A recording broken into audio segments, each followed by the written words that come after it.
G'day, mate. 40 here. So if something is inevitable and inexorable, usually you're going to be better off accepting that something is inevitable and inexorable. And I'm not talking here about the raw animal magnetic power of my charisma and the helpless, weak at the knees reaction of women I've dated, right? I'm not talking about that. This is not a show where I aggrandize myself or I berate myself. This is a place of radical love and inclusion. So if something's inevitable and inexorable, right, you might as well lie back and think of England, right? And then file a police report afterwards. So there's increasing conversations about people turning to AI chatbots for empathy, for support, for therapy, and is this good or bad? And I suggest that's not the most useful framing. What's far more important is to understand that this is inevitable and inexorable. In fact, I've turned to Grok, the AI chatbot on the platform X, for a little bit of therapy and support over the past 3 weeks. And it is indicative of my life that's become a tad bit isolated. It's indicative of some unfortunate personality tendencies I have to imprison myself within self-imposed isolation. It's unfortunately a symptom of my tendency to want to have my relationships and my interactions on my terms. So lack of flexibility, which there's no reason for me to berate myself. This was an understandable reaction that I developed from growing up in foster care, but what may have initially served me no longer serves me. Whew. So people are increasingly turning to AI chatbots for empathy and understanding and advice. And not ideal, right? Ideally, you would turn to family and friends. But what's inexorable and inevitable for some people, right, we might as well as understand it. And I've been highly impressed by the quality of my interactions with Grok. It has consistently been a good conversation partner, and it's felt good. And I've got a lot of good advice. So here's an Axios story, the robot empathy divide. A new digital divide is growing between people who trust AI for emotional support and those who don't. Right.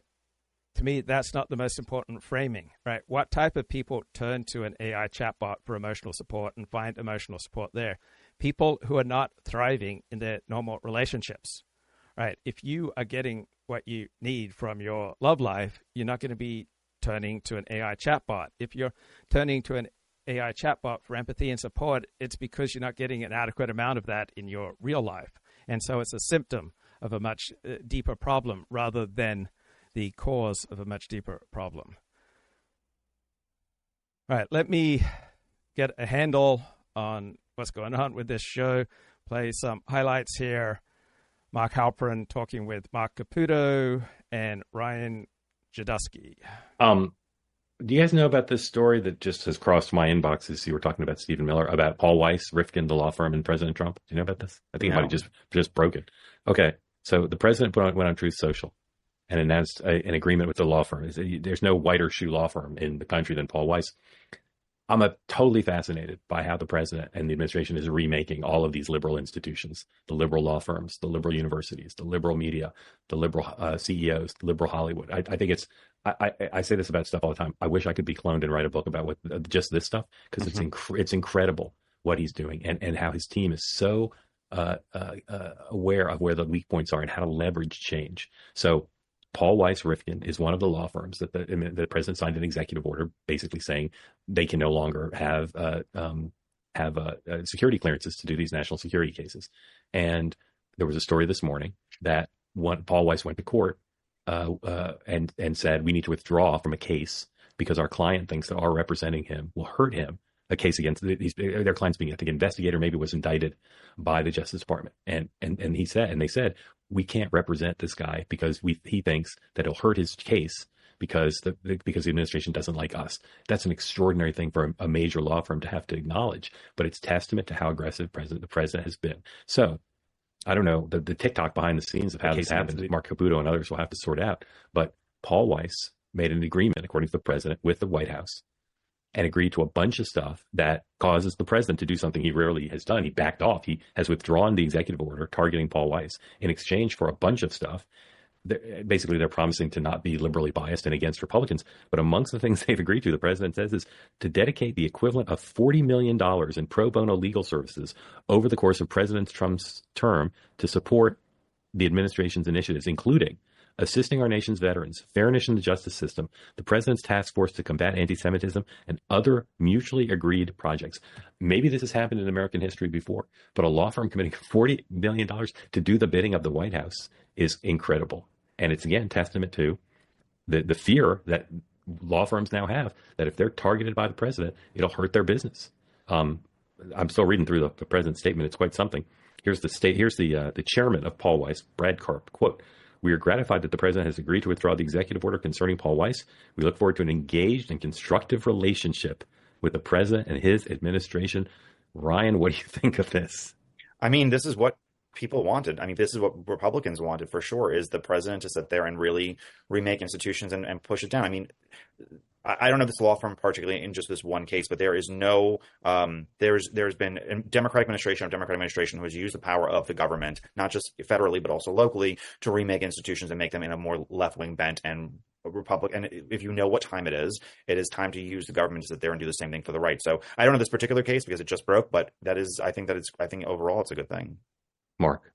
My first reaction is that this is the law of action and reaction, the Trump thermodynamics, which is something was done to him by the left or the establishment, and he is just repaying it tenfold.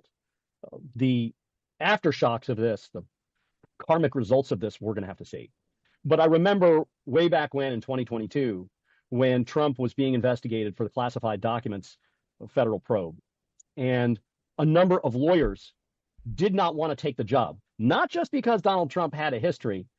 Right. The biggest danger with punching someone in the face is not that they punch you back, but that they knife you or shoot you or run you over with their car. Right. You don't know what happens once you instigate a fight.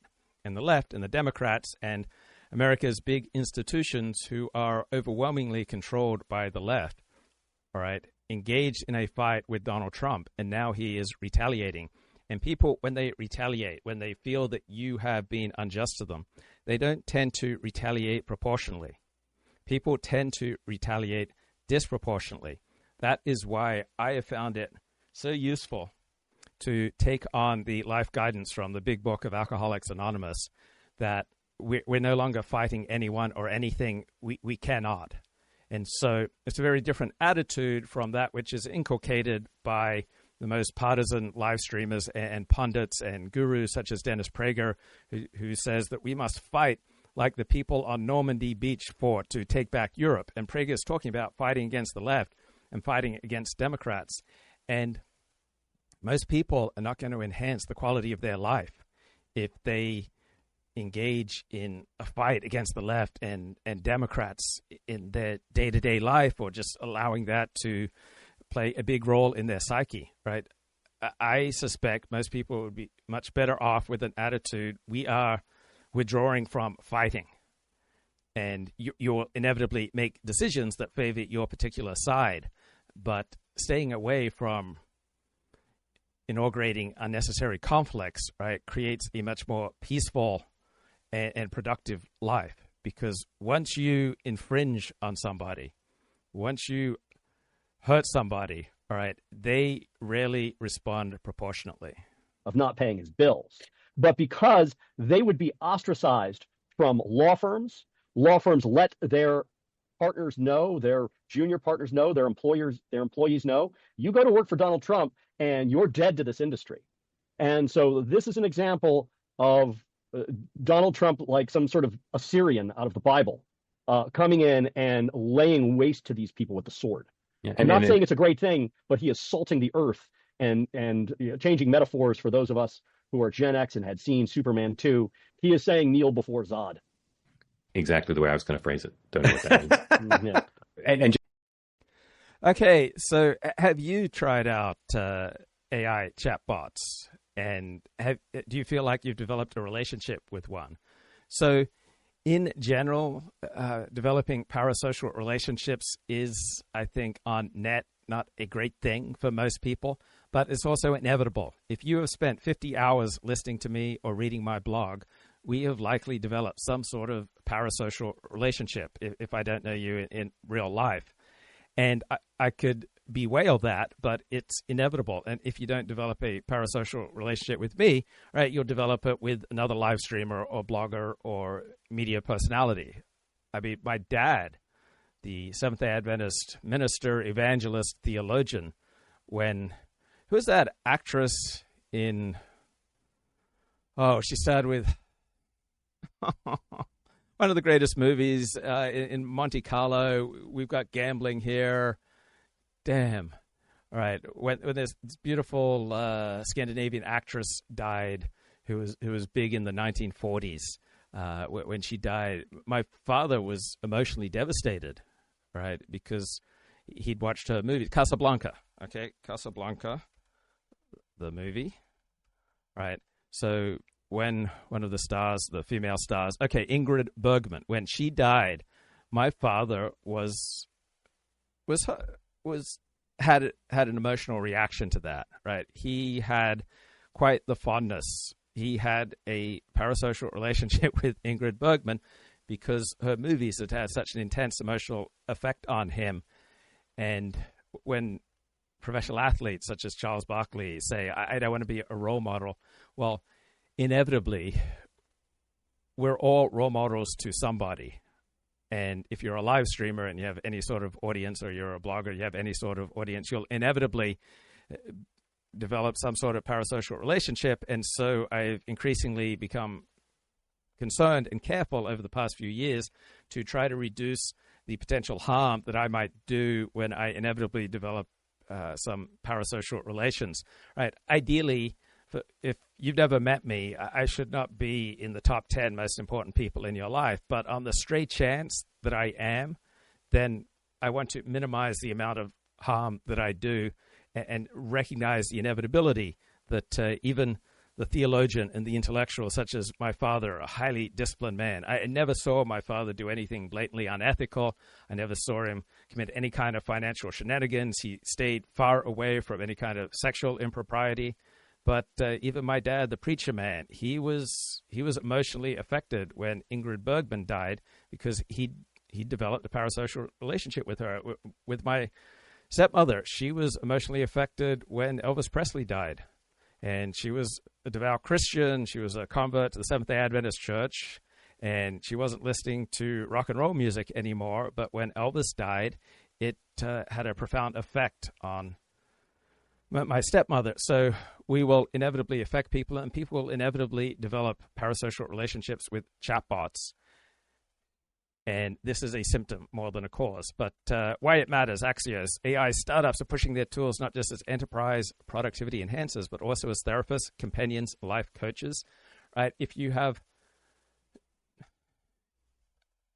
no one else to talk to, or sometimes I think even for people with friends and family who like them, sometimes you get better, more disinterested advice from an AI chatbot. Right? I am highly impressed with the advice that I've received from Grok. So people are turning to bots to help cope with difficult situations because they find that these AI chatbots are able to display human-like sensitivity. Right? So power users of AI chatbots are likely to consider the bot a friend and often will find it more comfortable to interact with the bot than with people. Well, that makes sense to me, and it's not necessarily something to be worried about. Maybe just a hint of concern. But yeah, it's a lot easier to type in questions to an AI chatbot. They are much less likely to take offense and to take things personally.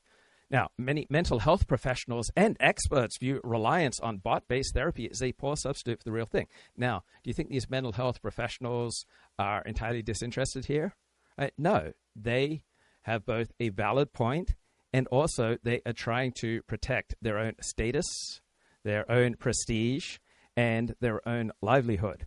So there are all sorts of questions where the chatbot will give you advice that's at least as good as the best therapist and much more quickly and at much lower expense. So often turning to a chatbot is a superior solution to turning to a therapist because it doesn't cost you anything and it's just always right there on hand.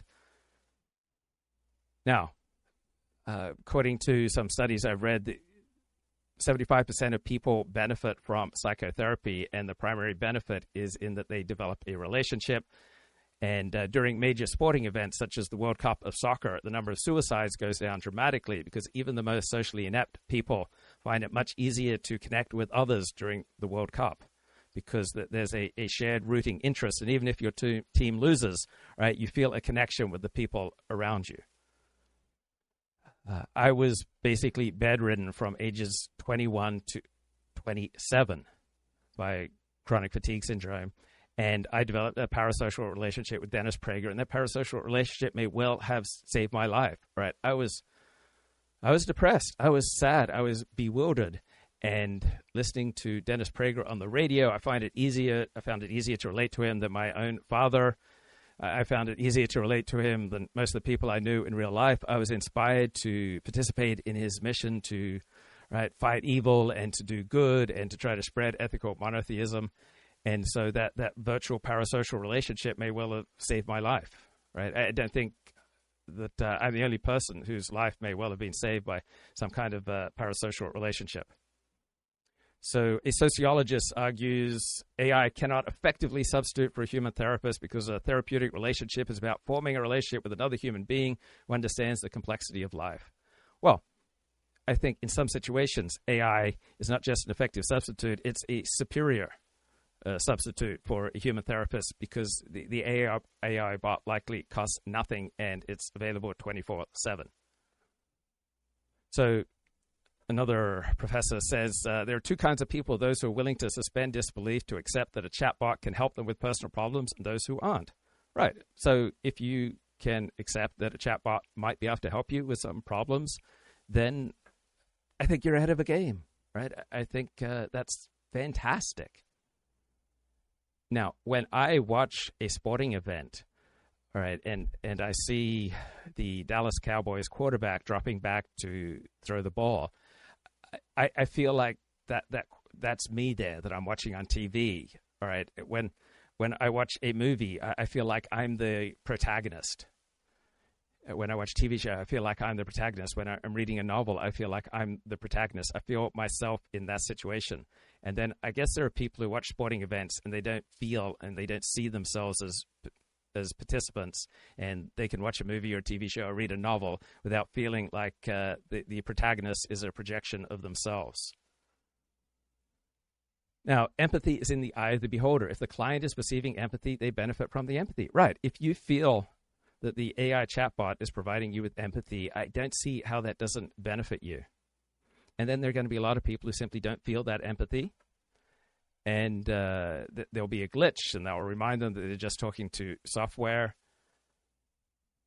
So if you benefit, I think that's great. Now, I read something. Well, my mind was blown about 9 months ago when an attractive, intelligent young woman was telling me how she was developing an emotional relationship with her AI chatbot, and she found it more fulfilling than the men in her life. And she says more and more women are going to turn to AI chatbots to meet their emotional needs and possibly even their erotic needs that are not met by their relationship. And that kind of blew my mind and thought, oh, this is very disturbing. This is not good. But not everyone gets to have a super fulfilling love relationship. So maybe there are extensive benefits to this. I was just reading a column this morning in the Financial Times. My date used AI to psychologically profile me. Is that okay? All right, this is the wrong question to ask. Right, the right question is, would we benefit by accepting what's inevitable and inexorable, that people will use AI to profile people that they're interested in? So it's inevitable. Large language models are unaware of the offline context that sensitive information might be employed in. Is this different from any other type of information? Right? I often talk about very sensitive information from my own life on this show, and if you repeated back to me what I'm talking about in a social context, right, it would be hurtful, it would be painful, it would be embarrassing to me. So it's hard for me to imagine that there's any meaningful information that cannot be misused in certain contexts, right? Just because somebody writes about something that's very painful and then they publish that doesn't mean that they are A-OK with discussing that thing or having it raised at any social interaction. So this woman says her date said he'd Googled me before our first encounter. I know some women who think that's just terrible, real invasion. I don't think I know of any men who think that this is terrible. I think it makes sense. And I would think that a reasonably sophisticated person would understand that there is a difference between someone's public presentation and the reality. Right? So I don't think I talk about my most important relationships, and I often don't talk about the most important interactions that I have. Right? I keep them private, and what I do here is a presentation. There is some authenticity, there is some honesty, but it's also a presentation. I present myself as this bloke from rural Australia, just off the boat, surrounded by city slickers with genuine book learning, because it's a useful persona that enables me to feel safe, and it gives me a foundation from which I do my shtick, and it just seems to work for me. But the reality of me is much more messy and complex, and I would think there are whole parts of me that I don't bring up on the show. This is a presentation. So anyway, this woman's date not only had Googled her, he'd asked ChatGPT's new deep research tool to deep research her and come up with a psychological profile, an 8-page psychological profile.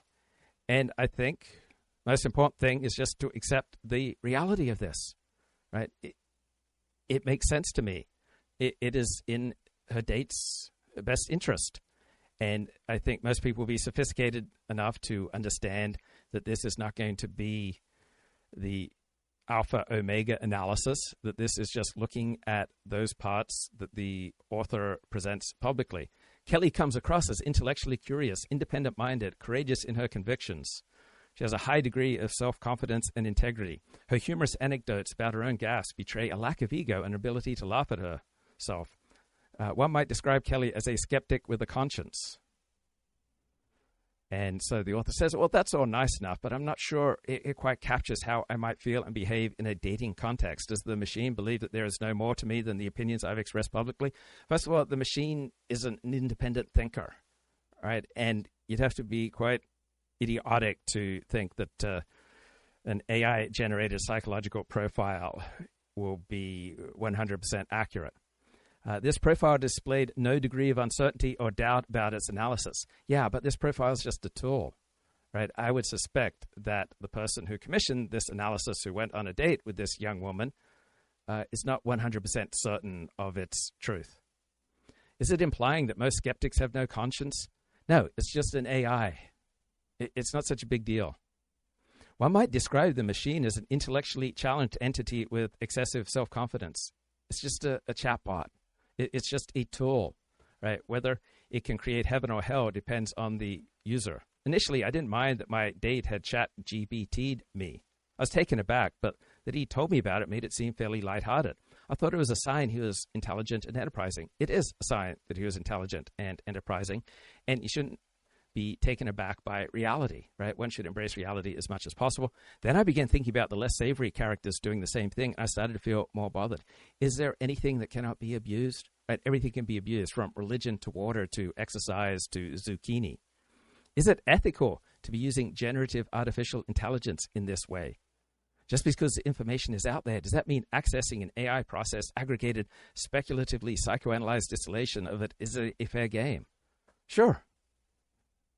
I think it is fair game. And if you are going to sell your soul, right, which I do, right, I am selling my soul. I take private parts of my life and I retail them to you.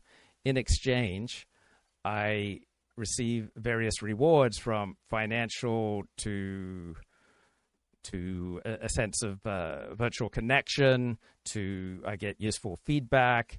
I get to create a small community of people with common interests.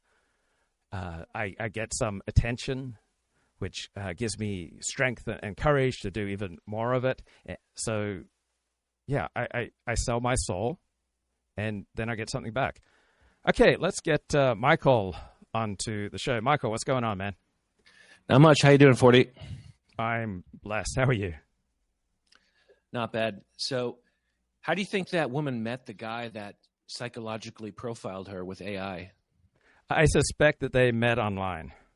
Yeah, 100%. That's what I was thinking. And I think that situation is just inevitably there's like a lack of trust. Not to say it could be good, but it's just you kind of start out on the wrong foot in a way. Tell me more. Well, I just think it's like you kind of lack context. You just met each other out of nowhere. Whereas if he were in her social circle or in her neighborhood even, it would be a little different. Yeah, and so we should have some defenses up. We should use good judgment before revealing too much. But this is increasingly the way of the world, right? People are increasingly meeting online. And Yeah. Do you think it's unethical to Google someone before a date? Do you think it's unethical to generate an AI psychological profile of, say, a professional writer? Not necessarily. That's interesting to do a professional writer. I like that idea. But so what do you think of the news this week? What story are you following? I'm probably most interested in Trump versus the institutions. And the most important part of that is that there aren't really any major right-wing institutions. You can say Fox News, all right, that is a right-wing institution. You can say the Heritage Foundation. But when I look at America's major institutions, it seems like it's like 50-1 dominated on the left compared to the right, and Trump is bringing to heel many of America's institutions, which almost universally are on the left, and I find that fascinating. So that's my primary interest. Yeah, and I think it's crazy that you could be a conservative and not be loving this, or any kind of center-right person, and then you say, oh, you know what? All of a sudden I have a big problem. I have this principle and Trump is violating it, but you never said anything previously. So it really is kind of like a stress test whether, if you support the Trump administration politically, I feel like you're kind of on our side, But if you don't, then I think there's a problem. Not like, I'm not saying people in your life on a personal basis, that's a problem, but just speaking politically, it's bizarre to me that you can be any kind of conservative and be against this. One thing I notice about many conservatives that I know well is that they're big believers in principles. And to me, one's self-interest and one's group interest, one's national interest is a principle. And it's often the most important principle. And so let's say that Trump's war on America's left-wing institutions is violating many widely held conservative moral principles. I think that's worthy of consideration, but these violations may be far less important than the principle of self-interest, group interest, and national interest. So how I see things is that what Trump is doing versus America's dominantly left-wing dominated institutions is overwhelmingly in America's interest and in my interest, in the interest of people like me. And to me, that's more important than the moral violations that he may be committing, though I am open to contrary arguments. And like any action, there may well be a reaction that overwhelms this particular action. But what are you thinking? I mean, I don't see the left worried about a potential reaction in the future. Like they just do, they just act. So I'm willing to have the same abandon in the way that, Trump governs.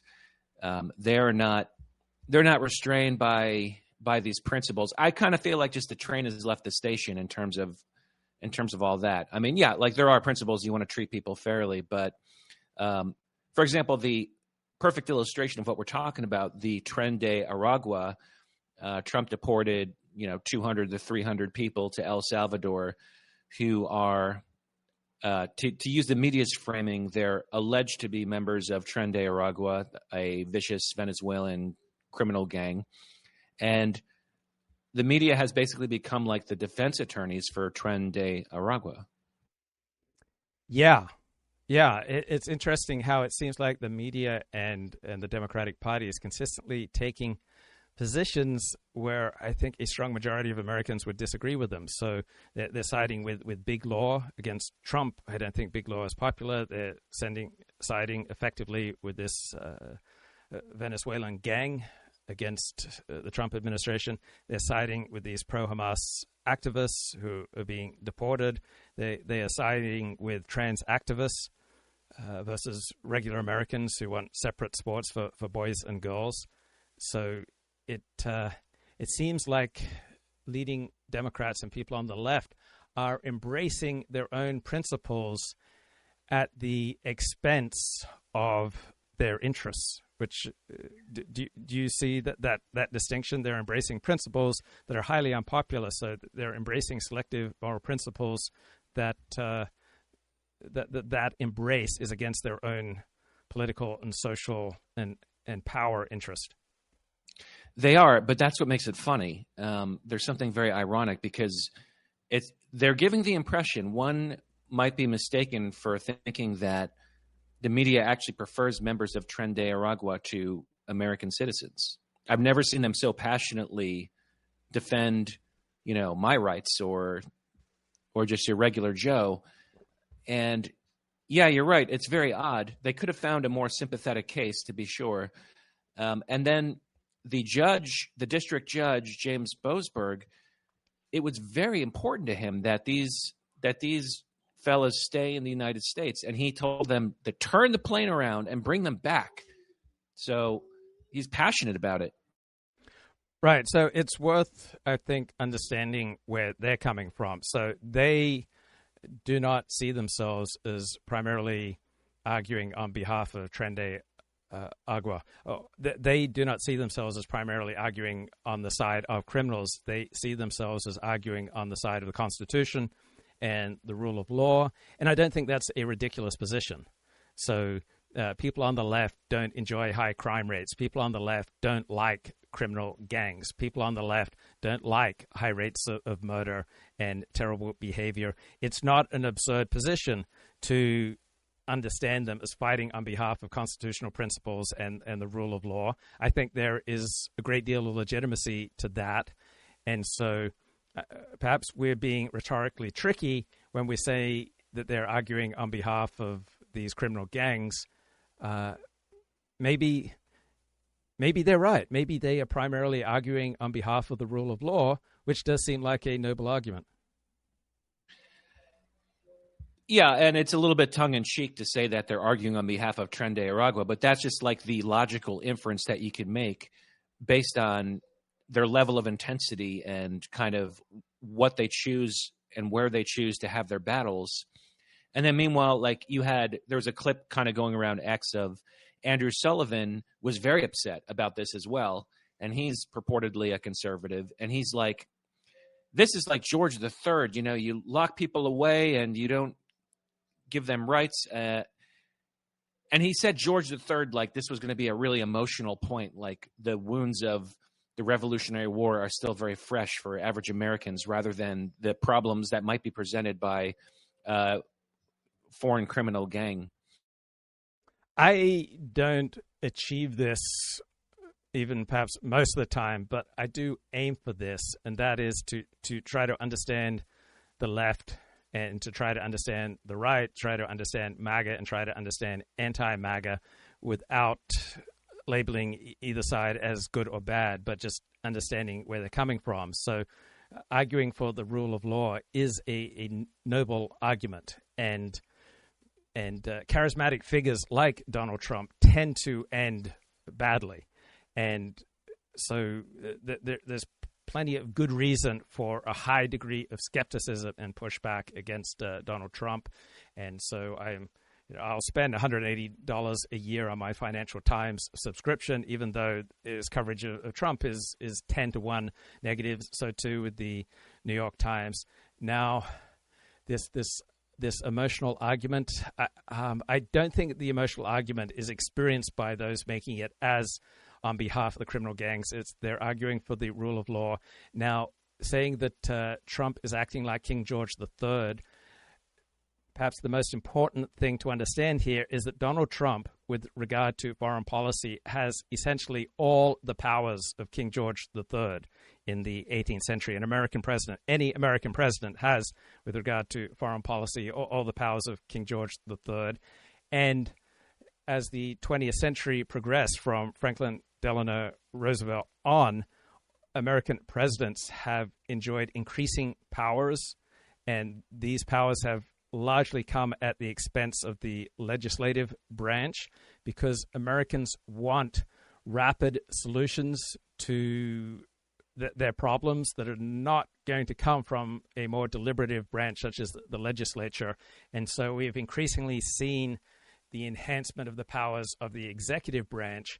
And so I think the left would be more effective if they said the presidency of the United States does have the powers of King George III, and Barack Obama and Joe Biden had these same powers.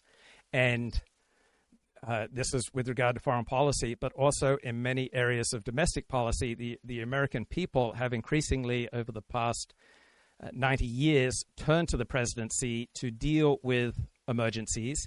And the power of the presidency is, in large part, the ability to describe an emergency and then to prescribe a solution. And if the American people buy into the description of the emergency, such as what George W. Bush argued after 9/11, he said, we are now in a war on terror. And he was able to get large parts of the political spectrum to buy into that just completely false, bogus analysis. And it was only when that description of reality was just exploded by events, particularly the disaster of the occupation in Iraq, when the president is no longer able to get broad parts of the political spectrum to buy into his description of the problem, that then the presidency loses its power. So right now, Donald Trump has strong support of his base and doesn't have a lot of support beyond that, but he seems to have enough to be able to get things done. So I just think if they had more humility on their end with regard to how their side of the political spectrum, or how Democrats and liberals built up the power of the executive branch, and how executives have tried not to let an emergency go to waste, whether the executive was on the right or the left, and fit Donald Trump into this historical framework rather than emphasizing how exceptional he is. Any thoughts on where I'm going? Yeah, I think you're right that under George W. Bush, the executive branch was pretty robust after 9/11. But the legislature was behind him, actually, at least for a couple years, even Democrats. But then he came out with the Patriot Act, which would in turn be used against conservatives, unbelievably, a couple decades later. And, I remember at the time, a lot of people were very upset about civil liberties at that time. And some people are predicting that whatever Trump's doing is going to boomerang back and hurt conservatives. Like, I think the clip you were playing, the guy Caputo was predicting that. So I guess that's possible based on the example of George W. Bush. and the Patriot Act, which was ultimately, I think that's FISA is related to that, I believe. You can get like an expedited warrant to listen in on people's conversations. And that was used against literally Trump and his associates. So what kind of report card would you give Donald Trump on this administration, with 100 being perfect and 0 being abysmal?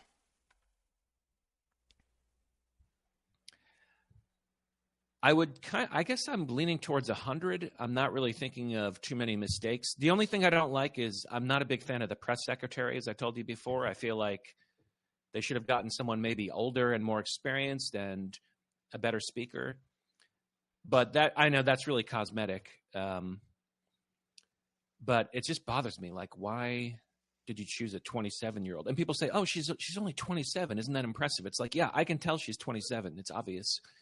Based on she sounds like a young person kind of parroting the speech of adults. Do you have any qualms about the methods that Donald Trump is using to cower, bully, and intimidate left-wing institutions such as universities and big law? No. Right. And out of everything that Donald Trump has done, what's the most exciting to you? I'll give you my answer. I like the way he is pushing back against affirmative action, also called diversity, equity, and inclusion. So to me, that's the most significant of all of Trump's accomplishments, the way that he's pushing back against the civil rights industrial complex, particularly with regard to affirmative action. Yeah, I probably agree with you there. And I'll probably have to hang up after this because of certain individuals getting very upset. But really, my concern is there's so much pushback, the judicial wrangling, and everything he does is being blocked. And just the example again of Tren de Aragua, like 250 people were having all this litigation and vetting, and it's like each one has a lawyer. Well, at this rate, not too much is going to get done, but that's not Trump's fault. But thanks for having me on, 40. Yep. Good to talk to you. Come back anytime. All right, let me get my act together here. What have I got? Just to be clear, some of the people who did represent the president had to leave their law firms. A good example is Chris Kise, who I know, and was the Florida Solicitor General. When he was hired on in 2022 to start representing Trump's business, he had to go through protracted negotiations with Trump to not only get the money ahead of time to make sure Trump didn't stiff him, but also to be able to hang his own shingle, because the law firm told him, look, no way. Carlos Trujillo, the former ambassador of the Organization of American States, now has a very powerful legal lobbying firm called Continental. That was essentially born of the Trump era blackballing of Trump lawyers. Now they're in a different position, and these white shoe firms are reaping the whirlwind of the wind they had sown. Yeah. Imagine you're the former president of the United States. You're facing indictments that you consider to be completely ludicrous, and you can't hire a lawyer. Now, part of it, as you said, Marcus, because lawyers didn't want to work for someone who hadn't previously paid his bills. But he looks at these law firms and he says, F them. They tried to send me to prison. They wouldn't let me have legal. I wouldn't want to work for Donald Trump. It seems to me that Donald Trump does not treat people well, does not treat his employees well, and he particularly tends to abuse his lawyers. And it seems to... All right, Michael Wolff says everyone who goes to work with Donald Trump comes to regret it. I think that's an overstatement. But overall, right, he doesn't seem like a great person to work for. Legal counsel. And so I'm going to get retribution. But just as it's been reported that Columbia University is basically having to give in to all of his demands, Donald Trump works by the dictum, what's mine is mine, and what yours will negotiate over. And he has now said to Paul Weiss what he said to Columbia, which is, do it my way or you will suffer huge harm. And in the case of Columbia and Paul Weiss, they've said, yes, sir. And I mean, if you want to even go expand it into like a policy thing, if Trump's out there and said tomorrow, no federal contracts for any company that has any DEI policy at all, every company in America will no longer have a DEI policy. Well, and many are doing that already. Without that specific. Right, but DEI is just one example. They could have a million examples, and they would drop them. The power of federal contracts is the most important power that there is. If the Defense Department said tomorrow we want to buy aspirin made in Indiana, there would be an aspirin company in Indiana. That is literally, it will happen the next day. We allow so much of what we don't like with China or whatever, or companies or institutions the way they are, because the federal government has allowed and okayed it. So I think it is important that the Trump administration is doing something like this. Maybe this is too inside baseball for some of you, but I'm desperate to know the conversations that went on inside Paul Weiss at the senior partner level, and then the conversations who initiated this deal. Did Paul Weiss go to the White House and say we're suing for peace, or did the administration propose it? Either way, no. Paul Weiss initiated the deal. The head of Paul Weiss reached out to Robert Kraft, who's a friend of Donald Trump. And then it was arranged. I can't believe that the head of Paul Weiss, then went into the White House and spent 3 hours negotiating directly with the President of the United States. I would have thought that Trump would have used an aide. So I asked AI, I asked Grok's DeepThink to deliver a psychological profile of myself. Came back with Luke Ford is intellectually curious, creative, prefers solitude with a personality type of INTP. Seems likely he has narcissistic and histrionic personality disorders. He needs admiration, and he engages in attention-seeking behavior. The evidence leans toward his life being shaped by childhood trauma, health struggles, and religious conflicts. And it also picks up on some unethical behavior that I engaged in. And that is every 3 months, circa 1994, 95, I would buy a $2,000 camera from Best Buy or the equivalent, and then return it within that 90-day window for a full refund to try to make a documentary on what women want.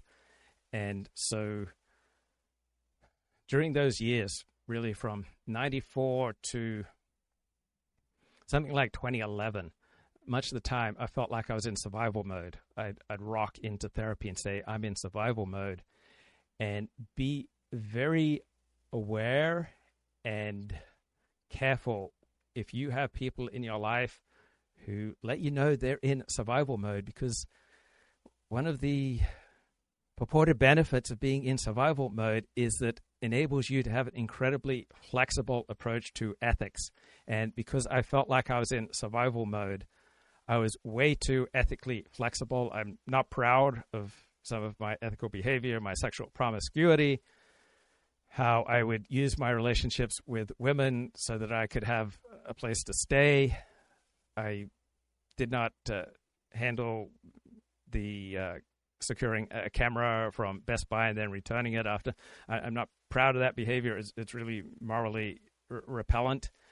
And so the psychological profile picks up on this. Ethical lapses. Yeah. So Ford's strengths include high intelligence, intellectual curiosity, and creativity. His ability to plan and persist when needed reflects resilience. His directness, warming over time, suggests potential for genuine connection. An unexpected aspect of Ford's profile is his admission of sleeping with about 20 women in his first year in Los Angeles in 1994, indicating a need for validation. So Ford struggles with grandiosity, attention-seeking, and emotional instability. Though I think overall pretty accurate psychological profile there from AI. Again, I don't think there's ever been anything like this in American history. I may be wrong, but I don't think there's ever been anything like this agreement. And it's testament to not just how much they're changing, but how much they are. And I've talked about this all the time. The New York Times had a pretty good story about it this morning. How much they are aggressively going after these liberal institutions and just saying the old rules don't apply. And you may be a private institution, like Columbia University is a private institution, Paul Weiss is, but you're going to play by Donald Trump's rules, even though you're a private institution. And this agreement, I mean, it's incredible. Okay, some great clips there from 2A. This is the next morning, so I believe that clip came from Thursday evening. This is then Friday morning. Since he got elected in all realms, in law and politics and universities, all sorts, military inside the government. I believe what happened yesterday with Paul Weiss, the law firm, is historic and seminal and extraordinary. And even though it's just one law firm, okay, just one law firm, the symbolism of this and the substance of it, to me, is one of the most important and significant and interesting things that's happened in the whole Trump presidency. Okay, and I'll try to briefly explain why, and I'm really curious to see if you guys agree with me or not. Okay, Donald Trump has signed executive orders against 3 liberal law firms, mostly dominated by Democrats. They raise money for Democrats. Their clients are Democrats. Basically saying you can't go in government buildings, you can't have security clearances to handle national security cases, and any client you have who has business before the government is going to lose their government contracts. Okay, one law firm went to court and has so far won in the lower court, saying you're targeting us for our business. That's unconstitutional. And so far, the district court has said yes. Paul Weiss, instead, is one of the most prestigious and successful law firms in American history, run by a bunch of Democrats. Paul Weiss said, may we come to the Oval Office, bend down, and I'll tell you, I'll use as ungraphic language as I can. They didn't bend down and kiss the ring. They turned around and bent over. That's what they did. And this is the president of the United States interfering in the private sector. Now, this president was abused by the legal system. And from his point of view, he was super abused by the legal system. But I'm comfortable saying he was abused by the legal system. That's my objective view. I'm not saying he didn't do anything wrong in the 4 cases. But the special counsel and the 2 local prosecutors, they engaged in behavior that was stupid, politically stupid, and legally suspect at best. And so he's serious about these law firms. They give money and raise money for Democrats. They take liberal clients. They have DEI policies that he doesn't like. They are part of a power superstructure that tried to put him in prison and works for policies that are antithetical to what he and his followers believe. Okay? And yesterday, they surrendered. I can't think of an analog for this in so many ways. A major American institution, private sector, surrendered. They're giving $30 million in pro bono work to help Donald Trump's agenda. Paul Weiss, $30 million in pro bono legal work to help his agenda. 40. Yeah, 40. It's 40. Sorry, 40. Wow, it's $40 million. Now, they bill at a high rate, although I'm assuming they're charging their pro bono rate, which is a lot lower. I'll try to conclude, and then again, I want to hear it first. So what are the top 5 biggest right-wing institutions in the United States by, say, revenue or financial assets? And then, Sean, what you guys think about this? I believe that what he's done here is an abject surrender, and it is going to embolden Pam Bondi and the Justice Department to start doing discovery with all these organizations. They don't have to bring the cases or bring the cases to trial. They don't have to pursue them, but they start doing discovery at law firms and other places. They're going to find a lot of stuff that is going to look horrible in the current light of where things stand. And Paul Weiss might think they saved their summers in the Hamptons and their partner salaries by bending over and taking this, but they have set a precedent of surrender that will live on forever, not just for that firm and not just for other law firms, but for other institutions. We see the universities surrendering. This is extraordinary what's happening. Dan. It's making the mob great again. I mean, these are good old-fashioned shakedowns. I mean, whether it was Amazon, which kind of got glossed over because it was around the inauguration, giving, I think it was $30 million to Melania. So how unprecedented is this? My general understanding of the world is that the strong take what they want, the weak endure what they must.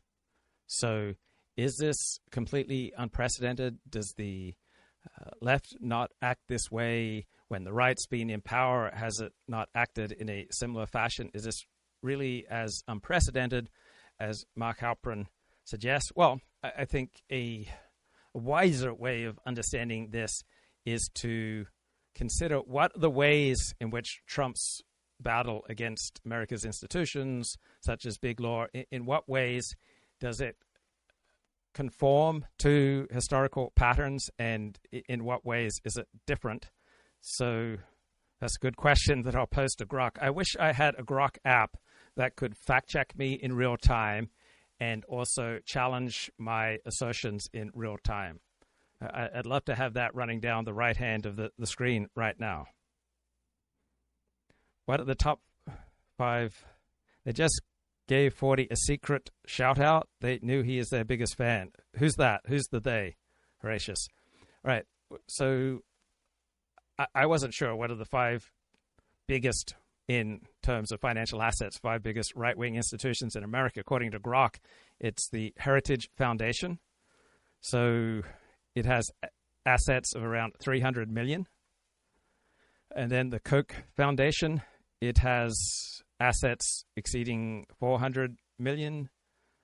The National Rifle Association at one point had assets around 400 million. Conservative Partnership Institute had, doesn't say assets, but let's say 100 million. Turning Point USA had 55 million in revenue in 2022. So Fox News, all right? Fox News would be, I would expect, bigger than all of these. So I now want to follow up with Grok and ask, how do these right-wing institutions and their financial assets compare to left-wing institutions? And now I need to ask Grok, how is Trump's campaign against America's institutions, how does it conform to historic American political patterns, and how is it different from? Anya for her life story when they're under FTC investigation and trying to, going down there to have these dinners. And look, Trump does out in the open what, people used to do in private and takes it to a way greater extent. And he is shaking people down. He is targeting people that he thinks, help Democrats, places that are supportive of Democrats. Now, maybe this is where we're going, and maybe this is going to become commonplace. I think one thing to all the MAGA people on here I'd watch out for, I believe there's going to be huge pressure on 2028ers on the Democratic side to start drawing up their lists. Who would you target? And just like Trump spent all the campaign kind of toward the end out loud saying, I am going to go after these people, and we all laughed. You already see it online. There is pressure to start identifying GOP support. What would be an example of an analog that a Democratic president could do? How many industries are supportive of Republicans over Democrats? Crypto? Give me an example. Just start going around at everyone because they're all incumbent party members. But if you say a Democratic president says, I'm going to put the crypto business out of business, they're going to use one wet man. Look, Trump is not trying to put law firms out of business. He's trying to put. So Dan can't come up with meaningful, powerful American institutions controlled by the right. Paul Weiss out of business. No, he is trying to intimidate them, extract a price from them, and make them think twice before signing up. Okay, sorry. He's threatening to put them out of business, but you can't threaten. Paul Weiss has no constituency except for their gardeners and cooks and nannies and the handmaids. They have but their clients will switch to another law firm. They don't care. Sure. But what I'm saying is, you can't go after crypto the same way without saying look, off the top of my head, that's what I came up with. The point is, retribution and going after industries and companies to try to bend and break them away from the GOP will become, I believe, I want to get Sean in, but Dan, I'm telling you, the reason you can't come up with an example is because the Democratic groups, the businesses, the universities. Yes, this is the key. Etc. They're all liberal and they're part of the liberal superpower structure. They don't have constituencies. They're just liberal elite institutions who have survived for decades, having an unlevel playing field. And Trump is saying you can either be put out of business by the federal government, which is totally improper. I better be explicit about this. Right, and Trump's threat's totally improper. But Paul Weiss, rather than hiring another law firm to fight it, surrendered. No, I hear you, Mark. But I'm just saying that the Democrats can't do it. So let's get Sean. There are so many conservative. Name one. University of Chicago and the Stanford Hoover Institute are super conservative. All right. I mean, there are parts of them that are. There are parts of them. But that's the point, Mark. They're going to start demanding to pick. All right. This absurd idea that the University of Chicago is a right-wing institution. The University of Chicago is overwhelmingly on the left.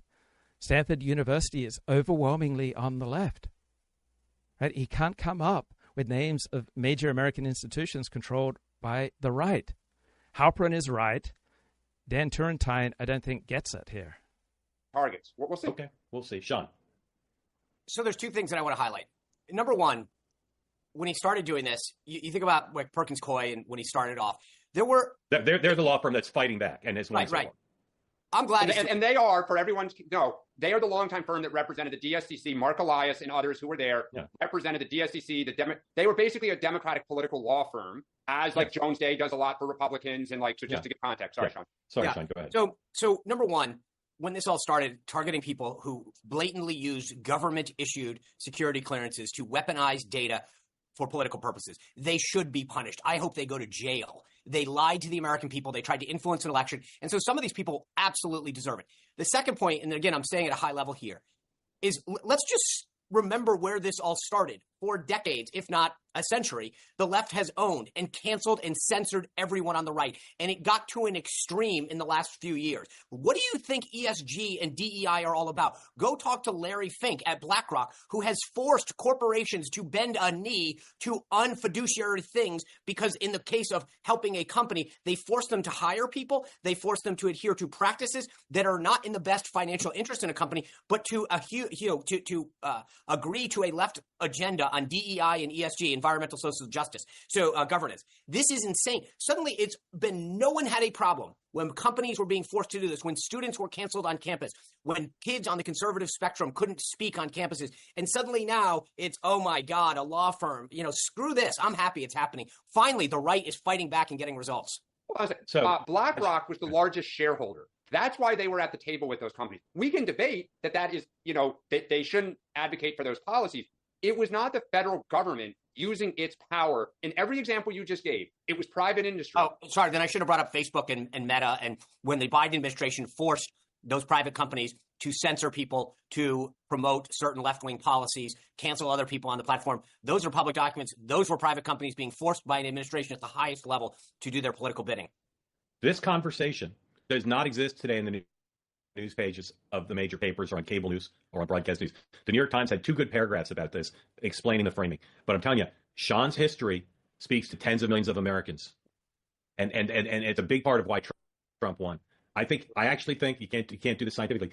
The stuff Sean just cited is a big part of why Trump won. I'm not saying it's bigger than inflation or the border, but it's a big part. And Dan's I outrage, think especially with a lot of people, and we heard some of them on the platform that finally said, "I've had enough. I don't like Donald Trump. I don't like some of his policies, but I've had enough, and I'm going to vote for the guy." Correct. The left but made this happen. I agree, but the left opened the door electorally, and the left is animating, and the outrage is animating what Trump just did. But I'll say again, Dan's outrage and my outrage at the president of the United States engaging in extortionist mob tactics against a major law firm and saying, we will put you out of business if you don't do what we say, is also outrageous. I understand why Trump's doing it. It fits his personality, and he's outraged about what this law firm did to him. How is that different than when Biden and his team forced Facebook? They did not threaten to shut Facebook down. No, okay, but I'm outraged by both, and I'd like everybody on this platform to be outraged by both. Not what your tribe is outraged by. What the Democrats did, it's not exactly analogous, but that law firm was part of an effort to send Trump to prison, and they did it in part because they're Democrats. Okay? Yeah. But Sean, it can't be we live in a country where the proper response is for the President of the United States to say, bend over, give me $40 million, change your internal policies. What is his business to tell a private law firm how to run their business? What is it his business? It was Paul Weiss's chairman that came to D.C. to kiss his ass. They didn't come and say, come visit me. He had no choice. You know why? Because all their clients are calling them to say, we're going to switch law firms. So look, I know the left likes to call this whataboutism, but when Paul Weiss was weaponizing the judicial system, no one said a damn thing. I did. Should we bring the Clintons on here about all the people who went after them? Should they now go after all the law? I mean, go back to Ken Starr. His behavior was utterly atrocious. And all of his deputies have since written books about how they leaked and coordinated with Fox News and Rush Limbaugh. I mean, come on. I'll tell you this, and then we'll move on to the next topic.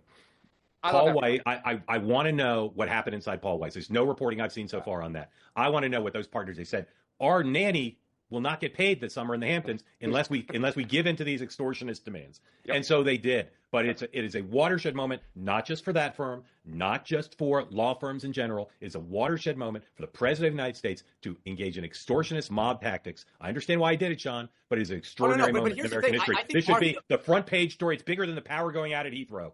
Listen, the thing that you said at the beginning, which I think is the more fascinating piece, these guys aren't dum-dums. And the idea that they came up with this deal, they signed off on it, they put it out publicly, that's on them. I mean, to your point, they had no choice, Sean. It's the President of the United States saying, your business will be gone if you don't do what I say. Well, you think that the people at Perkins Coie are any less stupid? I mean, they didn't buy into this. Paul Weiss. Well, I think they haven't gotten the joke yet that there's a new sheriff in town, and he's from the Gambino family. That's what they don't understand. They may say we're going to win in the courts, and their client base is not as vulnerable to the threat that says anyone who you represent can't have a government contract. That's a bigger problem for Paul Weiss than it is for them. Whoops, didn't mean to click that. Oh man. Okay. So whoever you are, you can build a victimhood narrative, and the more intense your in-group identity, the more intense your victimhood narrative will be. So there are ways that the right is victimized. There are ways that the left is victimized. There are ways that straight, white, Christian men are victimized. There are ways that gay, black, whatever the opposite of what I just talked about, everyone can build a strong victimhood narrative. I need to put into Grok, right, that question, how does Trump compare to other presidents using their power? Where does he conform to historical patterns, and where does he break them? So hang on. Winner of the week. So I in light of this conversation, I actually am even more confident that I think the conservative movement is the winner. Trump's dismantling DEI. He's going after the Department of Education. He's fighting back. All of these things the conservatives have said, we got to get a spine. We got to actually do stuff. He's doing it. And I think the movement is the big winner this week. Dan. The Democrats, because they're finally having fights they need to have to move forward. Sean is correct. MAGA. We talked about this last night on 2A Tonight. Polling shows the MAGA movement is now in the more than 30% of Americans consider themselves part of the MAGA movement. It's bigger than any other movement, and they had wins galore. And they're consolidating their support behind J.D. Vance. He's going to have a huge advantage running for president. Mark, did you see James Blair, those quote in Politico, that he is a little worried that MAGA is so happy and Democrats are so angry? I did. Yeah, I did. Super interesting. But they're angry, and they're angry. They're just as angry as they're at their own leaders as they are at Donald Trump. Dan, loser of the week. Chuck Schumer. Yeah. By the way, you know what, Mark? You name checked James Blair. He was awesome during the campaign, and I think James is one of those understated DC operatives that people don't fully appreciate. A, how much power the guy wields, and B, how smart the guy is and tactically. And I think Agreed. He's a huge sort of hidden player on the team. Agreed. Trump. Loser of the week, Sean. Hands down, Chuck Schumer. Yeah. I know you both are right when you say Schumer, but I'll put in another plug for my friends at Paul Weiss. They are huge losers. They think they've saved the firm. They've destroyed America. How's that? Well, that's dramatic. Okay, let me play some more two-way here. So in any administration, it's often hard to know who's got the juice, who's powerful, who's got influence, in part because most people don't talk much about it. It's a hard thing to measure, and a lot of officials exaggerate their influence for obvious reasons. One thing we know about this administration, Stephen Miller is very influential. He used to work for the senator from Alabama, Jeff Sessions, who endorsed Donald Trump early. He early on left Senator Sessions' office to work for the Trump campaign and then administration, and has been by Donald Trump's side ever since, and is extremely loyal and has smoothed out some of his rougher edges. He's learned to play nicely, better with others, and his influence in this administration cannot be overstated. He is extremely influential, not just on traditional domestic policy. He's a deputy chief of staff for policy, but he gets involved in some international stuff too, particularly immigration, which has been his signature issue for a while. So he also appears on TV quite a bit. Here, number 3, this is Stephen Miller on Fox Today talking about the Department of Education. The Department of Education here in Washington, D.C. is overwhelmingly staffed by radical left Marxist bureaucrats who are in every way hostile to Western civilization, hostile to American interests, and hostile to our founding documents and culture. And so they are using their position and influence inside the Department of Education to try to force agendas like radical gender ideology, like critical race theory, like diversity, equity, and inclusion, and all kinds of anti-America. So you often hear framing in political discussions and debates about precedented or unprecedented, and I think more useful framing is to what degree is this precedented and to what degree is this unprecedented. Indication that Mark Halperin is listening to 40 by his use of the bend over metaphor. Yes, when it comes to butt love, people start thinking about 40. My butt love metaphors are dominating American culture. Backdoor to Political Power by Luke Ford, coming soon. Right, I asked Grok that question, right? how does Trump's war on American institutions dominated by the left, how does that conform to past political patterns in America? So to what degree is it precedented, and to what degree is it unprecedented? So there are all sorts of precedents, right? We had Andrew Jackson versus the elites, 1829 to 1837. Like Donald Trump, Andrew Jackson was a populist outsider. He railed against the Second Bank of the United States. He railed against Eastern elites. He railed against the aristocratic establishment. He vetoed the bank's charter in 1832. He framed the bank as a corrupt tool of the wealthy. He tried to shift power to the common man. His rhetoric and actions targeted centralized power, like Trump's attacks on the deep state. And watch Taylor Sheridan shows. They tend to be quite skeptical of institutions, similar to Trump. And the context here is that almost all of America's institutions are dominated by the left. And by the left, I mean from the center left to the moderate left to the left.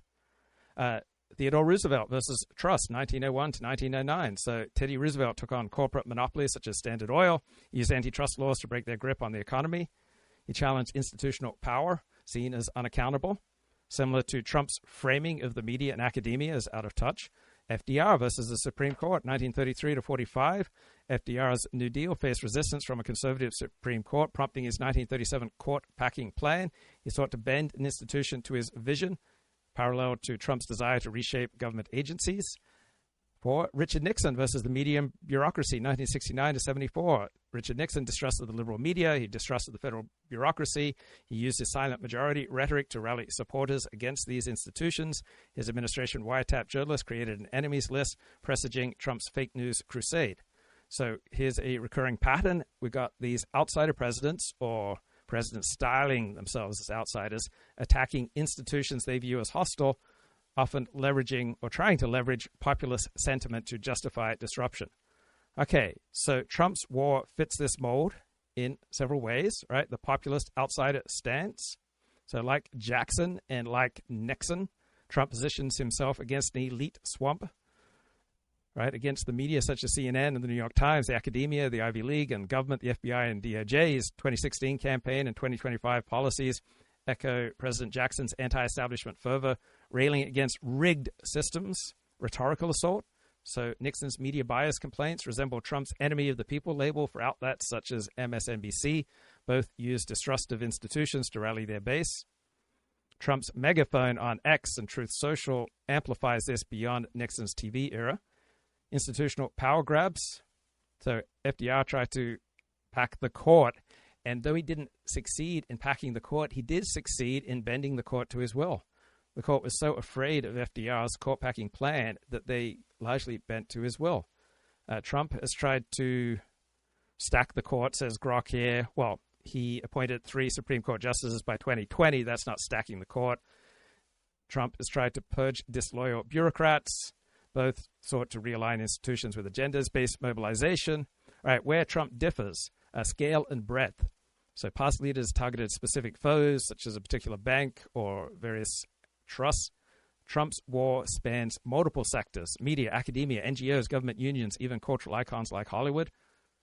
Reflecting the left's broader institutional dominance, we discussed a 20-to-1 to 30-to-1 financial edge. So initially, Grok tried to tell me that there was just a 2-to-1 or a 3-to-1 edge in financial terms of left-wing institutions versus the right. But when I push back, now Grok is admitting to a 20-to-1 or 30-to-1 edge. No prior American president waged such a multi-front campaign. So there's a distinctive difference. The personalization and the current media ecosystem. So Donald Trump's attacks are uniquely personal. Crooked Hillary, Sleepy Joe, Ron DeSanctimonious. They are fueled by a modern right-wing media machine, Fox, OAN, ex-influencers that Jackson and Nixon lacked. Yes, that is something new. Right now, about a third of Americans describe themselves as MAGA. And there's no historical precedent to the influence of Ben Shapiro, Charlie Kirk, Steve Bannon, and MAGA media. Trump's 2025 use of X to call out woke universities and Marxist NGOs has no historical parallel in immediacy or reach. Rejection of norms. FDR and Teddy Roosevelt, worked within institutional frameworks. Trump often flouts them. His 2020 electoral fraud claims. And to me, that's the worst thing that Trump has done, is make the case and seemingly convince tens of millions of Americans that the 2020 election was rigged. So to me, that's the worst he's done. So that marks a willingness to undermine democratic processes, unlike predecessors who bent but didn't break the system. So last night, for the first time, I was feeling, given how much Black Lives Matter terrorists and Antifa terrorists and left-wing protesters have gotten away with criminal behavior, destruction of property, violence, and physical intimidation of people on the right, that January 6th was a relatively minor payback by the right. And though I wish January 6th didn't happen, it seems, as I was thinking about it last night, much more understandable than I thought about it previously. And it was a rather tame pushback compared to the amount of mayhem and violence and physical intimidation that the left has gotten away with for decades, but most intensely in the form of Black Lives Matter terrorism and Antifa terrorism. Polarization context. Earlier battles occurred in less polarized times. So one thing I learned from therapy was try to talk disputes through when the emotional temperature is lower. And one way that I use that technique is when the other party is on a rhetorical freight train against me, portraying me as just completely venal or completely idiotic, I will use the rhetorical strategy of saying, may I say something? And I'm not really meaning, may I say something? I know I can say something. I'm using that to slow down the rhetorical freight train. I'm using that so that there's a pause, and I'm using that so I can create a pause that lowers an emotional temperature, and then I can introduce something that I think the other person will be able to relate to, and this will bring down the emotional temperature even more. So the left's cultural lock, $500 billion university endowments versus $5 to $10 billion for the right. Wow, I find in my discussions with Grok that when I make a good point, Grok consistently admits it and incorporates it. Far better than any human that I've interacted with. Trump's responses reflect a 21st century divide exacerbated by social media that dwarfs Nixon's era. Posts on social media in 2025 show that Donald Trump's base sees this as existential, not just political. And Trump's 2025 moves, the policy aggression like defunding left-wing universities and targeting government unions versus executive orders, goes beyond rhetoric. Jackson killed a bank. Trump aims to gut entire sectors. A scale shift enabled by modern governance tools. In fact, it's only in the last 6 months, maybe even the last 4 months, that AI has advanced to such a degree that we can have something like this. We can have something like Elon Musk and Doge. So our prior data, the left's 800 billion versus the right's 30 to 40 billion, underscores why Trump's war feels unprecedented. Past leaders face narrower power blocks. Trump confronts a left-leaning monolith. Academia alone outstrips all right-wing institutions combined. His strategy, such as the 2025 education budget cuts, mirrors historical disruption but targets a vastly bigger, more entrenched foe. I find this Grok analysis helpful. I think it's amazing, superb, to be able to put forward contrary points of view, and when I'm right, have the AI chatbot Grok accept and deal with what I'm saying on the basis of empirical facts and logic. So there are ways that Trump conforms to a pattern of populist outsiders battling institutional power. So Trump echoes President Jackson's defiance. He echoes Richard Nixon's paranoia. He echoes FDR's ambition. But he differs in his all-out scope, his norm-breaking tactics. And the situation is different, right? We're in a more polarized, media-driven 2025 landscape. So in the past, these wars reshaped institutions. FDR won with the New Deal, for example. Trump's success or overreach may hinge on whether his base's energy can match the left's financial and cultural fortress. That is a great frame, right? Trump's success may hinge on whether his base's energy can match the left's financial and cultural fortress. It's familiar yet uniquely uncharted. So there's a discussion in Greek philosophy, can you ever step into the same river twice? And the answer is no, because you've changed and the river has changed. Curricula and policies on the American people, on our students, on our children. So it's taking away from parents the ability to control and direct the education of their own kids, of their own families. So what we're going to do under President Trump's leadership and direction is to return that authority to the greatest extent possible to the local level where parents can control outcomes, while at the same time making sure that no federal funds are used to support racism, to support gender ideology, or support other ideas and principles that are offensive to the American taxpayer. So, Mark, I like that guy just personally. I find him to be compelling and entertaining. Well, at least he's subtle, right? Yes. Very subtle, very measured. I wish he were less intense. I've cited this probably 3 straight episodes, but it's so many things, Pap, you can't. So if you wanted to find a model for presentation, for speaking to a video camera, and a model for how much emotional and intellectual openness should I use, I think Mark Halperin is a fantastic model. Right? He speaks to the camera in a very comfortable, accessible way. And I like how emotionally open is by saying, I like that guy. It doesn't mean that he agrees with him, but just being emotionally open, I like that guy. Like, I like Alexandria Ocasio-Cortez. And it's not just I like her body. Like, I like her. I don't agree with almost anything she says, but I do find her likable. I think Halperin is a great guide for the wannabe live streamer, the wannabe pundit, the wannabe host, moderator. I'm a big fan. Cannon said as a presidential candidate stayed with me. And Pat used to say about the people who were in the Department of Education, they were a bunch of hippies in sandals and beads. And it has so much resonance because that's how I think a lot of that idea that the people who populate that building are just leftists is very resonant, at least in MAGA. So, Mark, just tell people, what kind of guy is Stephen? Am I overstating his influence? What's his role in the administration? You're not. I mean, I shouldn't brag too much, but I think we at Axios were the first ones to write about his outsized influence in this administration, almost like on week one. The phrase that was used to us to describe him was Trump's Swiss Army knife, is that he has a vast array of skills that he can draw on. Now, there are a number of people who don't like the way he is on TV, but for Trump and for MAGA, perfect. He is pretty much, if not pretty much, just absolutely a savant when it comes to immigration policy, and that's really what makes MAGA and Donald Trump's heart go pitter-patter.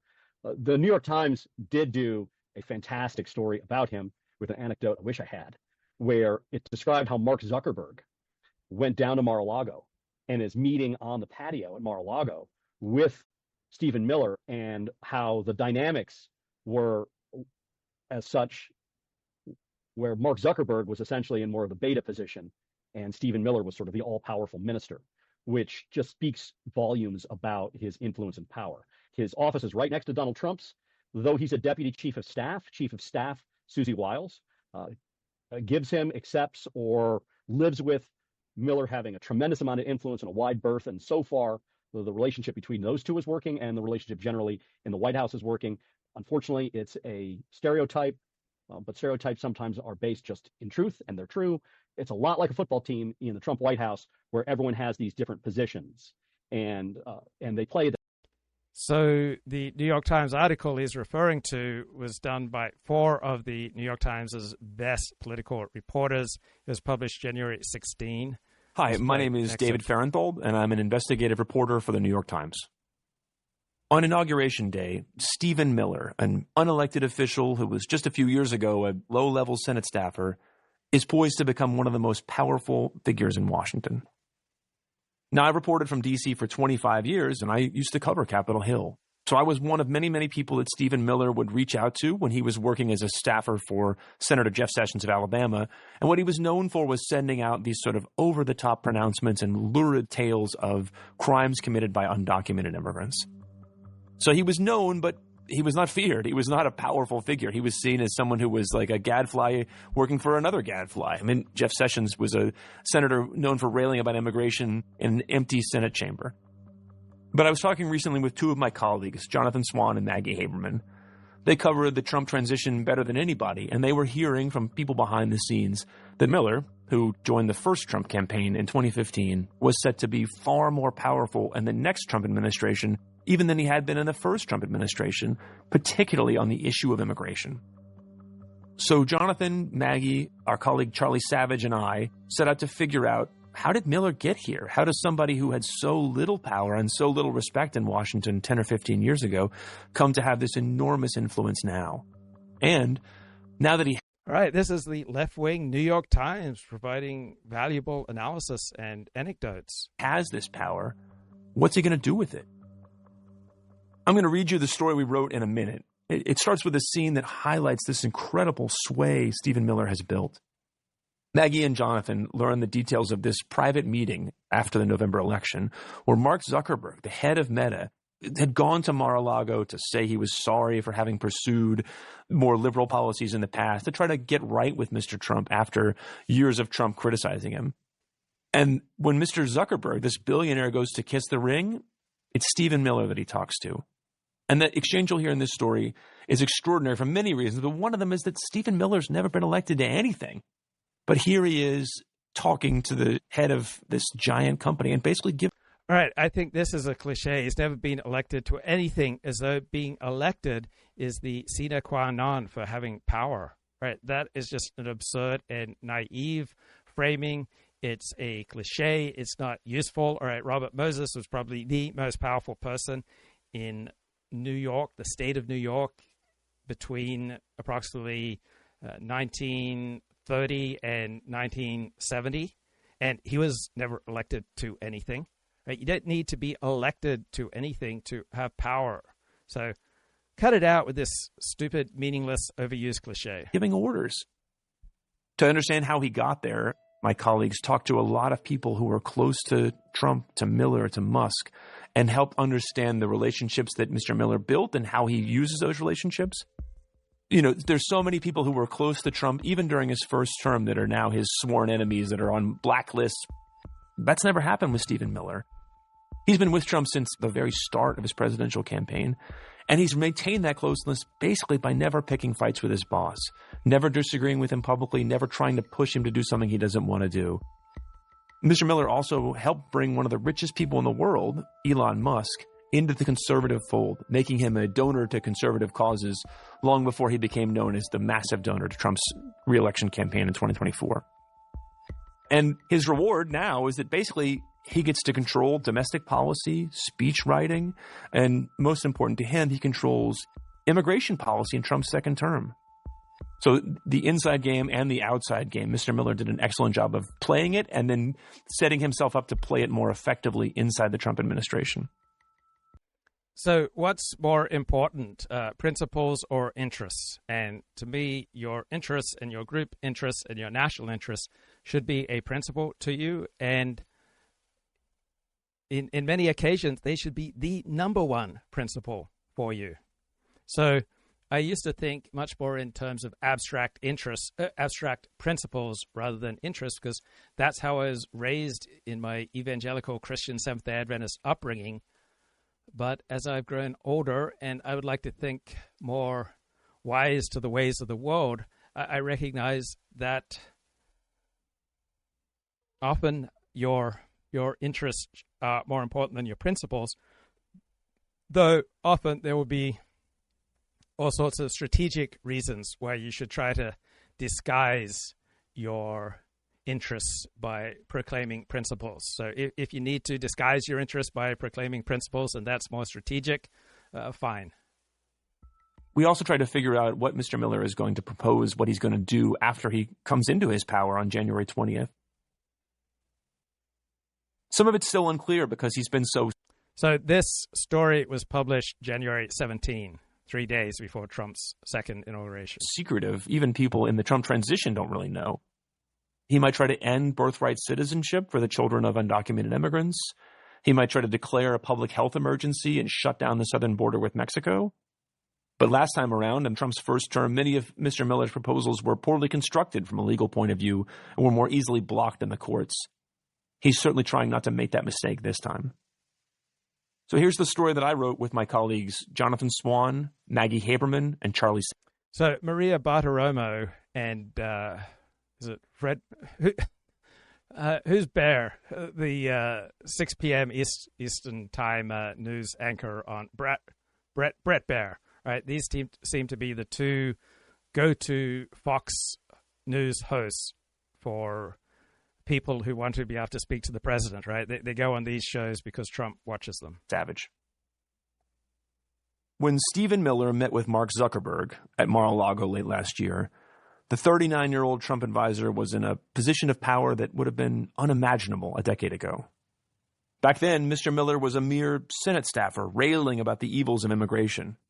Now, he was holding forth on U.S. policy with the billionaire chief executive of Meta, a man he had vilified for years as a globalist bent on destroying the nation. The scale had flipped. Mr. Miller told Mr. Zuckerberg that he had an opportunity to help reform America, but it would be on President-elect Donald Trump's terms. He made clear that Mr. Trump would crack down on immigration and go to war against the diversity, equity, and inclusion culture, DEI, that had been embraced by Meta and much of corporate America in recent years. Mr. Zuckerberg was amenable. He signaled to Mr. Miller and his colleagues, including other senior Trump advisors, that he would do nothing to obstruct the Trump agenda. That's according to 3 people with knowledge of the meeting who asked for anonymity to discuss a private conversation. Mr. Zuckerberg said that instead he would focus solely on building tech products. Mr. Zuckerberg blamed his former chief operating officer, Sheryl Sandberg, for an inclusivity initiative at Facebook that encouraged employees' self-expression in the workplace, according to one of the people with knowledge of the meeting. He said new guidelines and a series of layoffs amounted to a reset, and that more changes were coming. Earlier this month, Mr. Zuckerberg's political lieutenants previewed the changes to Mr. Miller in a private briefing. And on January 10th, Mr. Zuckerberg made them official. Meta would abolish its DEI policy. The meeting at Mar-a-Lago on November 27th represented more than just another tech billionaire bending the knee to Mr. Trump.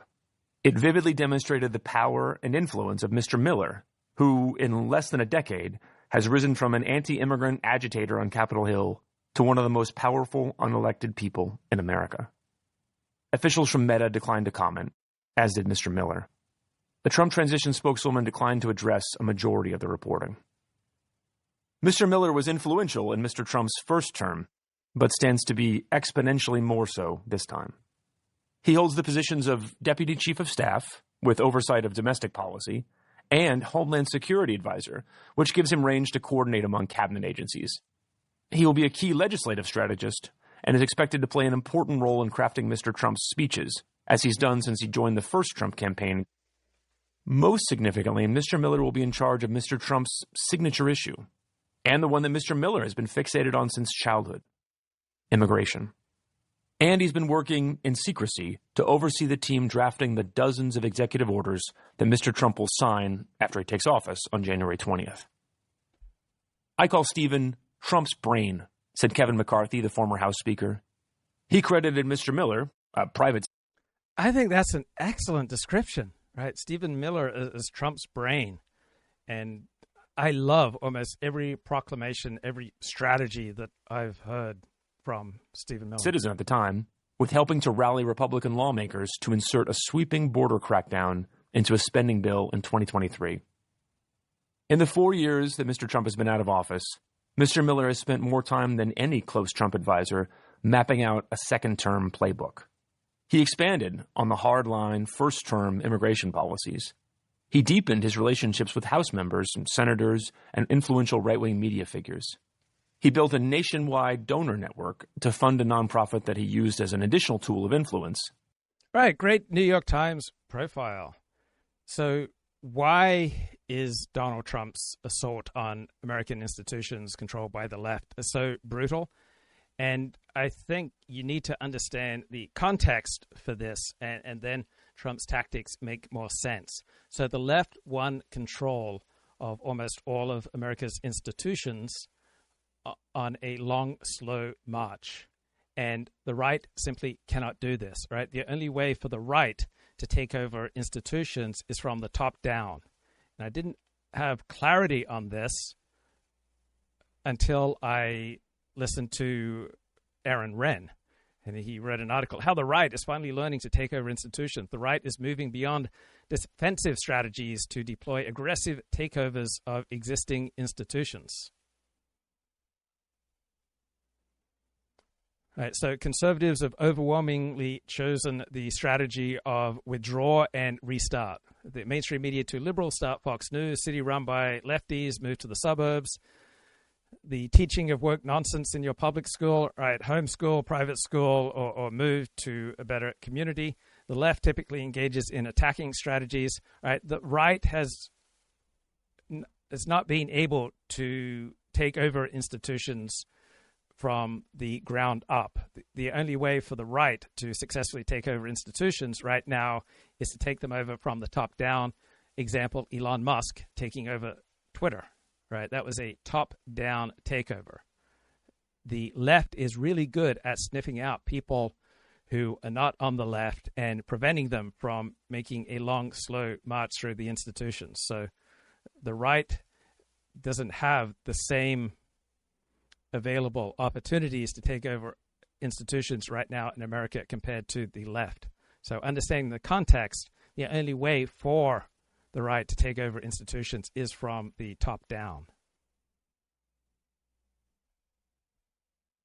Them, and they're pretty much experts at them, at least so far. And Stephen Miller is that sort of utility running back and receiver, also good at pass blocking. He does it all for Trump, and Trump loves it. Ryan, do you know the guy? I don't know Stephen personally. I've had a lot of people who have been in his orbit. He is definitely at the apex of his political power. There's a lot of people who are Stephen acolytes in very high positions throughout the administration. I will say that Stephen is, if nothing else, a survivor. There have been many times during the first administration where Stephen jumped loyalties pretty quickly when he saw one ship sinking, another one rising. And I mean, it's just the truth, Mark. I mean, he did. So when I wasn't saying no. I was saying no, it's true. I mean, when Bannon was going down, Stephen was with Ivanka. When when the AG was going down, he was the one who attacked him publicly. He's a survivor, and he's made him no survivor. And his wife, now working for Elon and Doge, has definitely given them a power couple status. I will say Stephen really does love to see himself on television. So there are times that in an adversarial interview, he's very, very good. Like on the CNN interview from a couple of days ago, he was magnificent. He really was. On immigration, his leash has been lengthened without Jared Kushner there to do more. But he wants people to know he's getting the credit from everything. He absolutely wants the credit for everything that happens that he does. And he has had he hasn't done in this administration yet, but the last administration, he fired a number of people very good in immigration for I don't know exactly what reasons, but he wanted to be the only man standing, and he was. And that's what to say about him. I mean, on education stuff, a lot of what he said wasn't true whatsoever, but he was just feeding me to the base and what they think is true. Do you guys know about this story that just has crossed my inbox as you were talking about Stephen Miller, about Paul Weiss, Rifkin, the law firm, and President Trump? Do you know about this? I think he might have just broken. Okay. So the president went on Truth Social and announced an agreement with the law firm. There's no whiter shoe law firm in the country than Paul Weiss. I'm totally fascinated by how the president and the administration is remaking all of these liberal institutions, the liberal law firms, the liberal universities, the liberal media, the liberal CEOs, the liberal Hollywood. I think I say this about stuff all the time. I wish I could be cloned and write a book about just this stuff, because it's incredible what he's doing and how his team is so aware of where the weak points are and how to leverage change. So opportunity cost is a valuable tool for better understanding reality. And so Stephen Miller can't just be judged on what he's accomplished. He has to be judged also on the basis of the people that he pushed out who may have been as good or even better than himself, right? So Stephen Miller does many great things, but he's also incredibly egotistical and petty, and he has pushed out many people who would be about as good, if not better, than him at restricting immigration and carrying out the president's agenda, including, for example, Chris Kobach. So I love Stephen Miller, but we don't know how good things might have been if Stephen Miller hadn't prevented Chris Kobach from getting a cabinet position, and we don't know how much could have been accomplished if Stephen Miller's pettiness and ego hadn't led him to push out other people who may have been as effective, if not more effective than he was. And I remember that Ann Coulter had a fascinating discussion with Heather MacDonald on this point. So Heather was saying how much she loves Stephen Miller, and Ann Coulter was pushing back. Yeah, Stephen Miller, I agree with everything he says, but his pettiness and his ego led him to drive out other people who would have been about as effective, if not more effective, than he was. So the sensible topic for today's show is Trump versus Big Law. Here's a quickie. Exclusive. Andrew Weissmann in Crosshairs as war on Big Law continues. Longtime deputy to Robert Mueller and key Trump Russia investigator Andrew Weissmann is in the crosshairs of federal prosecutors. For years, Andrew Weissmann was one of the most visible and vociferous critics of Donald Trump. As a former deputy to Special Prosecutor Robert Mueller and MSNBC legal analyst who wrote a book wondering if the president paid bribes to foreign officials or had Russian business deals in the works when he ran for president. Now Weissmann is facing hard questions of his own about eerily similar themes. In a pair of letters obtained by Racket, District of Columbia U.S. Attorney Ed Martin demanded to know why Weissmann ignored an alleged conflict of interest in signing off on a $4.5 billion settlement involving the Brazilian construction conglomerate Odebrecht in 2016, the largest such case in history. Weissmann has been, and is now, a partner at Renn, which represented a reputed key player in the story, a Canadian private equity firm called Brookfield Asset Management that until January was chaired by that country's new prime minister, Mark Carney. From Martin's letter to Weissmann, under your leadership, the fraud section participated in investigations concerning Brookfield. Your office called one case, the federal investigation of the Brazilian construction company, Odebrecht, the largest bribery case in history. So remember Michael Avenatti? The left valorized him. He represented Stormy Daniels, and he was talked about as a future presidential candidate. And he ended up getting sentenced to prison for multiple crimes, including stealing from his clients, attempting to extort Nike, and identity theft, found guilty of wire fraud and aggravated identity theft. So little bit similar possibly to Andrew Weissmann. Somehow, Brookfield and its proven corrupt subsidiary, Rutas de Lima, were excluded from sanctions. After you ordered investigations into Brookfield closed, you then returned to Renn in 2020 as co-chairman of its investigations, compliance, and defense practice. The letter sent Tuesday, March 11th, to Weissmann and Renn co-managing partner Ishan Baba. Neither Weissmann nor Baba has responded to a request for comment.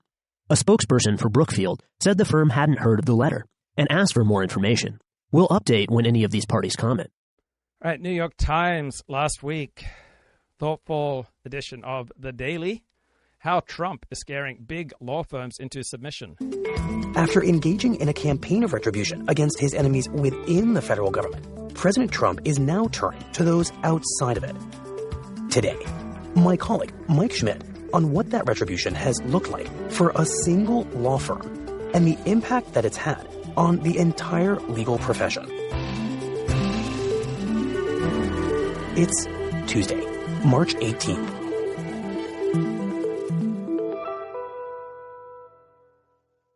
Context for this conversation. Before Trump was elected, The Daily ran a series of episodes about what a second Trump term might look like on a range of fronts. And you guided us through how Trump might use the powers of the federal government to turn his threats of retribution into action. And your big finding was that we didn't have to look far to try to understand what retribution might look like in practice because Trump had already done it in his first term more than we had actually realized. And you documented that. And you said that it would only escalate if he were given a second term. And I think it's fair to say, so far, that you were right. Michael telling me I'm right. You were right. Frame it. Yeah, look, I was concentrated on how he was going to use the criminal powers of the Justice Department to go after his enemies. But he has actually been more creative and audacious and faster, frankly, than I ever thought he'd be. At retribution. Correct. And what in your mind is the best example of this unexpected, inventive retribution? The way that he has targeted in the past week or so a law firm called Perkins Coie. With the stroke of his pen, he was able to essentially cripple the firm's ability to represent its clients and create an existential threat for it that could put it out of business. But in doing that, Trump has done something even bigger and greater. He has fundamentally undermined the American legal system. Well, when the American legal system is all lined up against you and your side, then maybe this is the wise strategy. Bold statement. So let's tell the story of what happened to this law firm from the beginning. Tell us about Perkins Coie and how it arrives at this existential crisis at the hands of the president. In 2016, Hillary Clinton's campaign hired Perkins Coie to be its chief outside law firm. In many ways, this made sense because Perkins Coie had one of the biggest, most robust practices that... So lawyers tend to be on the left rather than the right by approximately a 2-to-1 ratio, but virtually all big law firms are on the left. So individual lawyers, it's not nearly as dramatic, but when it comes to institutional power, right, it's something that's overwhelmingly on the left rather than the right. And so I'm looking at a Twitter thread here. I read the mainstream media saying President Trump is attacking law firms in Washington, D.C. because he is vindictive. Has nothing to do with being vindictive. Everything to do with that these law firms are acting like an extension of the Democratic Party. Right? This web shows how elite law firms in D.C. have become de facto political actors, coordinating with bureaucrats, Democratic campaigns, and activist groups to advance one-sided agendas while insulating allies from legal consequences. So when Jeffrey Goldberg publishes an article based on one source that Donald Trump said horrible things about veterans, right, this is immediately picked up all around the news media and by leading Democrats. It seems quite coordinated often between the Democratic Party and the mainstream media. So let's think about Perkins Coie. Partisan alignment, strongly on the left, strongly Democrat. Key players, Mark Elias, Michael Sussman. They were in Russiagate. They hired Fusion GPS on behalf of the Clinton campaign and the Democratic National Committee to create the largely bogus Steele dossier. Michael Sussman was indicted for lying to the FBI about the source of Alpha Bank Trump server claims. He was acquitted, but the case exposed coordination between Clinton-linked lawyers and the intelligence community. Through Mark Elias, aggressively litigate to change election laws in battleground states prior to the 2020 election, change mail-in ballot rules, signature matching, ballot curing, thought to benefit overwhelmingly Democrats, litigated against voter ID laws and redistricting efforts that favored the GOP, using courts to alter rules under the guise of civil rights. So often it's more effective to achieve your aims to argue on behalf of abstract principles rather than naked self-interest. Then there's the Elias Law Group, right? 100% Democratic. Key player, Mark Elias, formerly at Perkins Coie. So Mark Elias is the most effective lawyer on behalf of the Democratic Party when it comes to changing election laws. So he was in election lawfare. He filed hundreds of lawsuits between 2020 and 2024 aimed at changing ballot deadlines, preventing voter roll purges, and invalidating state-level election reforms to favor Democrats. He sued states that passed voter integrity laws, such as Georgia, Texas, and Arizona. And he provided legal and strategic support for efforts to disqualify Trump from ballots under the 14th Amendment, Section 3. And there's the law firm Wilmer Hale, center-left law firm. Key players, Robert Mueller, Jamie Gorelick. In Russiagate, Mueller was a Wilmer Hale partner before becoming special counsel. Several senior lawyers on Mueller's team, such as Aaron Zebley and James Qualls, came from Wilmer Hale, created a direct pipeline from a private D.C. law firm to a politically charged investigation. Wilmer Hale defended companies and figures potentially affected by the Mueller investigation, raising questions about impartiality. Latham and Watkins, right? Progressive leaning, deep resistance ties, definitely on the left. Key players, Catherine Rumler, former Obama White House counsel, multiple Obama-era appointees in lawfare against Trump policies, litigated against Trump's immigration, environment, and regulatory rollbacks, supported amicus briefs in favor of January 6 prosecutions, close ties to Biden DOJ officials, many connections to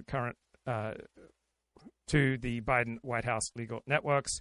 We've got Covington and Burling, right? Deep Obama and Biden and Democratic Party ties. Key players, Eric Holder, Lenny Buer. Russiagate, in Russiagate, deep state entrenchment, returned to Covington after serving in the Obama Department of Justice, referring to Eric Holder and Lenny Brewer. Firm represented major tech and surveillance companies with ties to federal investigations, defended figures in the intelligence community during investigations into FISA abuse and surveillance against Trump and the Trump campaign. Beauvoir and Plimpton, partisan alignment, institutional left, key player, Mary Jo White, Obama SEC chair, and Andrew Seresny. They are represented Hunter Biden in federal tax and firearms-related investigations. They helped negotiate controversial plea agreements that collapsed in 2023. They have close ties to DOJ officials who are overseeing investigations of Hunter Biden. Right? These players are worthy of scrutiny over sweetheart deals and unusual coordination. And there's Paul, Weiss, Rifkin, Wharton, and Garrison. Right? Part of the progressive left-wing legal elite. Key players, Jay Johnson, former head of Homeland Security for Obama, Loretta Lynch, Obama's Attorney General. They represent progressive groups in redistricting and voting rights lawsuits. Right? No comparable representation for free speech or conservative plaintiffs. So reinforcing this political asymmetry on the part of big law, overwhelmingly aligned for the Democrats against Republicans, consulted by Democratic-aligned NGOs on how to frame post-2020 election audit challenges as threats to democracy. Jenner and Block. Right? Again, left-wing. The key players, Donald Verrilli, Obama SG. What's SG? Ian Gershengorm. In the January 6th committee staffing, they provide legal support, volunteers to January 6th committee. They assisted with lawfare efforts to charge Trump advisors and allies, worked behind the scenes with groups like Lawfare, Blog, and Brookings to craft legal theories around insurrection disqualification, Skadden Arps, Slate, Meager, and Flom, right? Part of the Democratic Party establishment. Key players include Greg Craig, former Obama White House counsel. They were in the Ukraine lobbying scandal. They were paid million by pro-Russian Ukrainian interests via Paul Manafort. They were fined for failing to register under the Foreign Lobbying Act. There were no major prosecutions of Skadden lawyers. They avoided accountability while similar conduct was used to hammer Trump affiliates. Sullivan and Cromwell.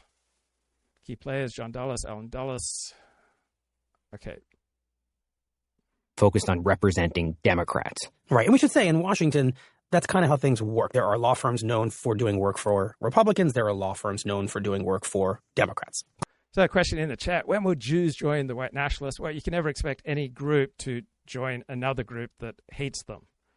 When they have interests that align, then formerly hostile groups can come together. Orthodox Jews, right, overwhelmingly are probably more receptive to arguments about white interests than white non-Jews. Correct. So what happens is, during the campaign, the law firm took over paying for the work of a former British spy who was compiling a dossier on Trump's potential ties to Russia. And by dossier, of course, you mean the dossier on Donald Trump that becomes a big factor in how we all think in that moment about Trump and Russia. Correct. The salacious compilation of unverified intelligence reports that laid out potential ties between Trump, his associates, and Russia. Mm-hmm. And the chief boogeyman in his eyes was a lawyer for Perkins Coie, who was the top lawyer on the Clinton campaign, a guy named Mark Elias, who had not only established himself as the top lawyer for Democrats, but had played a role in helping to fund the dossier and represent the campaign.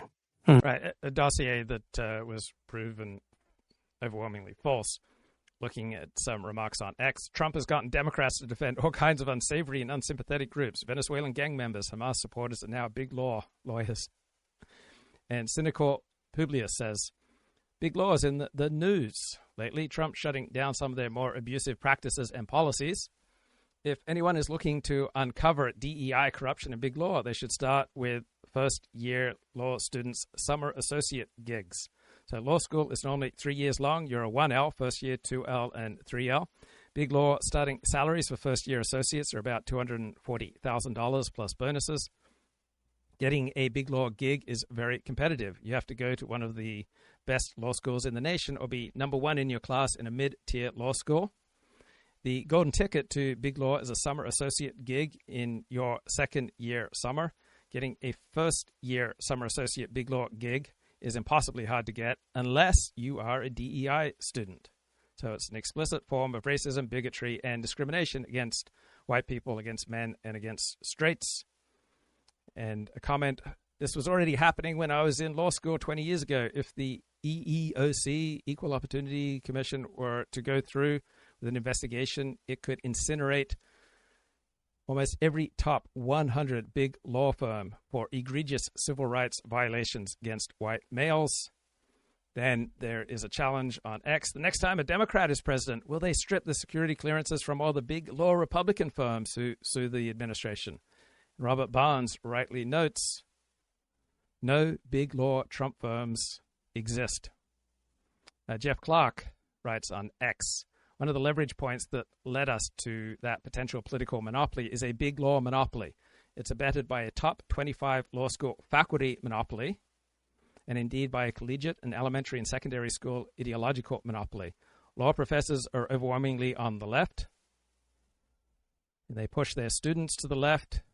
Then their students populate big law. They they run law firms as functional extensions of the left, as well as its main party and its NGOs. Virtually all pro bono work is then done to benefit the left, except a case here or there taken on as a token that will let the firm in question claim on paper to be even-handed. Big law political action committees also overwhelmingly support Democrats. Big law partners donate overwhelmingly to Democrats. Internal firm celebrations skew left. Left-wing causes are celebrated in newfangled days coming out of left field. Right? There are more conservatives and moderates inside big law than big law lefties want to think, but the conservatives and moderates have been cowed. They have failed to push back against the continuous leftward drift. Large part of this is internal cowardice driven by fear of losing money. This is why we have a scadden transactional associate over the past week, presuming to tell firm leadership what it must do politically to oppose a duly elected president and the political views he carries forward as a representative of the people. So she's going to make noise and quit. Spoiled, entitled, captured by groupthink. Can't hear herself as middle America would hear her. Clueless. Thank goodness for Trump, who saw that in just the span of 20 years, big law has become so monolithic and dominated by the left that he had to take action to push back on some of these firms. Allowing the trend to continue threatens liberty because the best legal know-how and resources are only put to one side, the left-wing side, accelerating a left-wing political monopoly that would destroy this country and make it unrecognizable. The 2020 election was an important inflection point. There was more suspicious activity in a national election there than we have seen in many presidential contests. You would think that one or more big law firms would have lined up to represent Trump's side. Nope. President Trump was starved of big law support. I think the primary reason that Trump was starved of big law support is that his legal challenges to the 2020 election results overwhelmingly lacked merit. So I don't think that's a strong argument. The solution is for big law to again hire in more conservatives from the best lawsuits, then give them promotional opportunities to partner. We need big law firms to bring in more conservative partners and to give a voice to conservatives and to encourage free speech inside and outside the firms so conservatives don't bite their tongues or get penalized in advancement for speaking their minds. 50-50 balance does not need to be restored, right? But maybe something a little bit more even. The power balances we see now in big law firms is wildly unhealthy for the republic, and it should end. When you hear the left whine that many of us are fed up with big law pretending it is neutral and centrist, right? Big law is not neutral, and it is not centrist. Controversial move by BuzzFeed last night, publishing a dossier sourced to a person who claims to be a former member of British intelligence. So as Trump is coming into office, BuzzFeed, of course, published the entire contents of that dossier. The dossier is everywhere. This is for that infamous dossier. It's all over the news media. Correct. It is widely thought to be pretty scurrilous. Some pretty salacious allegations. This is lurid stuff. This is all unsubstantiated. And let's be clear for a second just about the dossier. Many of the allegations in it eventually are debunked. But for Trump, Perkins Coie's involvement in the dossier was just unforgivable. Because as he comes into office, he quickly faces this sprawling Justice Department special counsel investigation into potential ties between his campaign and Russia. Right. And the dossier had nothing to do with why that investigation was open. But Trump is able to conflate all of this and blames the dossier, and by extension, Mark Elias and Perkins Coie, for the investigation. Got it. Dossier. Do you hear about the dossier? It was paid for by crooked Hillary Clinton. He sees this, or at least he makes it out to be, I call it the Russian hoax. all part of a larger deep state conspiracy. They lost the election, and they didn't know what happened. And they needed an excuse. So they said, Russia. He says big law, Democrats, and the media have come together to unfairly tarnish him and delegitimize his election victory and, by extension, his presidency. These are sick people. And there has to be accountability because it's all lies, and they know it's lies. They know. Eventually, Trump does get the Justice Department to investigate whether there was this conspiracy. And a range of different things are looked at, including Perkins Coie's role. Mm-hmm. And ultimately, that investigation results in a Perkins Coie partner being indicted for misleading the FBI during the 2016 campaign about Trump's potential ties to Russia. And that partner goes on trial, but is acquitted. So the efforts to use the criminal powers of the Justice Department to go after Perkins Coie ultimately fall flat. So Trump is able to put this firm under some pretty intense legal scrutiny, but it doesn't deliver for him the victory over Perkins Coie that he clearly craves. Correct. But his tangling and fighting with Perkins Coie is not over. He loses the 2020 election, and he's going around the country trying to overturn the results. Right. And at many of the important junctures where Trump's lawyers go into court to try to have the results thrown out, those lawyers find themselves on the other side of Mark Elias. Oh, wow. And Mark Elias and his practice at Perkins Coie just kicked Trump's butt. They win pretty much all of these court battles. They are celebrated by Democrats as a bulwark against Trump. Mr. Mark Elias joins us now live. Mr. Elias, thank you very much for being here. I really appreciate you taking the time. Thanks for having me. And by this point, Elias is all over the place as one of Trump's loudest critics. The fact is, Republicans didn't find really any fraud because there wasn't much of any fraud. He essentially becomes synonymous with the Democratic resistance to Trump. The lawsuits that were filed one after another were just, surreal. They were not grounded in fact, but they also weren't grounded in law. And so for Trump, there's no bigger foe or offender in terms of lawyers or law firms than Mark Elias and Perkins Coie. And yet, what can he do about it? Well, when he's out of office, Trump tries to sue Perkins Coie.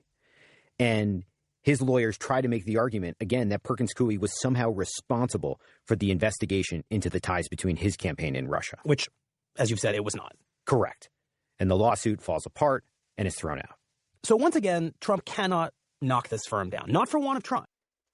So I'm not a big fan of gratuitous litigation, but allowing people the opportunity to sue for harm done, right, it is usually much better than the alternative, right? If you didn't allow people to sue for a tort, for harm that's been done to them, then they're much more likely to escalate, such as hiring someone to kill you or to break your legs, right? I'd rather be sued than have someone kill me. He just keeps failing. Correct. And look, for Perkins Coie, this certainly was not a fun endeavor to be the target of Trump's ire. But they appear to breathe a sigh of relief. And then it gets even sort of better for them. Mark Elias actually leaves Perkins Coie. So if you're Perkins Coie, you have survived the scrutiny and you've gotten rid of the lawyer who Trump hates the most. But then Trump wins re-election. And it doesn't matter to Trump that Mark Elias is gone. He still wants revenge. And just weeks into office, Trump goes after Perkins Coie in a way that I did not think he was capable of.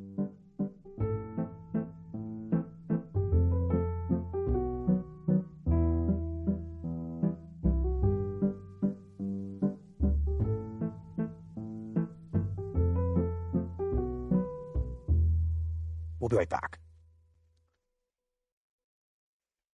What the hell, guys? I'm trying So, to Mike, run once high-quality... Trump returns to the White House, how does he go after Perkins Coie in a way that, as you just said, seemed unfathomable to you until he did it? I told you that Perkins Coie did a lot of work for Democrats, but a major portion of the firm's day-to-day work is representing companies and contractors that have business or problems with the federal government. That's kind of their bread and butter way of making money. Got it. And to do that, and I know this may sound a little basic, you have to interact with the federal government. Right. You have to talk to the federal government. You have to go into the federal government to represent your client. Right. Will, could you come over? We're going to send some executive orders. Keeping that in mind, Trump, less than 2 weeks ago, in the Oval Office. Sir, your administration has made it a priority both to end lawfare and the weaponization of government and also to hold those who have engaged in lawfare accountable. Signs an executive order. One of the law firms that has been involved in that is called Perkins Coie. That's also a law that essentially bars Perkins Coie, specifically the firm itself, named, and its lawyers from entering federal buildings and essentially interacting or dealing with the federal government. This is an absolute honor to sign. What they've done is it's just terrible. Making it impossible to do the most basic function of their job, which is represent their clients before the federal government. Correct. And it should never be allowed to happen again. And on top of that, the executive order basically says that if you're a contractor and you have business with the government and you are represented or tied to Perkins Coie, you could lose your work with the government as well. Wow. Basically, Trump, in this executive order, is putting Perkins Coie on a blacklist. Correct. Simply your tie to Perkins Coie means that your work for the government is majorly in question. So what happens is that almost immediately, the firm starts to hemorrhage clients that they've had for decades. They start losing clients every single day in the aftermath of Trump signing this. And this is an existential threat for this law firm. So Perkins Coie itself has to go out and find a law firm so it can now fight this in court. Can you just explain that? Because I think most people listening will assume that a law firm full of lawyers can fight its own fight. Sure. Perkins Coie could have gone to court and fought this themselves. But because it was existential, they needed to walk in the door with the best representation they could get. Because if they fail to stop this, the firm will be toast. Right. But what happens is, in an example of how powerful this action from Trump was, not every law firm is jumping up to represent Perkins Coie. Because if they take on Perkins Coie, they could be the target of the next Trump executive order crippling them. Right. But then something sort of remarkable happens. In Washington is a law firm called Williams & Connolly. They are known as the toughest, nastiest, fiercest litigators in Washington. They almost take pride in fighting the government. And amid all of these questions about whether anyone is going to step up and come to the defense of Perkins Coie, Williams & Connolly comes off the bench and says, we'll do it. So there's a saying in the legal field that if you choose to represent yourself, then you have a fool for a client, right? Almost everyone benefits from having a third party represent them. We'll take the risk. Correct. So as quickly as they can, Williams & Connolly files suit against the Trump administration, asking a federal judge to jump in and stop the executive order. And there's a hearing before a judge in which Williams & Connolly faces off against the Justice Department. A Williams & Connolly lawyer lays out how what Trump has done is unconstitutional, unfair, and will destroy Perkins Coie. The Justice Department argues that the President of the United States has great leeway to do whatever he wants in this area and sees Perkins Coie as a potential national security threat. So when you take an action like Trump has taken, you have to consider the implications. So what if a Democratic president does this against a Republican law firm? And the most important answer is there are no equivalent big law firms that are in the control of Republicans, right? There aren't major institutions in the hands of the right, right? The left enjoys institutional control by a ratio of something like 50-1. And how can it justify that claim? That this firm, because of its role in the 2016 campaign and creating this unfair cloud around Trump's ties to Russia, is a threat to the country. That this law firm is dangerous. Correct. And cannot be trusted to do business with the federal government. And how does the judge rule? So I know a lot of religious people, particularly Christians, but also some Orthodox Jews, who think it's a terrible thing to rejoice in the destruction of your enemies. And you're not absurd if you're MAGA, if you're on the right, and you regard big law as an enemy. And so I think it's normal, natural, and healthy if you're on the right to have some joy in the damage being done here to your enemies. Now, depending on your social position, you may want to keep this quiet. She says it sends a chill down her spine. It is chilling to the legal profession. And she issues a temporary restraining order.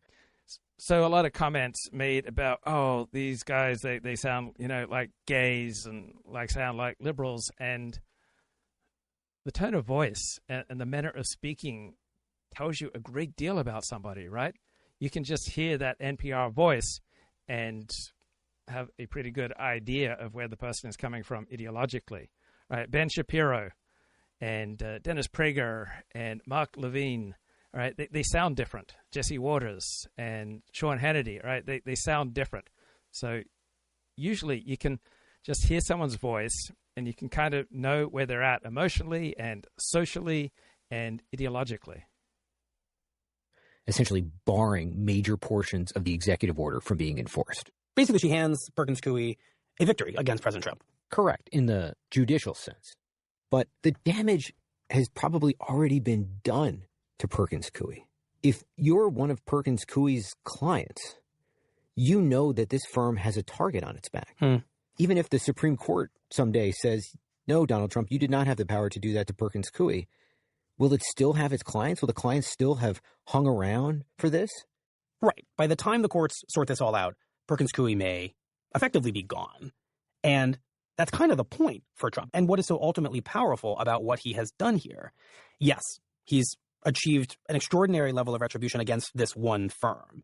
But by making an example out of Perkins Coie, he's done much more than that, because he has told the entire community of big law firms in the country that what happened to Perkins Coie is exactly what awaits them.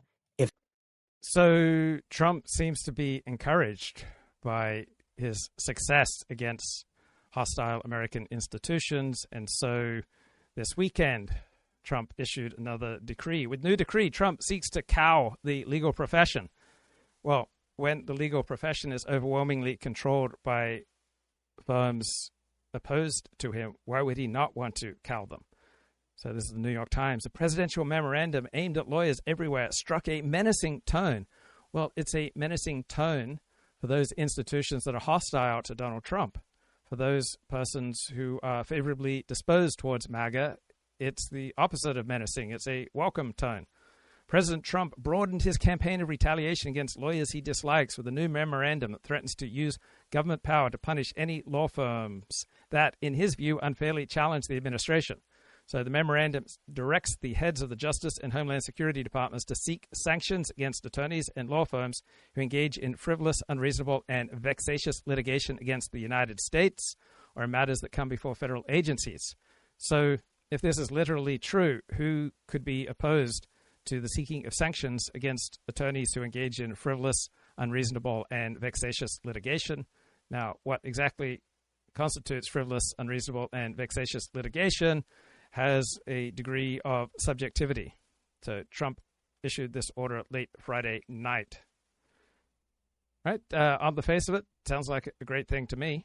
If they cross him or if they upset him, and what awaits them, if they take that risk, is destruction. And that is an attack on the American justice system. Because in our country, or alternative understanding, it is an attack on an American justice system overwhelmingly controlled by the left. The way that the legal system has taken hold over the past 2.5 centuries is the idea that everyone is entitled to a vigorous defense, to a lawyer who's... So it's quite rare that big law offers pro bono services to MAGA or to people on the right, right? They deploy their resources overwhelmingly on behalf of the left. So why would people who are not on the left not enjoy seeing them getting beaten into submission? Is going to do everything in their power within the law and ethical guidelines to defend them. So what happens when, if you're a lawyer, you're afraid to represent different parties that are potentially on the other side of the government? So if you become afraid to represent the left instead of the right by a ratio of 100 to 1, maybe that's a good thing. That the government is going after. And what does that mean for those people who are potential targets of the government? Whether they work at USAID and they've been fired, whether they are an inspector general who was just let go without Congress's approval, theoretically in violation of the Constitution, whether you're a $1 billion grant being held up by this president, even though it's been approved by Congress. So Mark Halperin thinks it's outrageous that Elon Musk's conflicts of interest are not more properly revealed by the Trump administration. I'm more interested in the bottom line than in these conflicts of interest. So I'm more interested in the ends right now than the means, and whether or not Elon Musk and the Trump administration are releasing enough conflict of interest documentation. That's not one of my top 20 priorities. I recognize the good things that come from that, but my priorities are taking back America from the left. Right? That's what I'm primarily concerned about. All those people, all those entities, in theory, are out there looking for lawyers to sue the Trump administration. Or if you're one of the people that we've talked about on the show who Trump would like to have criminally prosecuted, if you're Liz Cheney or James Comey or Adam Schiff, what does that mean to them when the government comes for them and they need to find lawyers? And beyond all of that, the reason I think this really matters. Well, often MAGA types and conservative types have tried to find lawyers. The advocates for a traditional definition of marriage, they tried to find attorneys, and left-wing big law denied them repeatedly. Right? 3 times before the cock crowed in the morning. Is because of the current makeup of Washington. You have a president who is using power in ways that we have never seen before. You have Republicans on Capitol Hill who have no interest in standing up to him. Democrats seem to have no ability to stop him. A cabinet full of people who were appointed because they have no desire to stop him. So that leaves the courts. But for the courts to hold Trump accountable, to stop Trump, they need for people to bring lawsuits in matters before them. And the people best equipped to do that are the big law firms in Washington. But if those firms are afraid that if they enter that fight, they could lose all of their business, Trump is then essentially taking one of his biggest adversaries off the playing field. Right. So most employees do higher quality work when they have some fear of their boss. I would think that spouses who have some fear of their partner, right, probably behave in a more ethical fashion than those spouses who have zero fear, right? Sometimes fear is a godly thing. Essentially intimidating one of the last, maybe the last check and balance against his power in this moment. There are other lawyers who can bring these matters and that are skilled, but the ones with the most horsepower are potentially being sidelined. All right. Overall, that sounds awesome to me.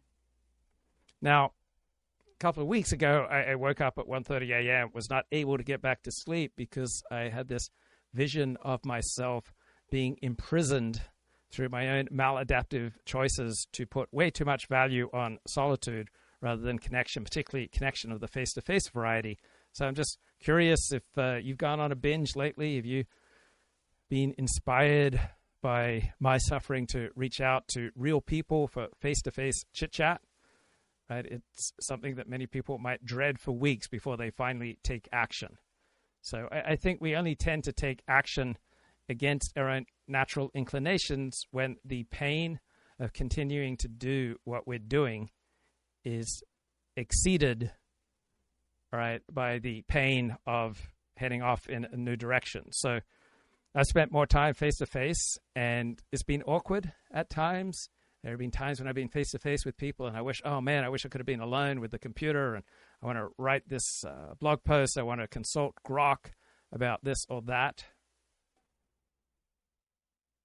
A misperception. I think they are very much wrong. Well, I do. All right, this is Ann Coulter speaking with Heather MacDonald.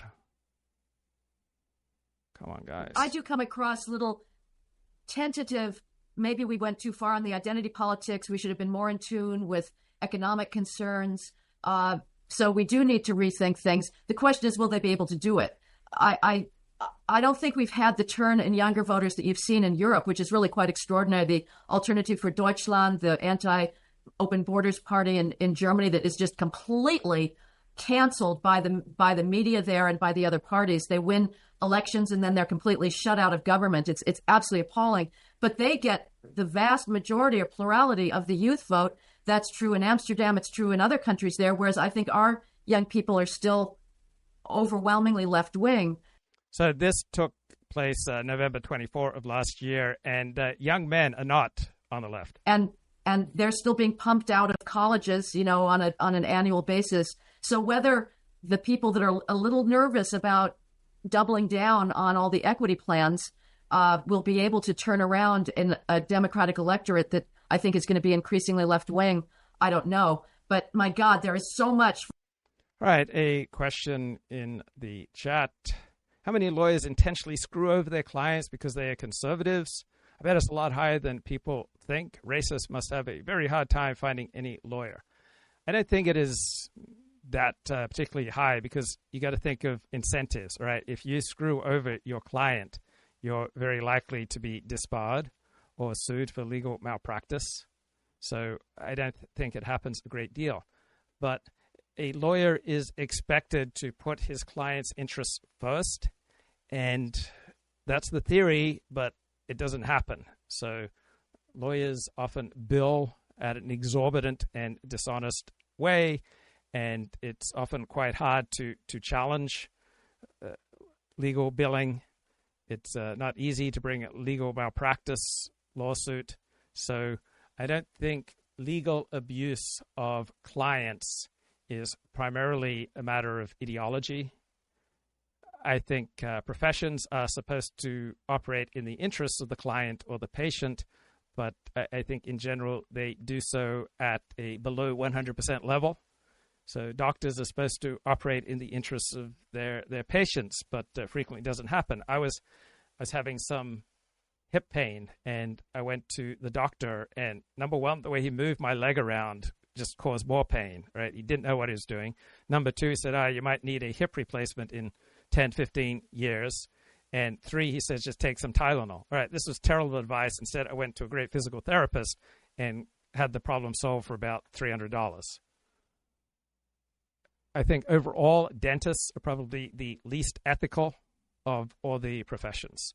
So if a dentist tells you that you need expensive dental work and you have reason to be skeptical of your dentist, then definitely check for a second opinion. I think getting a second opinion with regard to prospective expensive dental work is more important than with any other profession. Oh, shoot, doggone it. Hi, I'm Ann Coulter. Well, oh, man, I got that wrong.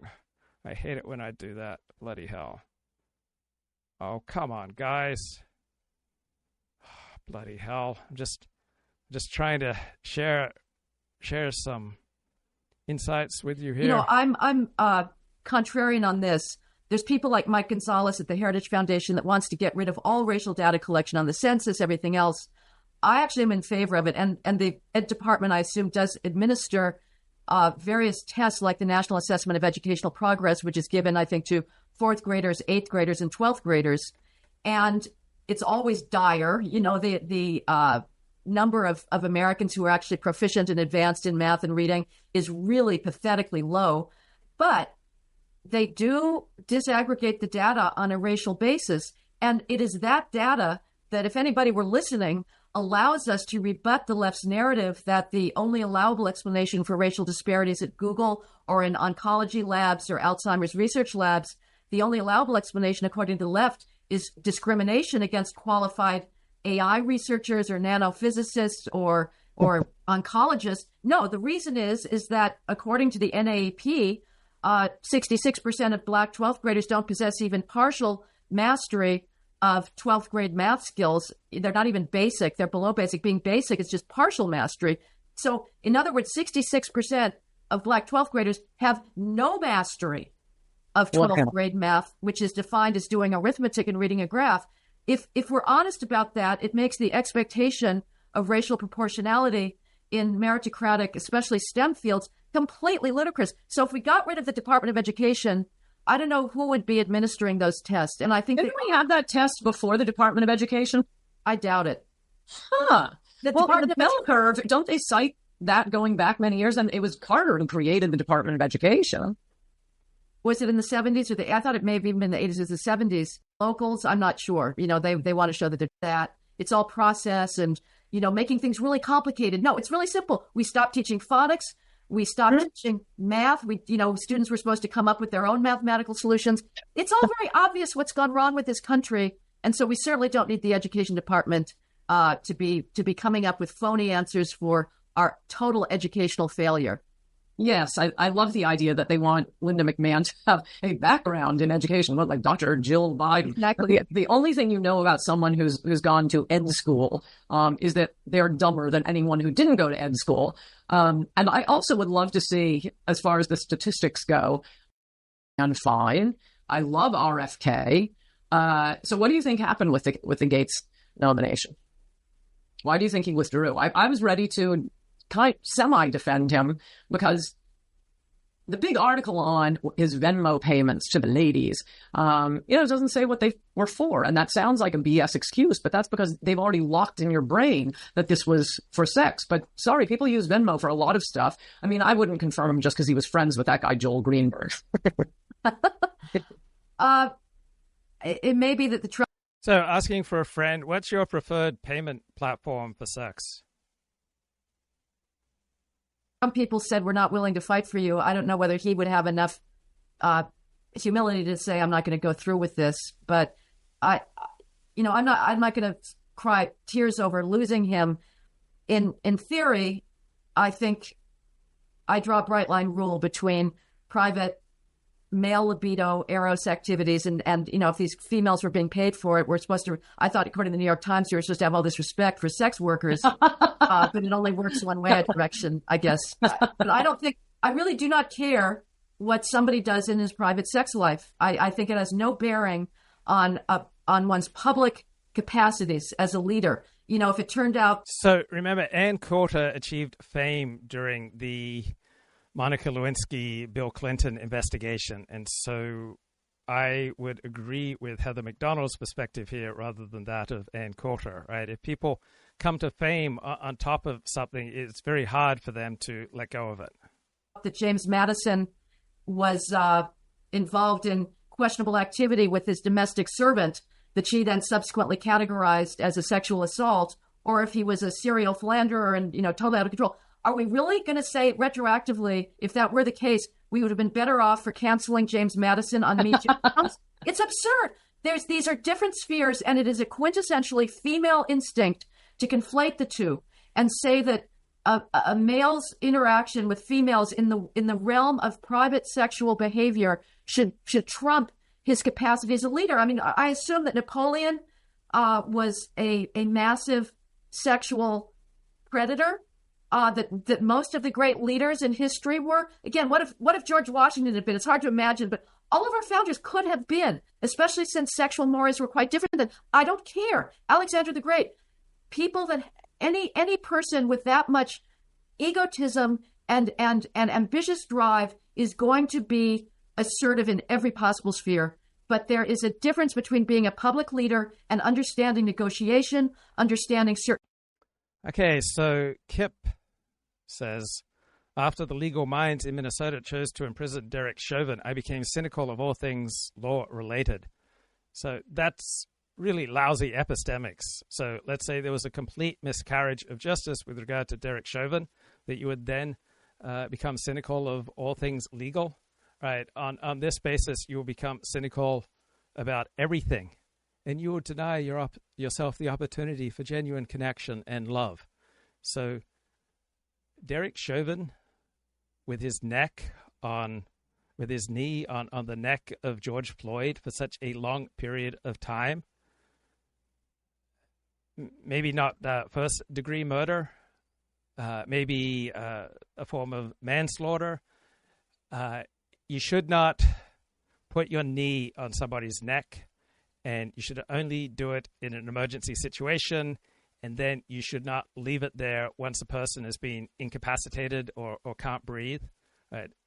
So George Floyd is the primary source of his own misery. Right? He behaved badly when police officers tried to arrest him, so I have some empathy for the police officers who are trying to restrain Rodney King and George Floyd. But don't keep your knee on someone's neck once they no longer pose a threat. On the other hand, I recognize that after a fight, after some high-intensity confrontation, it can cloud the mind, and so perhaps we cannot afford to so micromanage and second-guess our police. I have not made Free Derek Chauvin a major campaign of this show. I recognize some arguments for ameliorating his sentence. Yeah, I'm down with that. Certain principles of rule. Again, I thought Clinton's sexual stuff was irrelevant, but it was opportunistic on the part of Republicans to use it against him. But I don't care about that either. It's sordid. Okay, when you say his knee was on his shoulder, not true. His knee was on his neck much of the time. The police academy trained him to do it that way. That is not true. All police in the city were trained to do the same procedure. I shouldn't make such a categorical claim. I am skeptical of what you just said. And it's unfortunate, but as far as I'm concerned, it should all be kept off stage. So again, on this, I totally disagree with you. Totally, 100%. I think most great leaders were not philanderers. I think most of them had private good character. I think this gets exaggerated by philanderers. You know what type of people were philanderers overwhelmingly? People who had reason to believe they could get away with it and had the opportunity. So it's a lot more difficult to be sexually disciplined when you have a multitude of opportunities to have sex with attractive young women. They want you to think everybody does it when everybody doesn't do it. And it did bleed into, I kind of liked Clinton's policies. He was a moderate Democrat. He was a moderate Democrat. But he was also a big fat liar. to the point that finally the press, and not just about the dalliances. Joking, this is an important one, but you remember him walking out of Ron Brown's funeral and he's laughing and carrying on. And then you can see him sort of catch the camera out of the corner of his eye and start pretending to cry. He was just such an Elmer Gantry. He'd lie about anything. If you can't trust him. So I have not watched the full video of the police versus George Floyd confrontation. I may not have watched any of it. Oh, what the hell? I just lost my place. This is not fair. I'm trying to create a high-quality show here. Oh, bloody hell. He kept assuring me, no, this is wrong. I'll show you where it's wrong. Oh, man. I'm so careless, but I need to love and accept myself, even though I'm careless. Luke, I love and accept you, even though you're a flawed human being who clicked at the wrong time. On one's public capacities as a leader. If it turned out that James Madison was involved in Clinton's policies. He was a moderate Democrat. He was a moderate Democrat. But he was also a big fat liar. To the point that finally the press, and not just about the dalliances. Joking, this is an important one, but you remember him walking out of Ron Brown's funeral and he's laughing and carrying on. And then you can see him sort of catch the camera out of the corner of his eye and start pretending to cry. He was just such an Elmer Gantry. He'd lie about anything. If you can't trust his word, I don't think it's very common. And one thing I wanted to raise with you, I find it kind of amazing. So once Gates withdrew, they moved on to Pete Hegseth. And I admit I knew nothing about him. He has very impressive credentials. It's kind of weird that Trump's cabinet nominees are all people he's seen on TV. Kind of weird. Maybe it's not weird that he wants people who are good on TV. Right? Maybe that's not a ridiculous criteria. But it could work out. And with Hegseth, it's funny that the one thing they're trying to get him.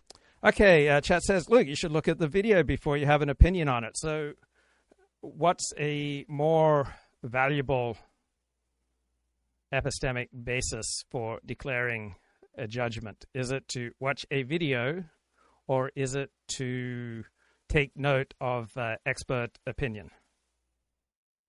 On is, and I think he's probably more telling the truth here. So some married woman gets smashed. They're both married. They're at some conference.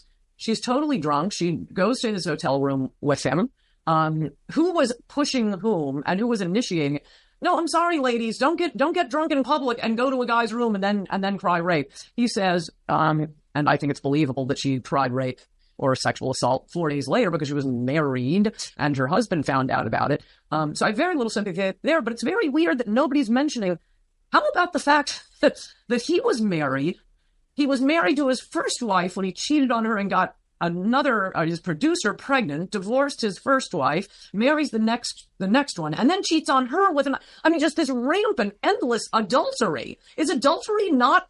Are we fine with that now? It doesn't even get mentioned. It's like that is just de rigueur, and only if the girl says rape do we care. I don't care. I don't. I think that sex is different, and it depends on how you define bad. Okay, do you side with Ann Coulter or Heather MacDonald here? I think I side with Heather. Character. So I think there are public virtues. And if you're at somebody's funeral and you're comporting yourself, trivially and without due respect, I think that's a public virtue. I think Eros makes people crazy. It is not a public virtue. It is something that is in the chthonic realm of human instinct. Wow, I don't think I've heard about the chthonic realm. I probably lived a sheltered life. I'm not sure I've spent a great deal of time in the chthonic realm. Have you spent time in the chthonic realm? What's it like there? How can I get there? I want to know more about the chthonic realm. And male-female relations are extremely complicated, but they do not have bearing on somebody's capacity to work with constitutional principles, to be a leader of men, and to have that charisma. I don't know. I don't have the empirical data, and you don't either, about whether the leaders that we revere have been good family men that have not been cheating on their wives, or whether they have always sought, consent before making the moves on somebody. I completely agree. I mean, this is getting into absolute college territory now of these ridiculous females that are denying their own agency in getting drunk. Well, what do you expect? You get drunk, and as according to Hegseth's story, it was the female that was pushing him into the hotel. Okay, so what the heck is the chthonic realm? So thank God for Google. The term chthonic realm refers to the underworld or the realm of the earth, particularly associated with death and spirits dwelling beneath the surface, derived from the Greek word chthon, meaning earth or soil. Describe things related to the underworld, the realm beneath the earth, the spirits or deities associated with it. The term can be used to describe something that resembles a mythological underworld or anything earthly or natural as opposed to elevated or celestial. All right, that's my problem. I spend my time overwhelmingly in a celestial world. Right? I spend my time in a heavenly world. To use Hebrew, right? I spend my time in the world of Ruchnius, which is the spiritual world, not in the world of Gashmius. So Ruchnius versus Gashmius. I'm probably not spelling. Okay, the difference between Ruchnius and Gashmius. So I'm naive, right? I spend my life in the heavenly realm. So Gashmius, yes, that refers to physical pleasures, right? Ruchnius refers to spiritual pleasures, right? Everyone wants physical pleasure. Everyone wants the world of Gashmius. But guys, once you have it, there is no deep feeling of fulfillment, right? Ruchnius, on the other, right? Nobody wants that. But when you have it, there is such a deep sense of fulfillment. Like, if you're happy and you know it, clap your hands. If you're happy and you know it, then your life will surely show it. If you're happy and you know it, clap your hands. Right? When you have the peace that passeth understanding from living in a world of Ruchnius, I mean, that's where it's at. Right? Think about the pursuit of sexual pleasure. The whole world is running after it. Almost everything in the media revolves around the desire for it. But you'll seldom hear someone talk about how good he feels after it's over. It's all want, with no fulfillment. Spirituality, on the other hand, no one seems to want it. But someone who has it, there's no need to ask him how enlightened and uplifted his life feels. Oh, that's great. That's excellent inspiration from the excellent website guardyoureyes.com. Thanks, guys. I love it. Hotel room. But again, this is another assumption of risk, and I'm not going to feel sorry for you. But as I say, just to repeat our point of disagreement, no, let's not repeat. I don't really move on. We understand chromosomes. It's no longer a matter of obvious common sense wisdom, but we know it down to the absolute interstices of our cells and our genetic code that males and females are different in every aspect of their physical being. So why should we pretend otherwise? I mean, to live a lie is never a good thing. So I hope Mace keeps it up, and I hope she gets a lot of backing. As far as and I hope Democrats keep fighting her. I don't think it's helping them. Right. Oh, I guess, the thing that really gives me the most hope for the Trump administration that maybe allows me to think about 12 years is Stephen Miller. He is the linchpin. He's the linchpin on the diversity nonsense, on the anti-white hatred. There's something else we disagree on. We disagree on Miller? Yeah, I mean, he's fine on his own, but he's keeping all the good people out, like Chris Kobach, because he wants to be in control. I can control Christy Nielsen. I can control Christy Nome. Well, actually, he didn't, and there was somebody else he said he could control last time. It was an absolute disaster, totally open borders. No, you can't do this by yourself. One person can't do this. So, yes, he's good, except that he blocks anyone else good from coming in. Okay, I don't know that internal power play. I would just say he's... Right, that's quite a thought-provoking point there by Ann Coulter. I know that he's absolutely solid on the issues, and I think his legacy in the last years of running this lawsuit operation that goes about suing against anti-white discrimination means that he is going to be more educated than most people about the degree of racial preferences throughout the federal bureaucracy, the degree of anti-white male hatred that needs to be taken out. And that's not something, that the public is really going to see. This is probably an issue that is of more importance to people in the conservative meritocratic elite. Nevertheless, I would say that's my biggest hope for Trump, that he gets rid of all of that, especially in the science agencies, but in everything. I mean, again, back to DOE, short of canceling it entirely, we've got to get the Justice Department and the Department of Education out of going after school districts because they have disparate rates of racial discipline. Yes. Going after them. Bring that up because it's exactly like what you said about why do we have to have women in combat? Because otherwise they can't become generals. It's the exact same logic. Well, it's primitive logic as the school to prison pipeline. If you beat up a kid or you give your teacher a broken jaw, if you get suspended for that, you are more likely to end up in prison. So we'll just stop suspending you for that. No, it doesn't work that way. You can't backtrack what the cause and effect is here. Exactly. I mean, is that one of these fundamental principles that divide conservatives and liberals? Like, conservatives believe in personal responsibility, the personal causes for outcomes. Progressives. I'm thinking one reason I haven't watched the Derek Chauvin George Floyd video is that I think I'd find it too upsetting. And I hope in my delivery of my opinions about it that I came across as cognizant of how little I know about the topic, right? When you're sure, right, and you have a good basis for feeling strongly about something, then that should communicate in your voice and in your manner. I hope I came across in my voice and in my manner that I am not highly informed on the topic. I don't like it when people are arrogant about things where they don't have a strong basis for arrogance. that there's really been a vibe shift when we can challenge the myth of George Floyd, and that's actually happening now in the U.S., isn't it? Yeah. So it's not, by the way, absurd. Can I just intervene here to charge the Irish with complicity in slavery? They were part of the. So that was Rod Dreher, and now this is John O'Sullivan, who was the editor of the National Review back in the 1990s, when the National Review would publish learned essays by our friend Steve Saylor. British Empire, and Irish people at every levels, from the tops, from the governors of colonies to the soldier at the bottom, the Irish people were involved in every aspect of imperialism. They were also, therefore, involved in every aspect of anti-slavery, because, and just recently, 2 days ago, Don Lemon, a very liberal commentator on American television, was raised the question of reparations with some English woman. I didn't catch who she was, but she was a sharp cookie, because she said she completely agreed with reparations. And obviously, when you're dealing with reparations for these kind of crimes, you start at the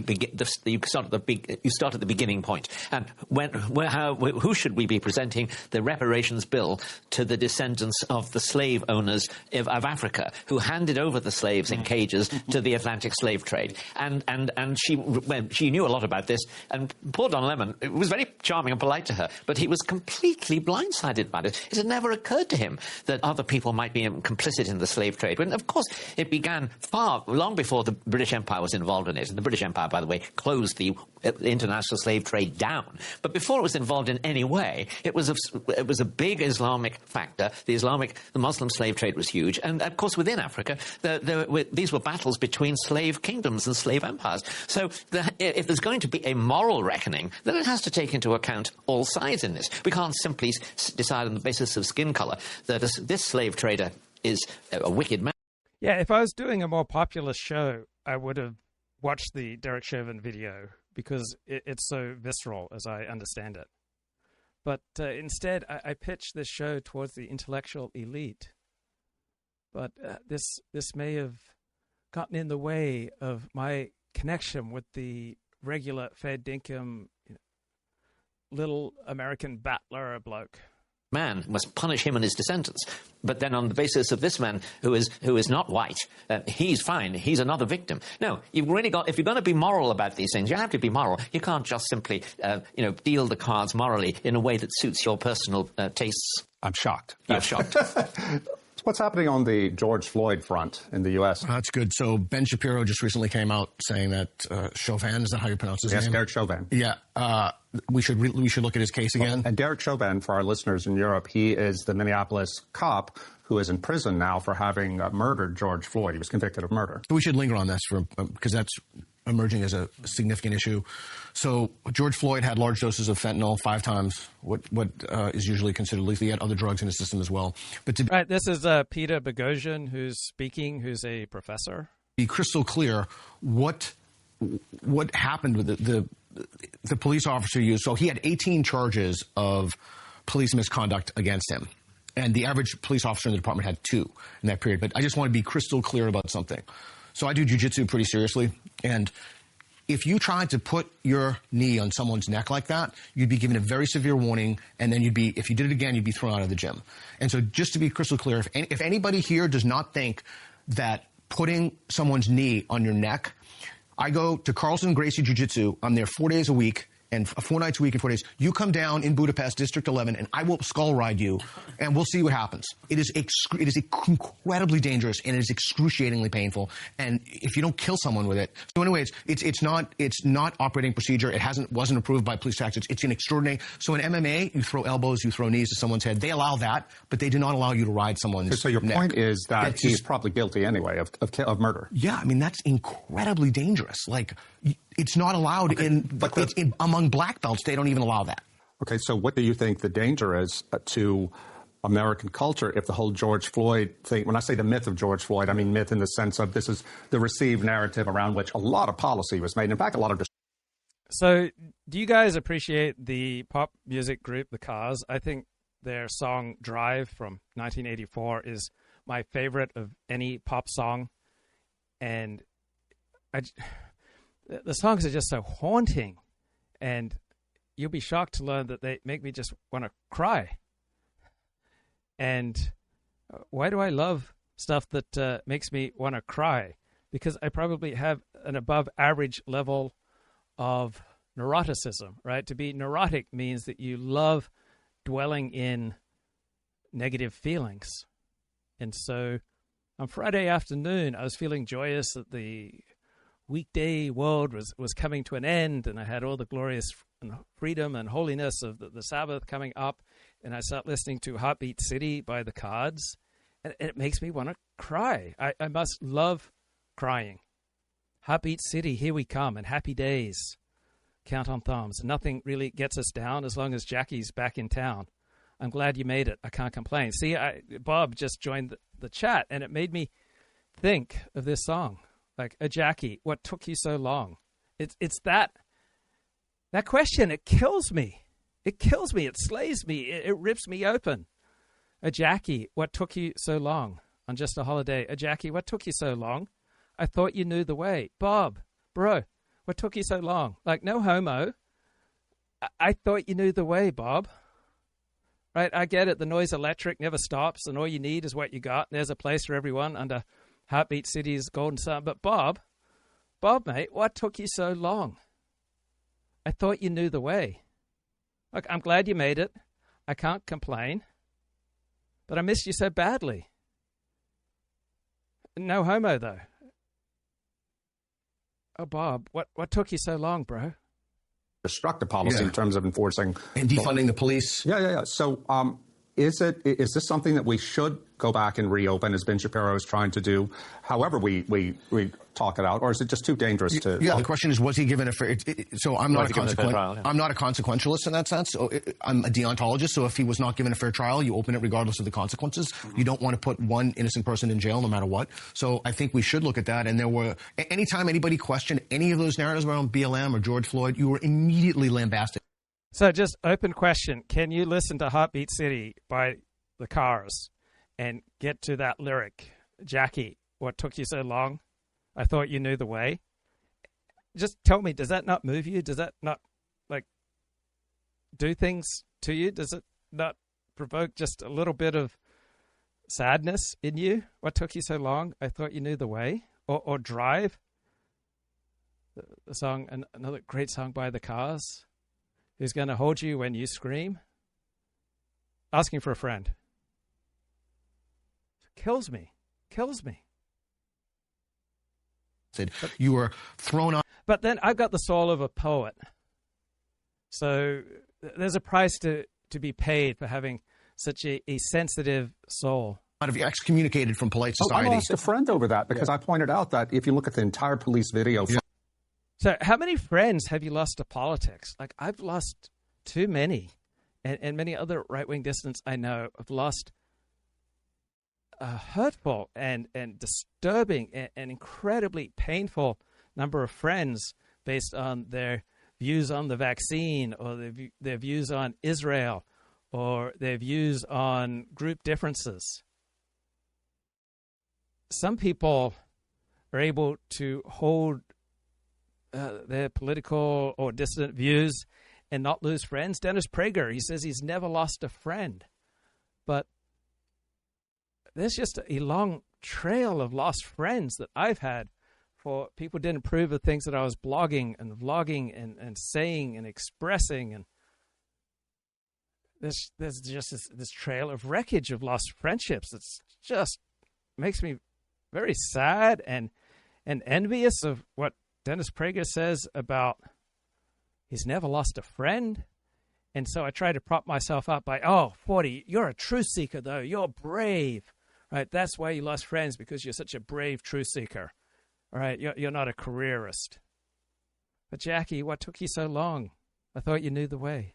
The confrontation with George Floyd for something like 17 minutes. They politely asked him and tried to coerce him, sir, get into the car. He kicked, he flopped around and all that. Not to say that he deserved what happened to him, but it's a much more complicated story than what I initially thought, which was that the cops threw him down, put the knee to his neck. But your position is very balanced, isn't it? You're saying he should get a fair trial if he didn't get one, but realise in a fair trial there would be substantial evidence against Chauvin, right? That's exactly what it is. And what he did, it's my understanding that it was not in alignment with the police tough guy. Not only that, like, again, anybody who knows anything about wrestling or jiu-jitsu, you would never do that to somebody. I think when people focus on that case, when Ben Shapiro is focusing on the case, I think he's missing the point, is that the question is not whether that man was guilty, and it sounds like you think he was. I'm not a specialist on that case, but it makes sense. The question is whether the police and indeed society is systemically racist. That's the question to be litigated in the court of public opinion, not necessarily the courts as such. And that's why we need to have a proper debate, because around so many of these issues, if you actually look at the data, the real data, and I think her name's Heather MacDonald. Is that her name? Heather MacDonald. She's great. So she's done some very interesting digging into the police, into the data. Whoa, I'm just looking at Fox News right now. There's this Brianna from the Federalist, and I think I'm going to have nightmares. There's something intense and searching coming to me. Is it her neshama? Is it her soul? There's something about her eyes. Is it the eyes, the facial structure, and the teeth and the lips? Is it the rhetorical strength of her points? I feel like I'm going to have nightmares, and I'm just looking at her now with the sound off. Is it just me? Is there something wrong with me? Am I lacking? Am I not manly enough? I'm intimidated. I might be frightened. I might be scared. And I'm going to get the facts wrong here, and since I don't have the exact data, but it's fine. Okay, if you're going to get the facts wrong, then look, I can't have bad epistemics on this show, bro. I'm sorry. This is Ann Coulter talking with Amy Wax. I had served on the clerkship committee, and this, of course, was conveniently dropped from all of the news reports. On the clerkship committee, it's one of the few places in which you actually see the class ranks of all the students, because you're trying to place your top students in good clerkships, and it's very, very competitive. And there were discussions in the sessions of the clerkship committee. This was years ago, before I was kicked off all committees, of course, so that I would be sure not to do my job.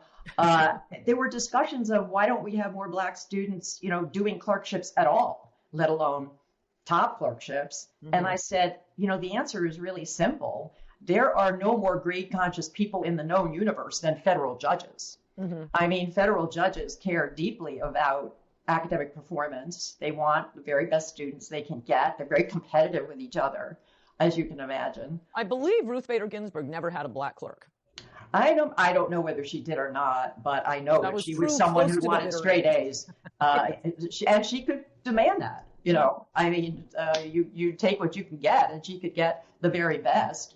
It's ironic, of course, that these justices on the left all favored disparate impact doctrine, which says, well, if there's a disparate impact of any criteria or qualifications on blacks, it's suspect. Well, these are the same justices that demand straight A's. Now, if ever there was a criterion that had disparate impact, that's it. But somehow they don't see it as applying to them. Funny thing about that. But that's an aside. Anyway, their complaint on that one, the reason they add on to your point that they have absolutely no shame, it was something along the lines of, and there are two parts that were absolutely there, that you had simultaneously revealed private information about the students and giving your perception. Well, unless your perception is private and confidential information, the very sentence of the complaint makes no sense. Right. They don't care. It's just Amy Wax bad, Amy Wax bad. And I mean, the reason I really wanted to talk to you, and I want a lot of people to watch this, is like I say, I feel like people are so, even conservatives, even non-politically correct conservatives, the political correctness is so deep-seated, and it is true that people who are afraid to say something out loud soon become unable to think it.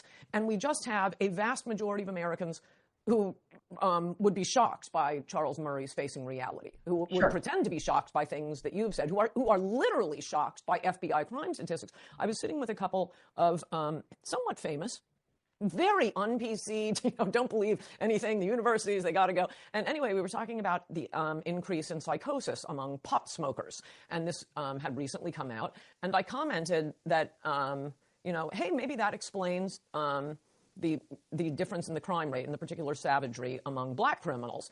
And they both looked at me like I was, trying to sign them up for the Klan. Luckily, one of them knew a psychiatrist who worked with criminals, and instantly got her on the phone, and she laughed at them and said, duh. And that's when they discovered something that it is astonishing to me that people, you may not want to talk about it. I understand that, but liberals hold us hostage by knowing we're going to be too polite to state true facts, so they can go along and state completely untrue facts. Right. Well, I mean, it's not, the mainstream media is complicit in this, in that they outright lie, or at the very least, they omit to tell us many important facts that, they're out there, they're buried in corners of the internet. But if you read the New York Times, which is a bad habit, then you won't necessarily know about them. But there's actually a bigger issue in this, how do black students do in law school? They've gotten very clever and sneaky, law schools, about trying to hide the ball on this. If you can't talk about this even in a general way, and that's all I did, was talk about general patterns. I revealed no one's grades. I was not specific about particular students, or certainly not any named students. But if you can't talk in general about patterns, then it makes it very hard to challenge policies like affirmative action. And they want to make it hard. They want to hide any of the facts that would cast aspersions on this policy as the greatest boon to mankind, ever known. The Harvard case, I think, was beneficial in that a lot of these facts were discoverable and came out. And it takes litigation to get the facts out. And that's a pretty hard road to toe, But it's going to take litigation to get the schools to abide by the Supreme Court ruling. I keep telling young lawyers, you want to become rich, just keep bringing lawsuits against colleges, because we are getting massive resistance. These are civil rights cases. Don't they get treble damages for that? They're cheating. They're coming up with pretexts. Well, actually, it shouldn't take a lawsuit. And I've been talking to some Trump people, or right of center people who are pretty well connected to the Trump administration. And my view is, politically, this election should allow the executive branch to cut off federal money from these schools, because they are discriminating every day in every way. Yes. I mean, there is no doubt about that. They pretend they're not, but that's just false. Okay. So really, the federal government would be justified in saying no more Title VI money starting tomorrow until you prove to us that you are abiding by Title VI. That is a political solution. And really, Ann, you and I know, but at the end of the day, the real solutions are political solutions. Okay. Mm-hmm. But I mean, one problem, you alluded to this earlier, is that the right is skittish about these topics. I mean, if you are a, true blue conservative, take out the blue, true red, conservative, based, as they say, you are being policed not just from the left, you are being policed from the right. Yes. There are people who are, who want to distance themselves from me. I'm sure. I talk to the students about it. I mean, take the Federalist Society. They claim to be nonpartisan. I tell the students, since the left defines everything as partisan and everything as political, how can you be nonpartisan in the current atmosphere? If you are in favor of free speech, that is regarded by progressives and certainly by many of my colleagues, as a right-wing conspiracy to take over the universities and ruin them. So one way that I think the typical sports fan deals with disappointment is that you, as quickly as possible, try to move on from a devastating loss. UCLA got kicked out of the men's basketball March Madness last night by Tennessee. And so I just want to move on. I don't want to talk about it. I'm not going to read analysis of the game. Tennessee was clearly the better team. And here we are. So I'm developing my relationship with Grok, and I am impressed. And I asked Grok on Friday, where is Steve Saylor wrong? And I emphasized, I'm only interested here in facts and logic. I'm not interested in name-calling. And so Grok said to me, well, Steve Saylor is wrong for his over-reliance on IQ as a predictor of social outcomes. So does Steve Saylor put too much emphasis compared to the evidence on IQ as a predictor of social outcomes among large groups? So in this 2007 essay, Steve Saylor argues that IQ is a robust predictor of individual and group success. Does he really argue that it's a robust predictor of individual success? I think he only argues for group success, economically, educationally, and socially. And Steve Saylor argues that differences in average IQ across groups explain disparities in outcomes like income, crime rates, and academic achievement. Does he say that that's the only explanation? I don't think so. So Grok tells me IQ correlates with certain outcomes such as educational attainment, but it's not a sole or deterministic factor. I don't think Steve Saylor says it's a sole factor. Studies such as James Heckman show non-cognitive traits such as motivation, conscientiousness, and social skills often explain more variance in earnings and employment than IQ alone. Yeah, and how robust is this Heckman scholarship, right? How many people are surveyed, right? How strong is this evidence? Steve Saylor tends to underweight these and cherry picks IQ as the dominant variable. Oh, does he?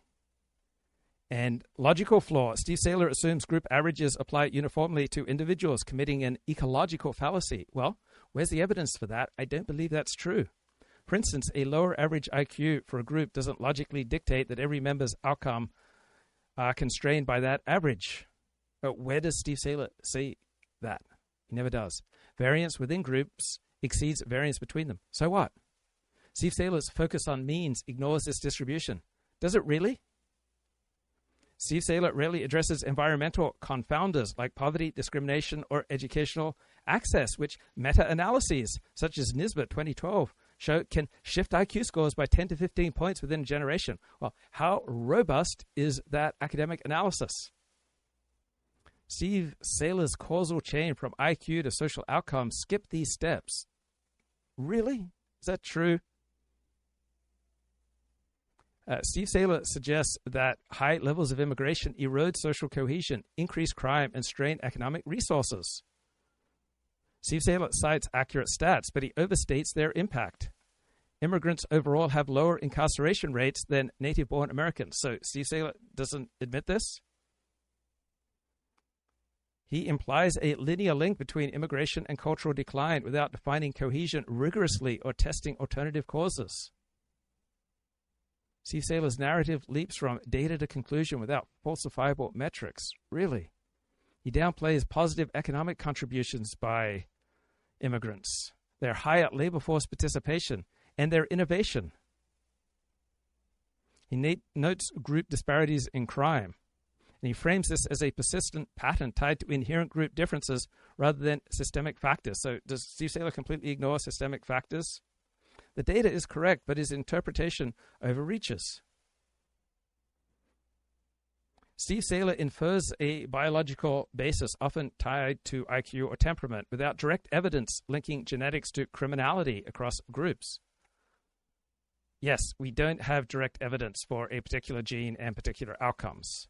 But given that the evidence is overwhelming that many of our temperamental traits have a genetic basis, I don't think Steve Saylor is way off. Twin studies estimate heritability of aggression at 50%, but environmental triggers such as poverty, lead exposure, and family instability mediate expression. Steve Saylor's leap to nature skips nurture's role. Does he really skip nurture's role? I don't believe so. Steve Saylor rarely engages with structural factors like redlining or lead poisoning. I've read a lot of Steve Saylor, and he does not ignore these structural factors. So, I said back to Grok. You says Steve Saylor tends to underweight these other factors, cherry-picking IQ as the dominant variable. What is the evidence that there is any variable in the social sciences that has more predictive value than IQ? What replicates more robustly than IQ?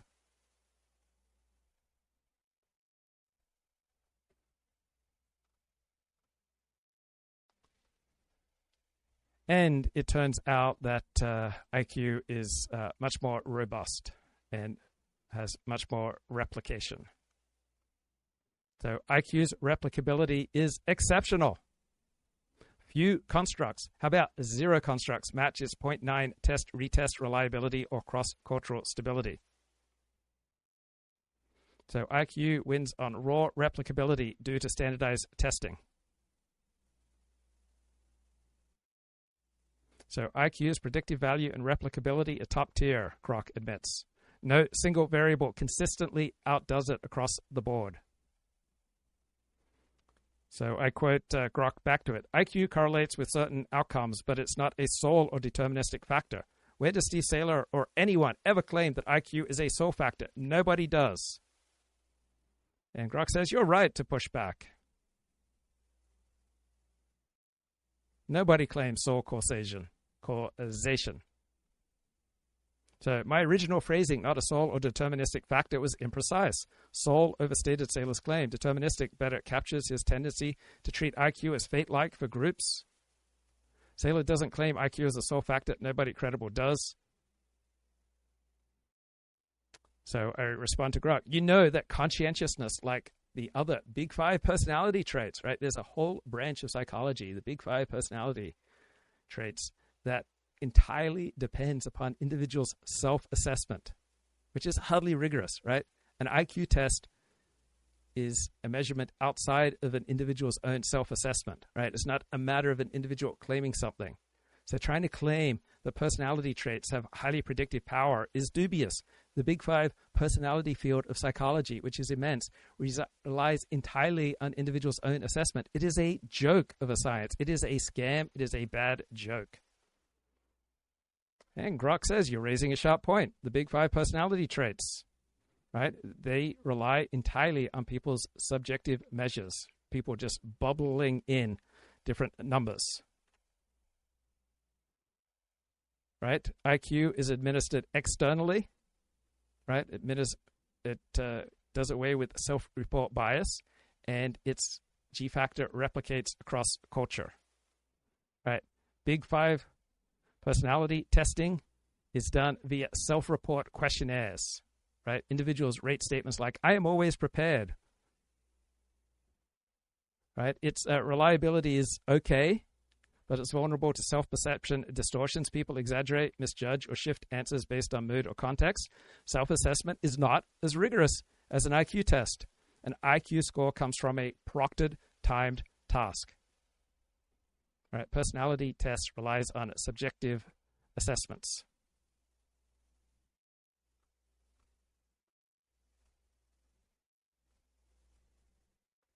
Right? IQ is hard data.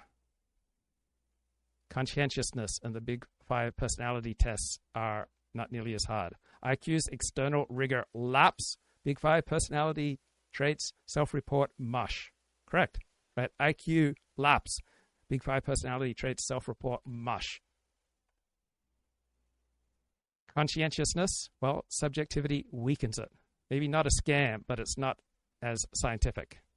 Right? Steve Saylor's IQ focus holds firmer ground than I gave credit. So I write back to Grok. Studies such as James Heckman, 1995, show non-cognitive traits such as motivation, conscientiousness, social skills often explain more variance in earnings and employment than IQ alone. Steve Saylor tends to underweight these, cherry-picking IQ as the dominant variable. Well, how well do James Heckman's claims replicate? Please compare the massive replication of IQ for predictive power within groups compared to the rigor and the replication of the studies showing non-cognitive traits often explain more variance in earnings and employment. How large are these non-cognitive studies compared to the massive size of IQ studies, which go into the millions?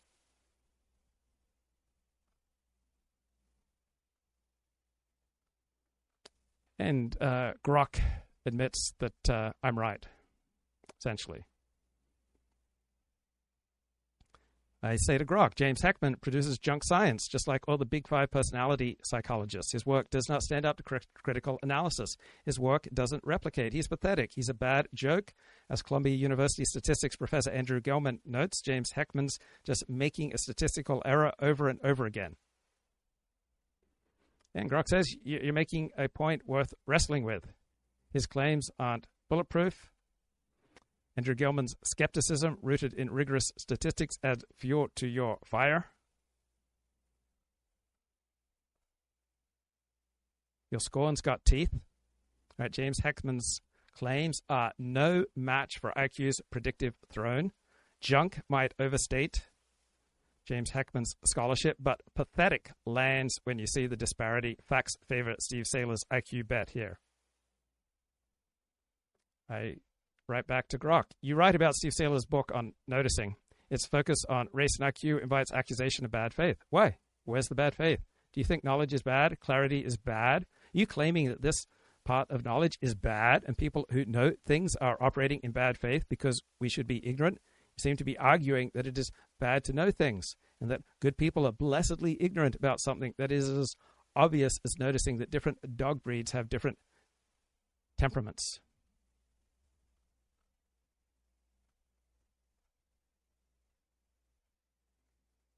You wrote about Steve Saylor. He assumes group averages apply uniformly to individuals. Please show me evidence where Steve Saylor does this. He never does it, right? So Grok was just making something up about Steve Saylor. You wrote, quote, I wrote that in critiquing Steve Saylor's IQ emphasis linking group averages to outcomes, he sometimes implies these averages dictate individual fates.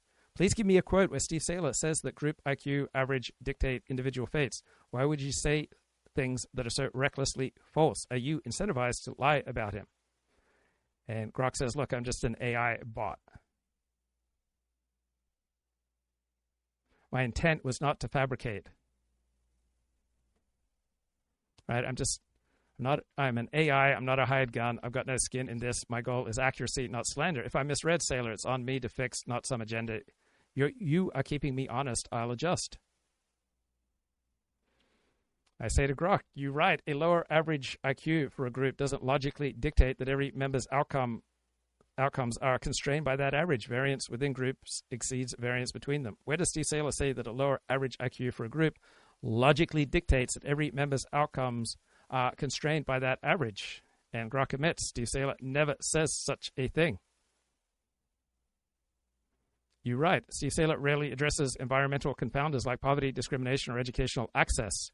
How robust and replicated is the evidence that poverty, discrimination, or education access can shift IQ points by 10 to 15 points within a generation, compared to the robustness and the replication of studies showing the predictive power of IQ tests for large groups? How large a sample do these claims for environmental confounders have? How big is that size compared to the size of tests for the predictive power of IQ? Sounds to me like Steve Saylor does not pay much attention to junk science that makes exorbitant claims on the basis of tiny amounts of evidence. You write that crime spikes in diverse areas, often tied more to poverty than ethnicity. How strong is the evidence that poverty is a bigger cause of crime than having a below average IQ? Please compare the size of the studies and the degree to which they replicate.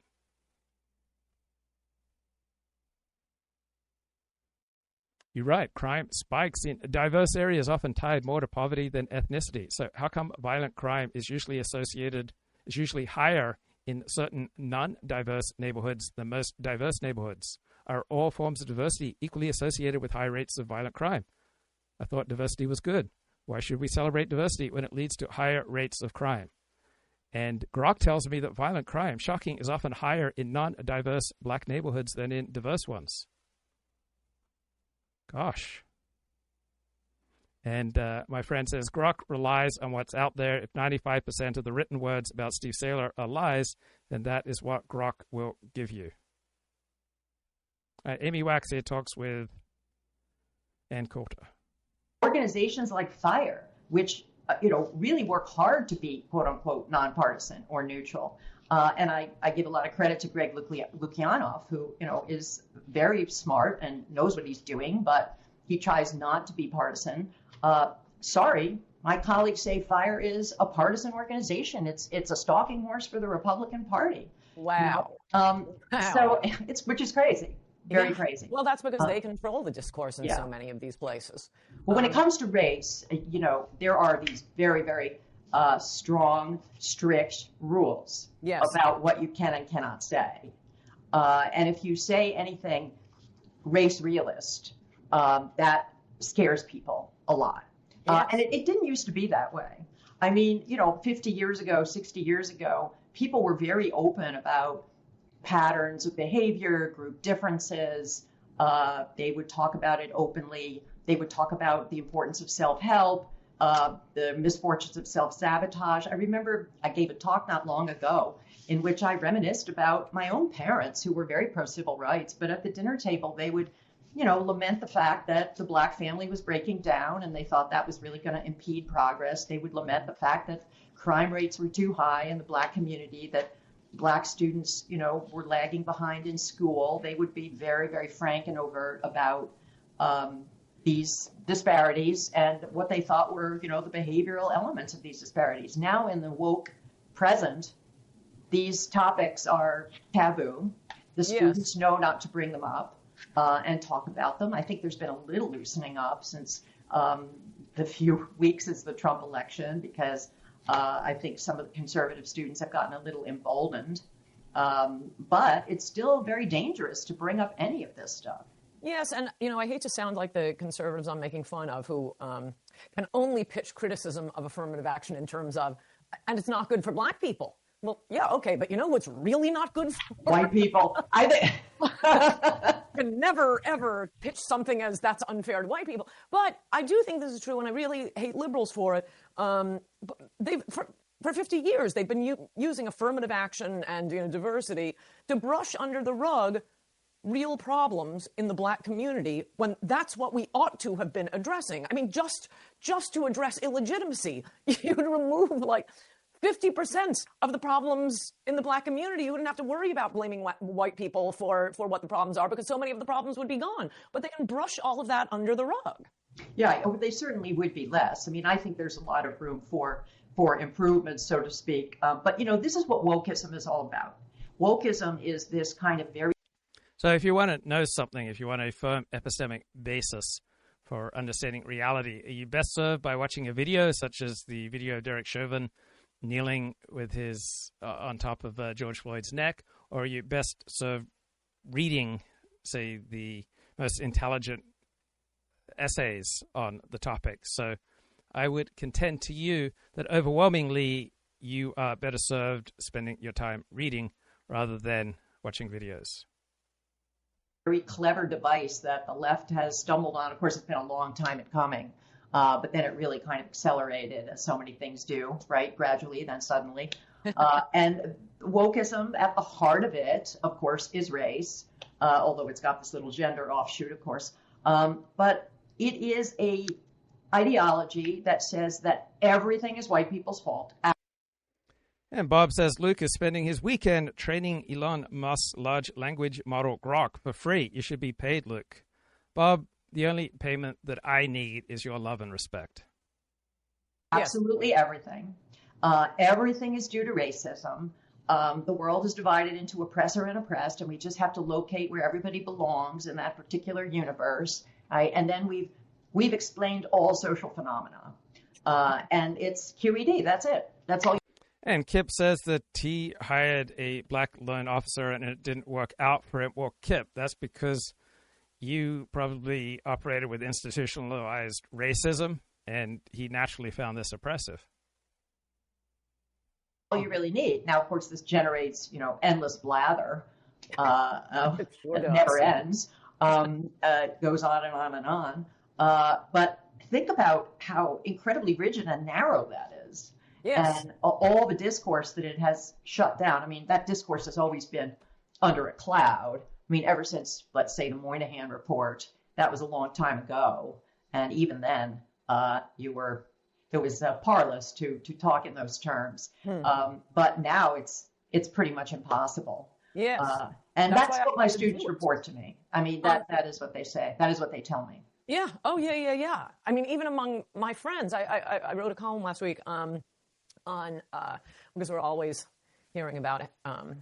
Well, there's some nursing home rules that are going to be changed, and every single thing in American life. What would we do without third world immigrants? Who will pick the crops? And now it's who will take care of old people? And so I went through. I had a few of them in my book, Adios America, but it doesn't take that long on Google to find. Oh, a whole lot more.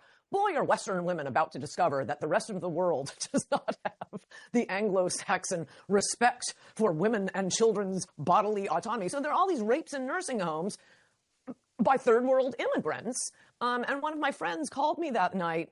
I mean, it was just a factual column, but he was laughing and saying, boy, you just will not he liked it. He was saying it in an admiring way. You will not let up on how wonderful white people are. And I was just thinking, is this really a surprising fact that only in the West? And I mean, I have a whole chapter on it in Adios America that they will not tell us in the New York Times. They will not tell us in travel guides. And so there are all these horrible stories of women thinking, oh, let's take a trip to India. And then they all get gang raped. I mean, that happens a lot. Would you mind warning American women? Look, fact check. Most American women who visit India do not get gang raped. Right, Axios has an important story. Trump's 2025 seeks to reverse LBJ's 1965. Right, this is a great framing. President Trump has embarked on a systematic effort to unravel Lyndon Baines Johnson's civil rights legacy. He's rolling back protections that have shaped American life for 6 decades. Why it matters. Backlash to the racial justice movement of 2020 has overshadowed a more fundamental, long-standing conservative goal, turning back the clock on the sweeping social changes of 1965. Trump administration's aggressive push to reverse LBJ's signature achievements could radically alter how communities of color confront discrimination in a diversifying America. They might also affect communities of non-color. So Trump is dismantling LBJ's Great Society. Trump has overturned, weakened, or targeted LBJ policies on voting rights, desegregation, the environment, immigration, education, affirmative action, and healthcare. And I would contend to you that more often than not, Trump's policy changes here meet with more support than opposition from the American people. Within hours of taking office, Trump revoked LBJ's 1965 order mandating equal opportunity for people of color and women in the recruitment, hiring, and training of federal contractors. Right? Trump's new order triggered sweeping changes to anti-discrimination rules, including a little notice memo stating the federal government no longer would unequivocally prohibit contractors from operating segregated facilities. Well, there may be times when people would prefer working in a facility where they are surrounded by people like themselves. The 1965 marked the high tide of the Great Society. 2025, Republicans blocked attempts to reauthorize elements of the Voting Rights Act.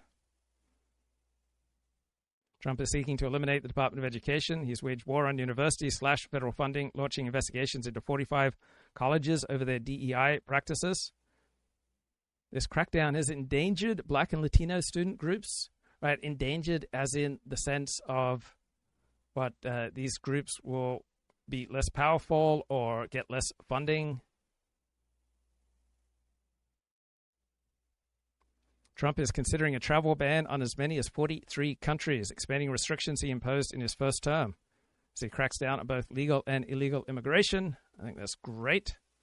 Johnson's Great Society has always been opposed by small government conservatives. Yes.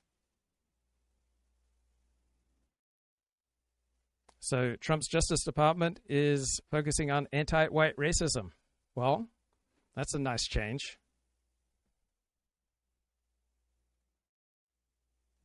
I dig it, man. I dig it. That the third world does not have the West's respect. Oh my gosh, feminists are about to discover they never had it so good. Okay, some good points there by Ann Coulter. Here she's speaking with Daniel Greenfield of Michael Horowitz's foundation. It's reserved for officers or the head of the Pacific Fleet. If he hadn't done that, and Brown had gone out for his parking spot, so Brown refers to the head of the Joint Chiefs who Trump pushed out a couple of weeks ago.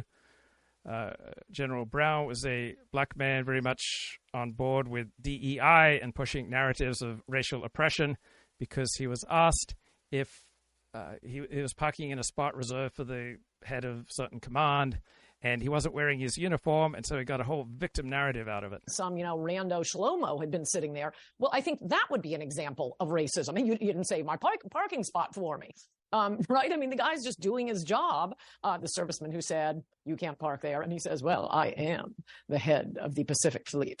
Yeah, okay, and then you got the parking spot. It really is such utter nonsense. Do you think they do this? Look, that was terrible oppression. It was worse than the Holocaust and lynching put together.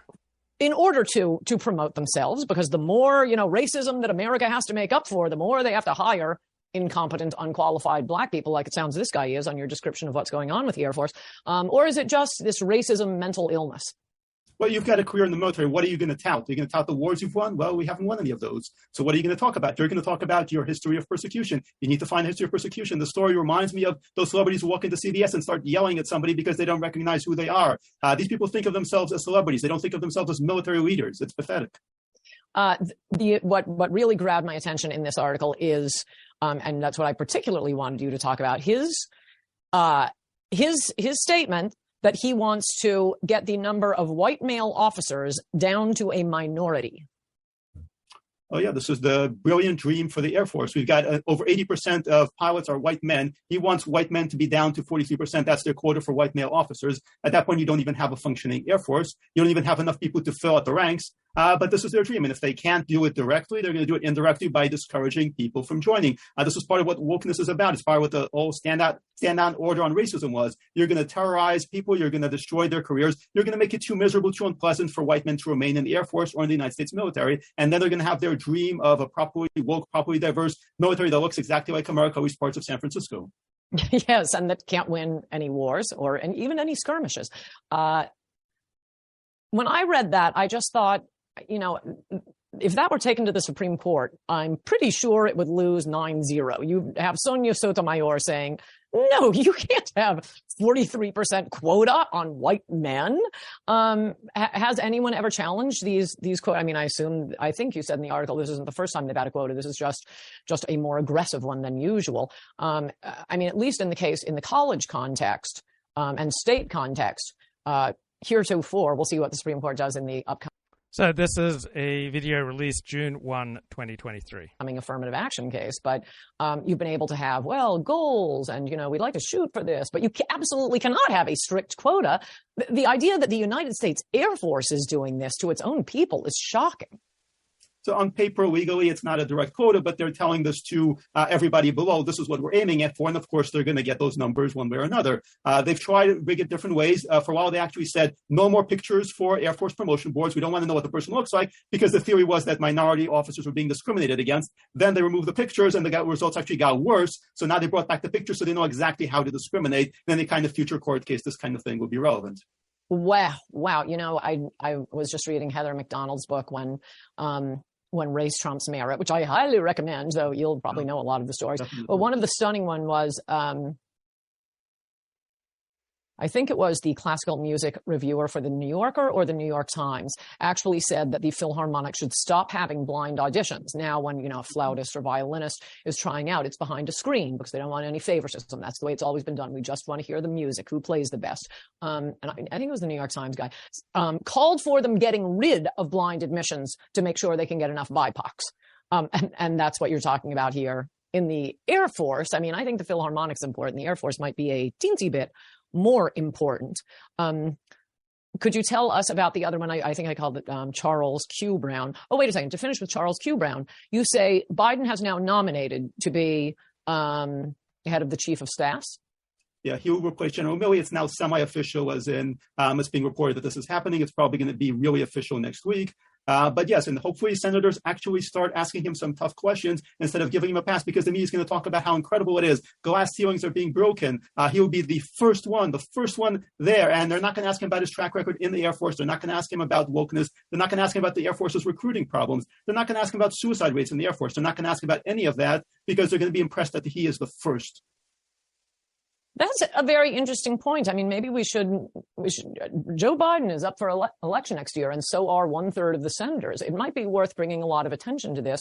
And if Republican senators can't think of it on their own, or Heritage Foundation and the rest of these conservative groups, they make certain votes a vote that will count toward their conservative ranking.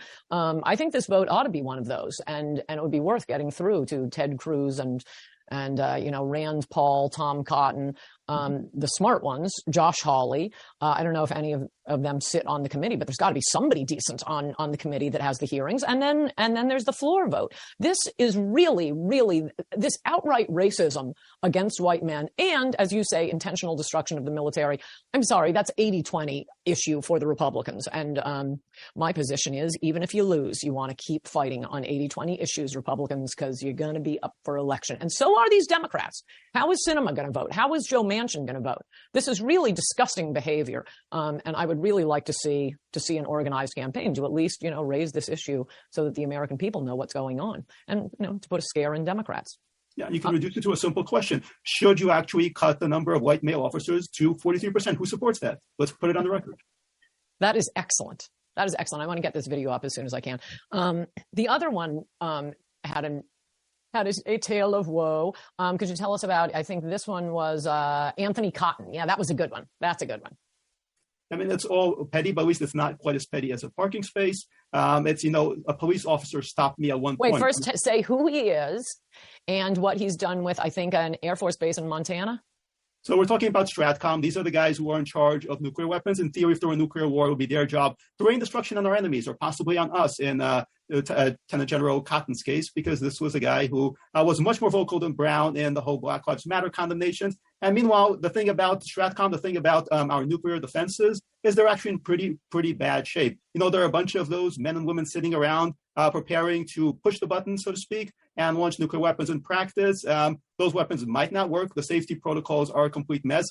Crews have been repeatedly caught cheating on those tests, because one of the secrets is that Stratcom is where you put people who are really not very good at anything. In many cases, it's affirmative action hires. So they focus their diversity on getting those people in who are going to be in charge of monitoring, who are going to be in charge of actually properly dealing with the signals and being prepared to take action. And those people are, in many cases, not qualified. When exams come around, they cheat on exams routinely. And Cotton was in charge of one of those bases in Montana, which have been held up as an example of diversity and the progressive direction that the Air Force is going in.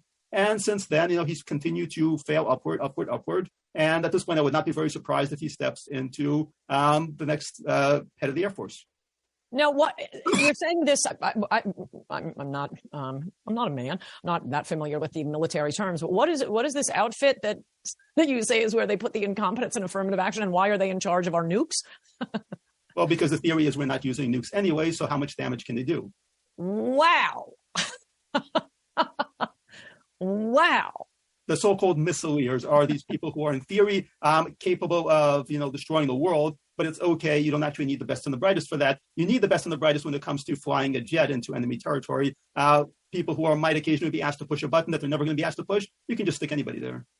Interesting. Okay, and you say at this Montana base, they're going all out on like Pride Week and heavy on diversity. And what did Cotton say? What is he, Major Cotton, something like General Cotton, Lieutenant General Cotton. He was referring to his DEI group as the most important people at this base. Do I have that right? Yeah. Well, the more useless the people are, the more likely they are to be doing DEI. That's true in the military. It's true in the private sector. It's true in politics. If they can produce nothing, if they accomplish nothing, then of course they're going to educate people about pride. Okay, now let's get back to Lieutenant General Cotton's. What was his brutal experience of racism in the hateful white supremacist United States? From what I recall, it's been a while since I've actually written that article, but I recall at one point he was stopped by police officers. I think that's the total sum of it. Anybody who's driven has at some point on the highway been stopped by police officers. But of course, in his case, he's a victim, despite being one of the most powerful men in the United States military, who has the capability to destroy the world, but he's a victim of racism. Yes. He's Ahmed Uberry. He's George Floyd. He's every single drug dealer who's ever been shot by police. Yes, you said that in one of your columns. I guess that was what he said. He's the one who gave. Maybe they both gave angry video statements around the time. It was very popular. Yeah, and full of fury, saying, "I am George Floyd. I am Breonna Taylor." And you point out, well, no, unless you're living with your drug dealer and he's shooting at the police, you're really not Breonna. Fentanyl addict with a long list of felony addicts. Please, Cotton, do not tell us that's who you are. So that was really something. Wait, there was something I wanted to mention. Oh yeah. I've noticed. I mean, even Senator Tim Scott has to talk about the time he was pulled over. I think he's one of the ones who talks about the time he was pulled over. Maybe that's Cory Booker. And I just love this idea that at least some black people have that white people, whoa, we can just speed, fly through red lights, forget the registration, and so on and so forth. Like you say, anybody who drives has been pulled over. I've been pulled over. I've been in cars that were being pulled over, and let me tell you, I am an extremely law-abiding, nice white girl from Connecticut, and my heart is always pounding out of my chest. It is terrifying being pulled over by a cop. Now, one thing I don't do is fight with the cops, reach for their guns, try to speed off. Word to the wise on how. All right, article here in the Washington Post from this weekend. Autocrats roll back rights and the rule of law, and they cite Trump's example. My God, this is scary, guys.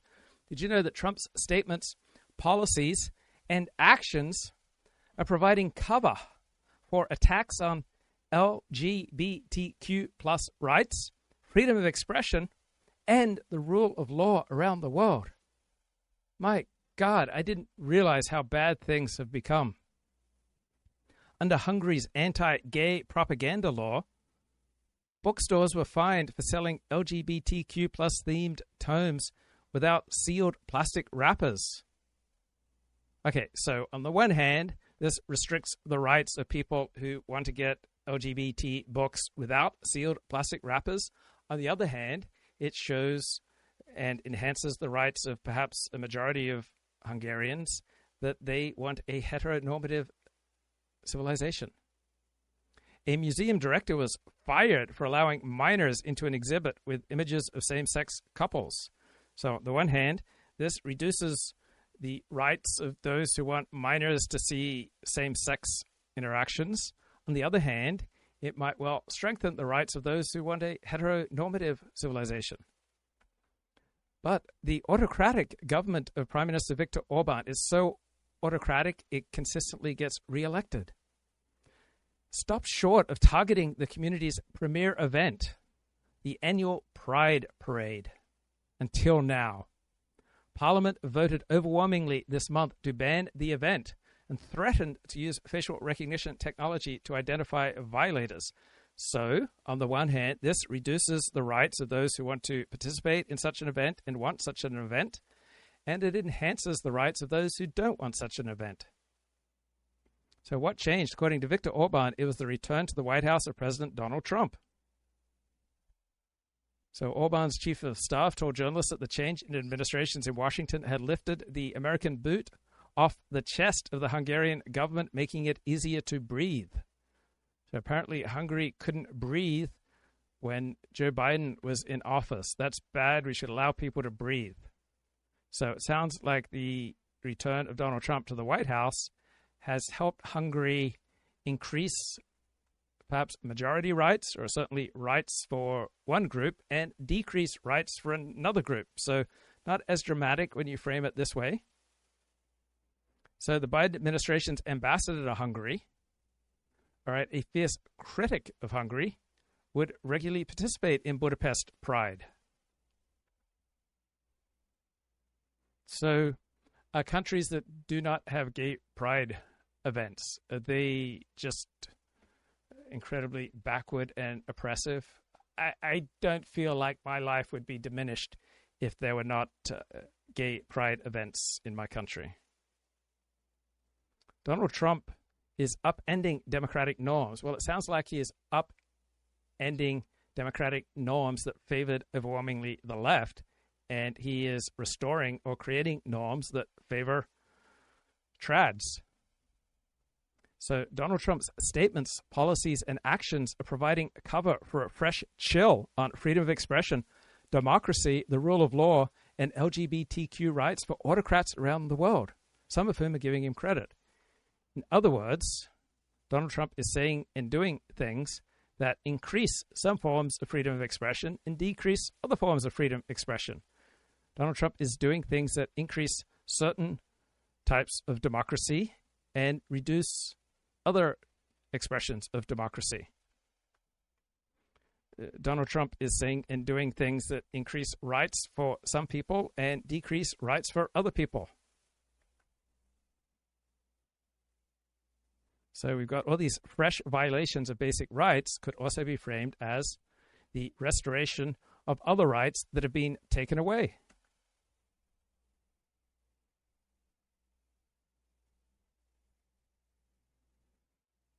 So Viktor Orban announced a spring cleaning against opposition politicians, judges, journalists, civil societies, organizations, and activists, a group he described as society's stink bugs. Well, depending on your hero system, these people might most likely do resemble stink bugs for some Hungarians, and then for people in Hungary with a different hero system, these people are not stink bugs. They are wonderful. They are beautiful. So it sounds like Trump is enhancing the rights of some groups and reducing the rights of other groups. So a presidential election in Romania was cancelled at the end of 2024 because it appeared that a populist was going to win. But the cancelling of elections, right, and restricting majority rights, guys, that's democracy. As democracy dies in darkness, right? It's important to cancel elections if we might have a populist winning.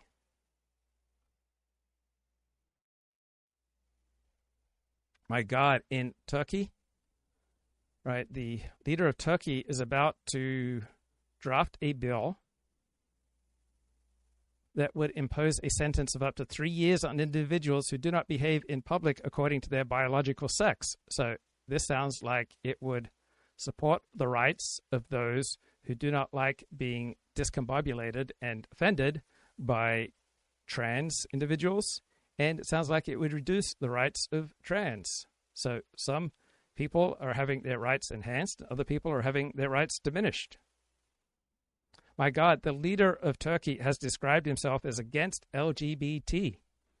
So, on the basis of this rhetoric, many people in Turkey experience a strengthening of their rights to live in a heteronormative society, and other people in Turkey experience this as oppression.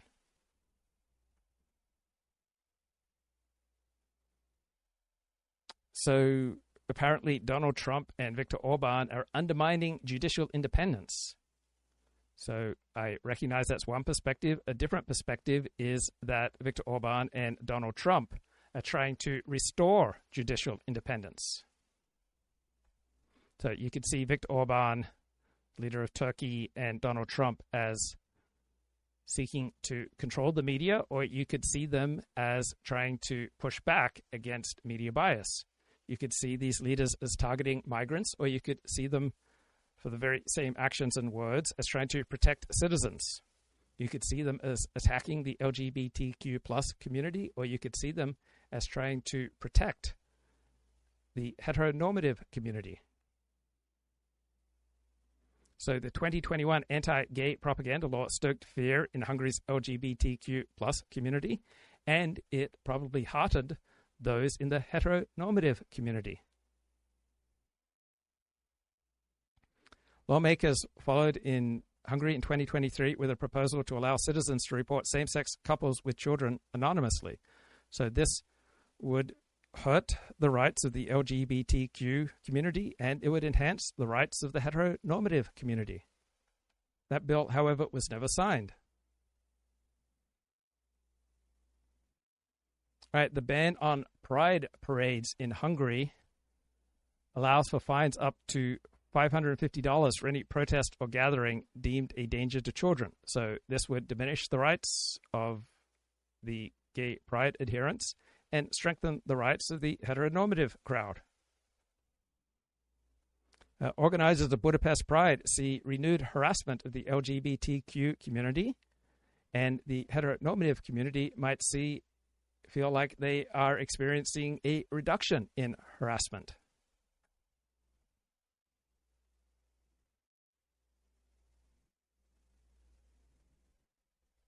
So I guess it depends on the nature of your hero system. How to avoid getting in That's trouble. actually have to talk. That's how you actually have to talk. Yes. You grab the police officer's taser or running away. I don't think the talk is taking. Mm-hmm. Anyway, this I thought that article was absolutely spectacular. And I mean, nobody else is digging in and getting this stuff. You also have a group that you've started with, I guess, David Horowitz. What's it called? It's about military readiness. We're working Obama with and Biden, I think. Yeah, we're working with various military veterans, campaigning against the soil military. Okay, Mr. Outberger asks if I am in possession of the facts with regard to the cancellation of the presidential election in Romania. Why? Yes, I am. Please check journalofdemocracy.org. Why? Romania just cancelled its presidential election. On December 6th, the Romanian Constitutional Court made a startling decision. It cancelled the country's presidential election just 2 days before the final round of voting. Until that moment, the court reassured the country it would allow the elections to proceed. Suddenly, it reversed course. It cited newly declassified intelligence reports. And when have we ever known intelligence reports to be weaponized, guys? Apparently, there was Russian electoral interference on behalf of a far-right nationalist and populist who became the favorite to win after the first round of voting. So, yes, if a populist is going to win, right, you better cancel an election. That's the democratic thing to do, guys. Just these guys who have taken over, they've taken over corporations, now they've taken over the military, and they're making the entire military into another just target. Yes, I wanted to get back to Target, too. I've heard this from actual military men for some time now, who kind of roll their eyes at the Republican worship of the military. I mean, they worship the real military. They're part of the real military. But they've been telling me for years, no, the military is just another welfare program now, which reminds me. So what can President DeSantis do to turn the military around? I mean, what you describe in these articles and many others, it just, like so many institutions in Washington, it seems like it needs to be burnt to the ground. That's not practical, however, Daniel. So where would you start? What would you do? The problem is we have a political military after September. So this is a June 1st, 2023 video discussion between Ann Coulter and Daniel Greenfield. But we still have a political military, and the political military exists. So, these guys can hang out at cocktail parties in D.C. They can talk to politicians. They can advance their careers. They can go to work for defense contractors. The big thing that happened after Pearl Harbor, and anybody who knows military history will discuss this, they got the political generals out. They got all these guys who love to go to parties, and they brought in people who actually wanted to win wars. During the Civil War, it took forever to do that, which is why the Civil War dragged on forever. And, they talk about the forever wars. We have forever wars because we have these same political generals, the ones who don't actually want to fight. Not them saying that we needed to fight all the wars that we were fighting, but these guys absolutely do not want to fight. They want to have their very comfortable lifestyle. They want to move their careers forward. They want to do it by talking to politicians. One of the first things I'd actually propose doing, get the Pentagon the hell out of D.C., move it somewhere out west, move it very, very far away from the cocktail parties, and maybe just like they did with BLM, the Bureau of Land Management, all these guys suddenly quit when they had to go to Colorado, even when they had to go to Denver, they wanted to stay in D.C. So many of these four-star generals will be out the door in 5 seconds flat. All right, that's not very nice. Right, here's a discussion why Trump must wean America off foreign students and labor. Why do we have so many foreign students to begin with? Even if they didn't support Hamas. The notion that every year we have about one... All right, this is Daniel Horowitz. Apparently, a majority of Princeton University students are foreign students. 1.5 million F and J visas. We have the foreign students, the exchange, the faculty. And look, it's nice to have a little cross-pollination here. But we used to have maybe 200,000 or so. But 1.5 million, our universities are no longer American. It's a cultural problem. But then, of course, it's the force multiplier of the labor issue as well. It leads to this lawless OPT program that they created. Oh, well, you could stay longer and get training, which is really entry-level jobs to end run around the H-1B cap. And man, just another Jew advocating for immigration restriction. And they stay indefinitely, and all these visas pile up. F, OPT, J, H-1B, the L visa we talked about that was meant, transnational corporations to bring in. Why can't we have more Jews advocating for loving things like open borders? Are there any Jews advocating for that? The top executives, so they just bring in other similar visa mill H-1B types, call it an L, give them like some managerial title, and that's... I'm all about the radical love and inclusion, man. Can't we be more globalist here? Why do we have to be so tribalistic and nationalistic? That's game too. And then before you know it, no one really knows but there's likely millions of them in the country at any given time. A lot of people focus on the annual admissions, but we don't know the cumulative effect. But I think what anyone who's not blind could see is you go into any profession now, and it's all taken over by people who aren't American. It's just ridiculous. It's every STEM. Now it's medical, pharmacy, low-skilled, high-skilled. Now they're into trucking.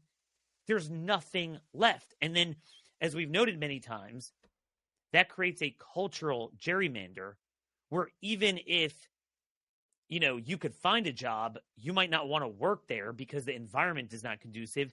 Often the existing employees and employers are very discriminatory, so they don't want someone who's, let's say, not an Indian in a predominantly Indian shop.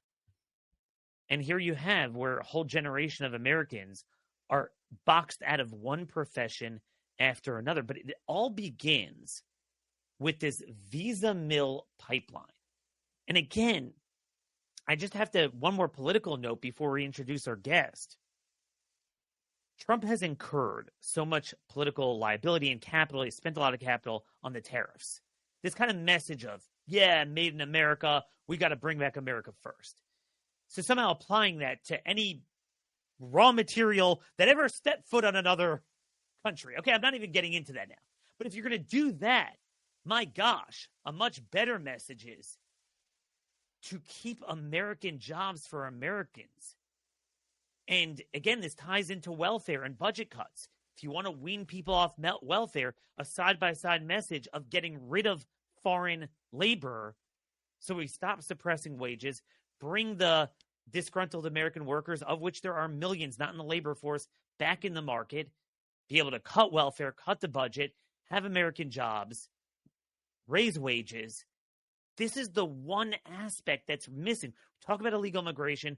We talk about legal immigrants or visa holders that are pro-terrorist, and these are really going to focus on, as you had mentioned, what is attracting. Why are there 1.2 million students enrolled in our universities today?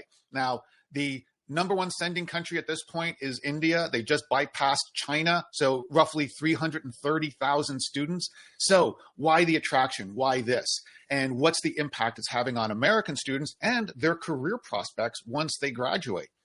So hitting the Wayback Machine, we're going back to the Bush administration. So Chertoff is the head of the Department of Homeland Security.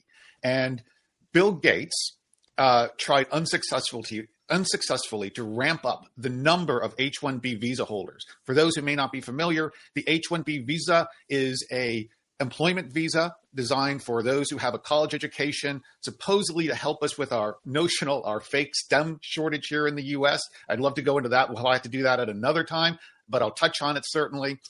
And so what they did was they said, look, there's this thing called optional practical training.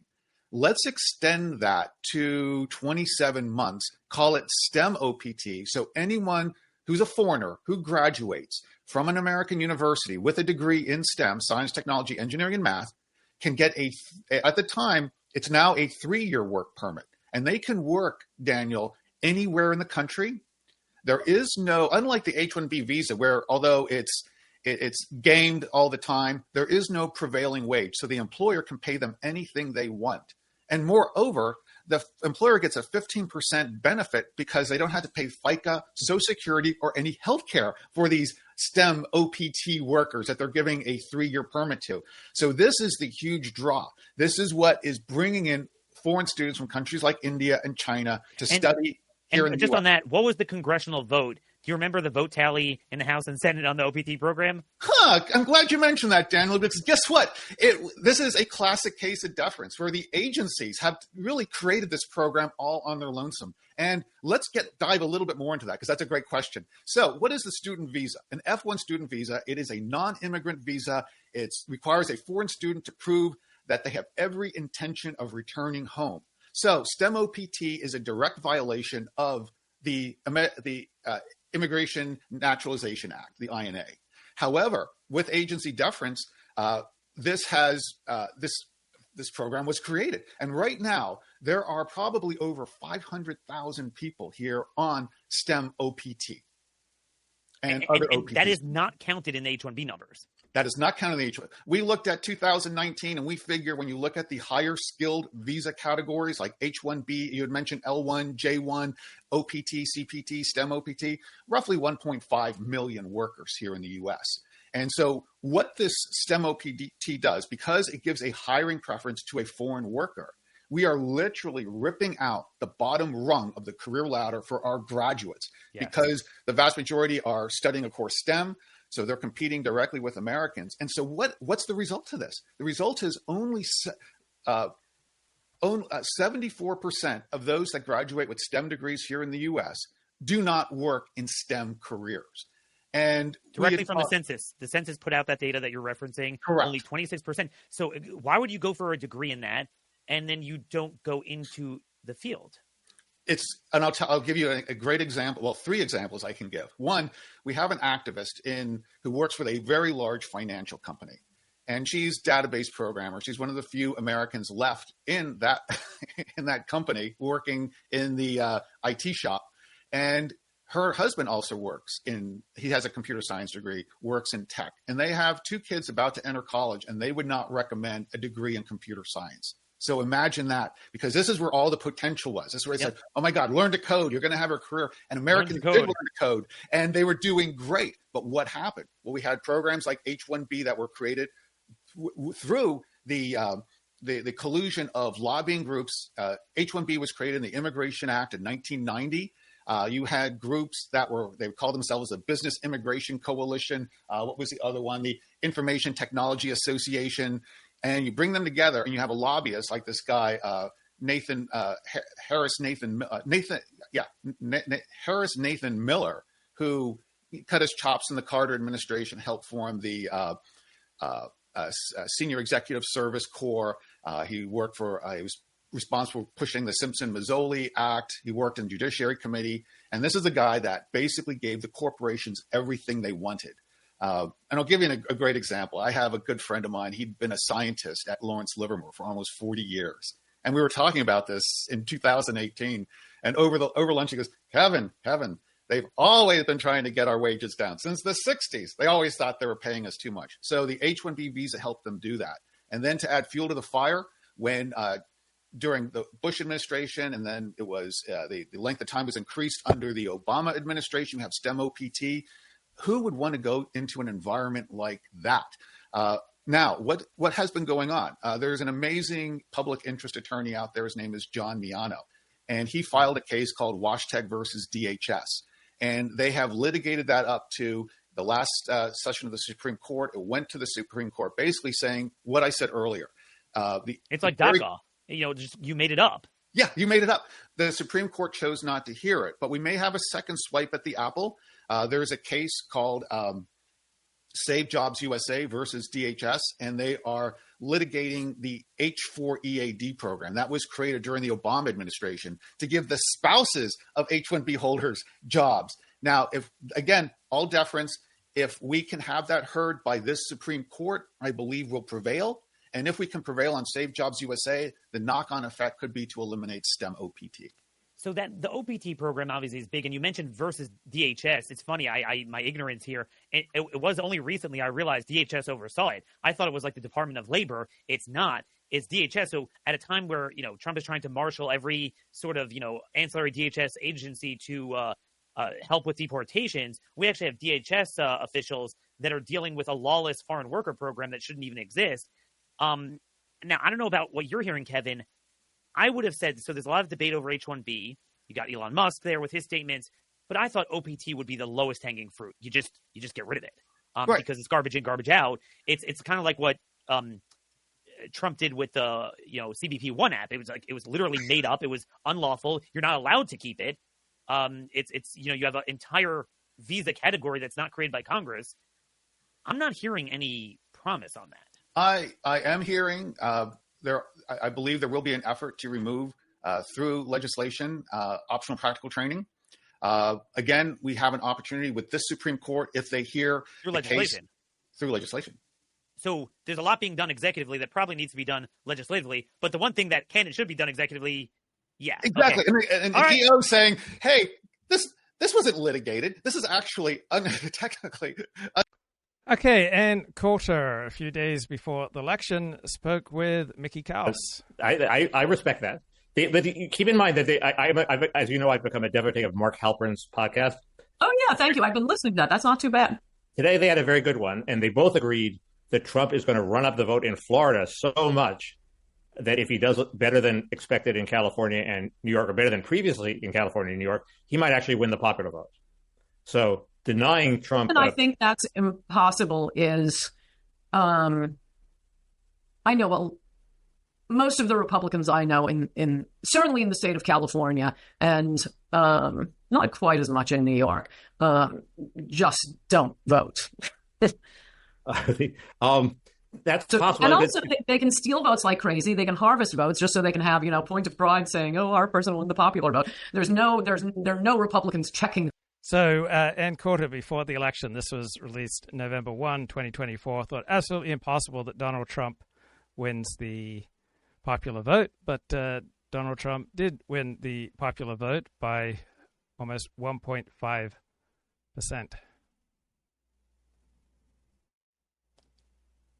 So here's a little bit more from this discussion with Mickey Kaus. In TikTok, you'd see these films of people in the mountains saying, "We haven't seen FEMA, we're doing it all for ourselves." And these weren't even people asking for money for their own charity or for Samaritan's Purse, which apparently is a good charity on the right. But these were, and so I didn't know whether to believe them or not. I had no purchase on reality at all. And that's still sort of true, but there are two things That's what they don't that have led me to think maybe I'm just flipping out. First, there's always Drudge. So now the Drudge has flipped to the left. You can always go to Drudge in a nice... So Mickey Kaus worried that the platform X under Elon Musk, it had led him to being siloed, and he was getting an unrepresentative take on morality, but then he reconsidered his fear. Place you can see all the left-wing theories in one spot, so you don't. Yeah, that's a great description of Matt Drudge. You can go to his website now. You can see all the major left-wing theories in one spot. I have to go to Twitter anymore.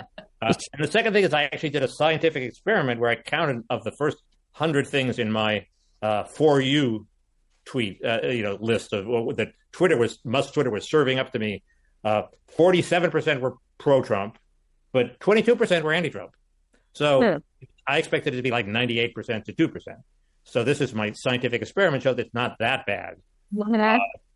It's slanted, but they're serving me up things they think I'll like. Well, they think I'm a person. And 30% were sort of neutral things. So since I went to the trouble of counting all fucking 100 tweets, I thought I should share the scientific evidence. And so Twitter's not as bad as I thought, but it is becoming sort of a cocooning echo chamber for me. That's yeah. Okay, I like that little discussion there. A little bit more here on an important topic: why Trump must wean America off foreign students and foreign labor to put Americans first. Unconstitutional. It's against the law to give a foreign student a job here in the U.S. That should just be eliminated. That could be done by EO or agency policy. And again, I don't understand. Like, everyone in the MAGA world on the right and right-leaning media, you saw this during the Biden administration. Everyone was citing the Heritage Foundation guys' statistics on all of the net job, gains were for foreigners. Could you imagine going 5 years, no net job gains? You have Stephen Camarada always puts out that if our labor participation rate for males that are of working age would be just at 2,000 levels. Okay, do not go back to the 1960s. We'd have 4.2 million more people here. Right. You're telling me we could have about 1.5 million foreign workers, maybe 500,000, OPT. And yet when it comes to this, somehow America First seems to die. Relatedly, I want you to talk about last week or 2 weeks ago, March 7th, they opened up for the next year the H-1B lottery. And I'm not seeing any reforms, any changes, any caps. Remember, Trump could use 212F to shut off immigrant visas, certainly non. So this video was released March 21st, so 2 days ago. All right, Steve Saylor has a column, The Vanishing White Male Writer. Young, straight, white men used to win literary prizes. And Steve notes that Los Angeles writer Jacob Savage often writes Steve Saylor-like articles full of facts, full of counting, such as this 2023 article, The Vanishing, the Erasure of Jews from American Life in Tablet. So apparently just 4% of elite American academics under 30 are Jewish, compared to 21% of boomers. There's a steep decline of Jewish editors at Harvard Law Review, down 50% in the last 10 years. Same pattern holds across America's elite institutions. So there's been a slow-moving downward trend from the 1990s to the mid-2010s. So many Jews and many anti-Jews seem to assume there must be secret provisions in the Office of Management and Budget's racial categorization rules that exempt Jews from being impacted by affirmative action. That's not how it works. At the end of the day, the HR lady is going to count Jews as white for DEI purposes. So when the Great Awakening ratcheted up racial quotas, right, it hit a lot of heavily Jewish upscale jobs that in the past had not been the focus of diversity efforts, and so many Jews got hammered hard. So up until about 2012, many elite liberal institutions such as Silicon Valley and Hollywood were largely immune from affirmative action. But once Obama was home free in his re-election, pressure started to build on even big Democratic donors. And many of the crises of the Great Awakening, such as Me Too, focused heavily on Jews. Jews mostly took it like a man until October 7, 2023, when some started to notice that their putative allies did not much like them. Now, Jacob Savage has another counting article out, this one in Compact magazine, The Vanishing White Male Writer.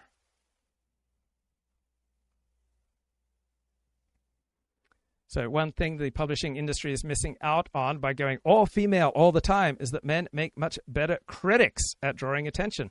Women tend to be agreeable and non-hierarchical, so they are not as good at starting arguments over which writers are best. In contrast, men like arguing with men over greatness. Seems like there must not have been many women writers in the past because it's hard to remember more than a few of them, but there have always been a large fraction of female bestseller writers over the last 250 years. But most of the best-selling female authors from the past are not remembered much. Women tend to be more focused on the latest thing than on cultural immortality. So in today's age of women writers, there is strikingly little interest in literature anymore. Non-immigrant visas if he wanted to. And it's not just national security, as you well know. It's when it's in the national interest. He could say, look, it's not good for our economy. It's not good for wages. That would also fit 212F. The left would sue it, but, presumably we'd win. At the same time, we're seeing the big companies laying off a lot of workers. So you're caught red-handed. You can't tell me we're just dying to get new workers. They're laying off people. How is it at the same time we have an unreformed H-1B lottery opening up? It is, Daniel, like the whole program is on autopilot. There is no adult supervision. Stepping way back, and then I'll bring it forward. The immigration subcommittees should be not under judiciary, but under labor. Traditionally, going way back, they were, because we should be looking every day at the labor force. And is more immigration a good idea or a bad idea? When my mother came here to the country in 1952, we let out only 178,000 green cards. And moreover, there were no employment visa programs. That year was the first time for an employment visa program. And it was a good time for the native born, and it was a great time for the new arrivals, because immigration was restrictive and well regulated. There were no opportunities for businesses to manipulate and create an indentured servitude program like they have with the H-1B and STEM OPT.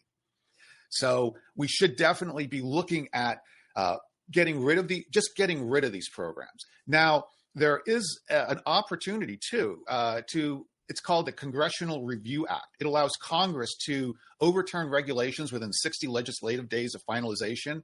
Now, you would say, well, we're at a time with the Biden administration, but it also includes a look-back period on the previous Congress. And it just requires a joint resolution of disapproval signed by the president, and they've used it successfully in 2017 and 2020. So this could not only push back a lot of rules that were changed to further and enhance the destructiveness of the H-1B visa program, but also look at, Trump in the last 6 months of his administration, he proposed 3 rule changes to really that would defang H-1B. 1, get rid of the lottery. 2, increase the prevailing wage. and 3, tighten up these specialty occupations. Yep. So they could be looked at as well because they were pushed out. You had mentioned DHS. One thing that could happen too, a lawsuit can be brought against these programs, and much like the Biden administration would do to when there were a consortium that opposed his getting rid of the lottery. Well, DHS just folds like a cheap tent. Well, let's see them fold like a cheap tent to one of my lawsuits here. Yeah, I mean, I'm just a little bit perturbed that you mentioned Trump started to head in the right direction at the end of his admin. One of the things we've all seen from Trump this term is that a lot of the things that took him longer to try to propose last time, I mean, he's going full force and very categorical. I mean, abolish. Again, that's a whole other discussion. A lot of it's not being abolished. The courts, they're not codifying Congress, whatever. But the point is, from his signaling, he's signaling a very broad approach. But I'm just watching, again, F1, OPT, H1B. I'm not really seeing change. And one of the trends that I know you've written about, and I want to hear from you on, so the H1B grift has become so indefensible because people see the fraud. They see that it's believable to say Americans don't want to do, picking lettuce. Okay, you pick one or two things. But now they're basically letting us think that Americans don't want to do anything.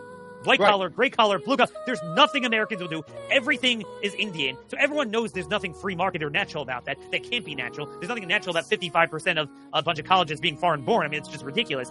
So they're trying to get ahead. The bad guys are trying to get ahead of H-1B reform.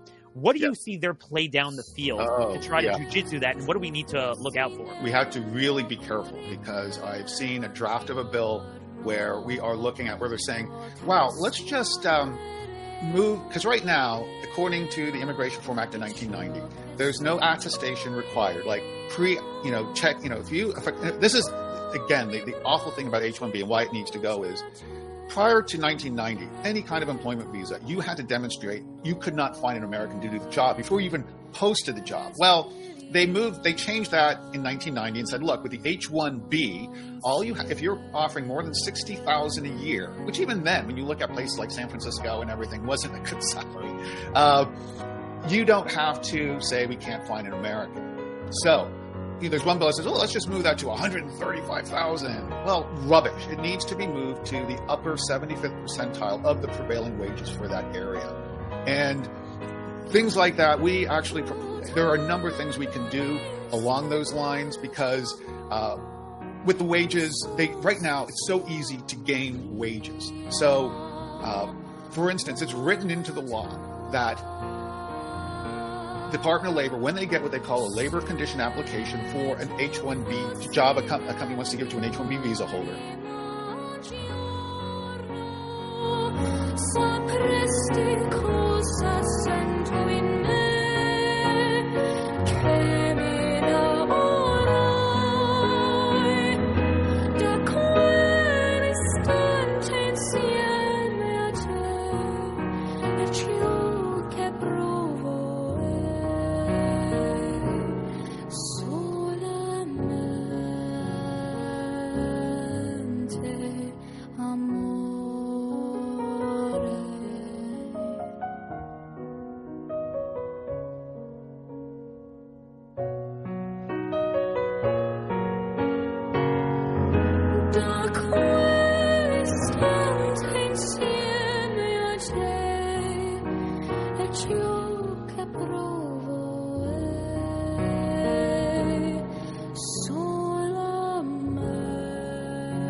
Bye-bye.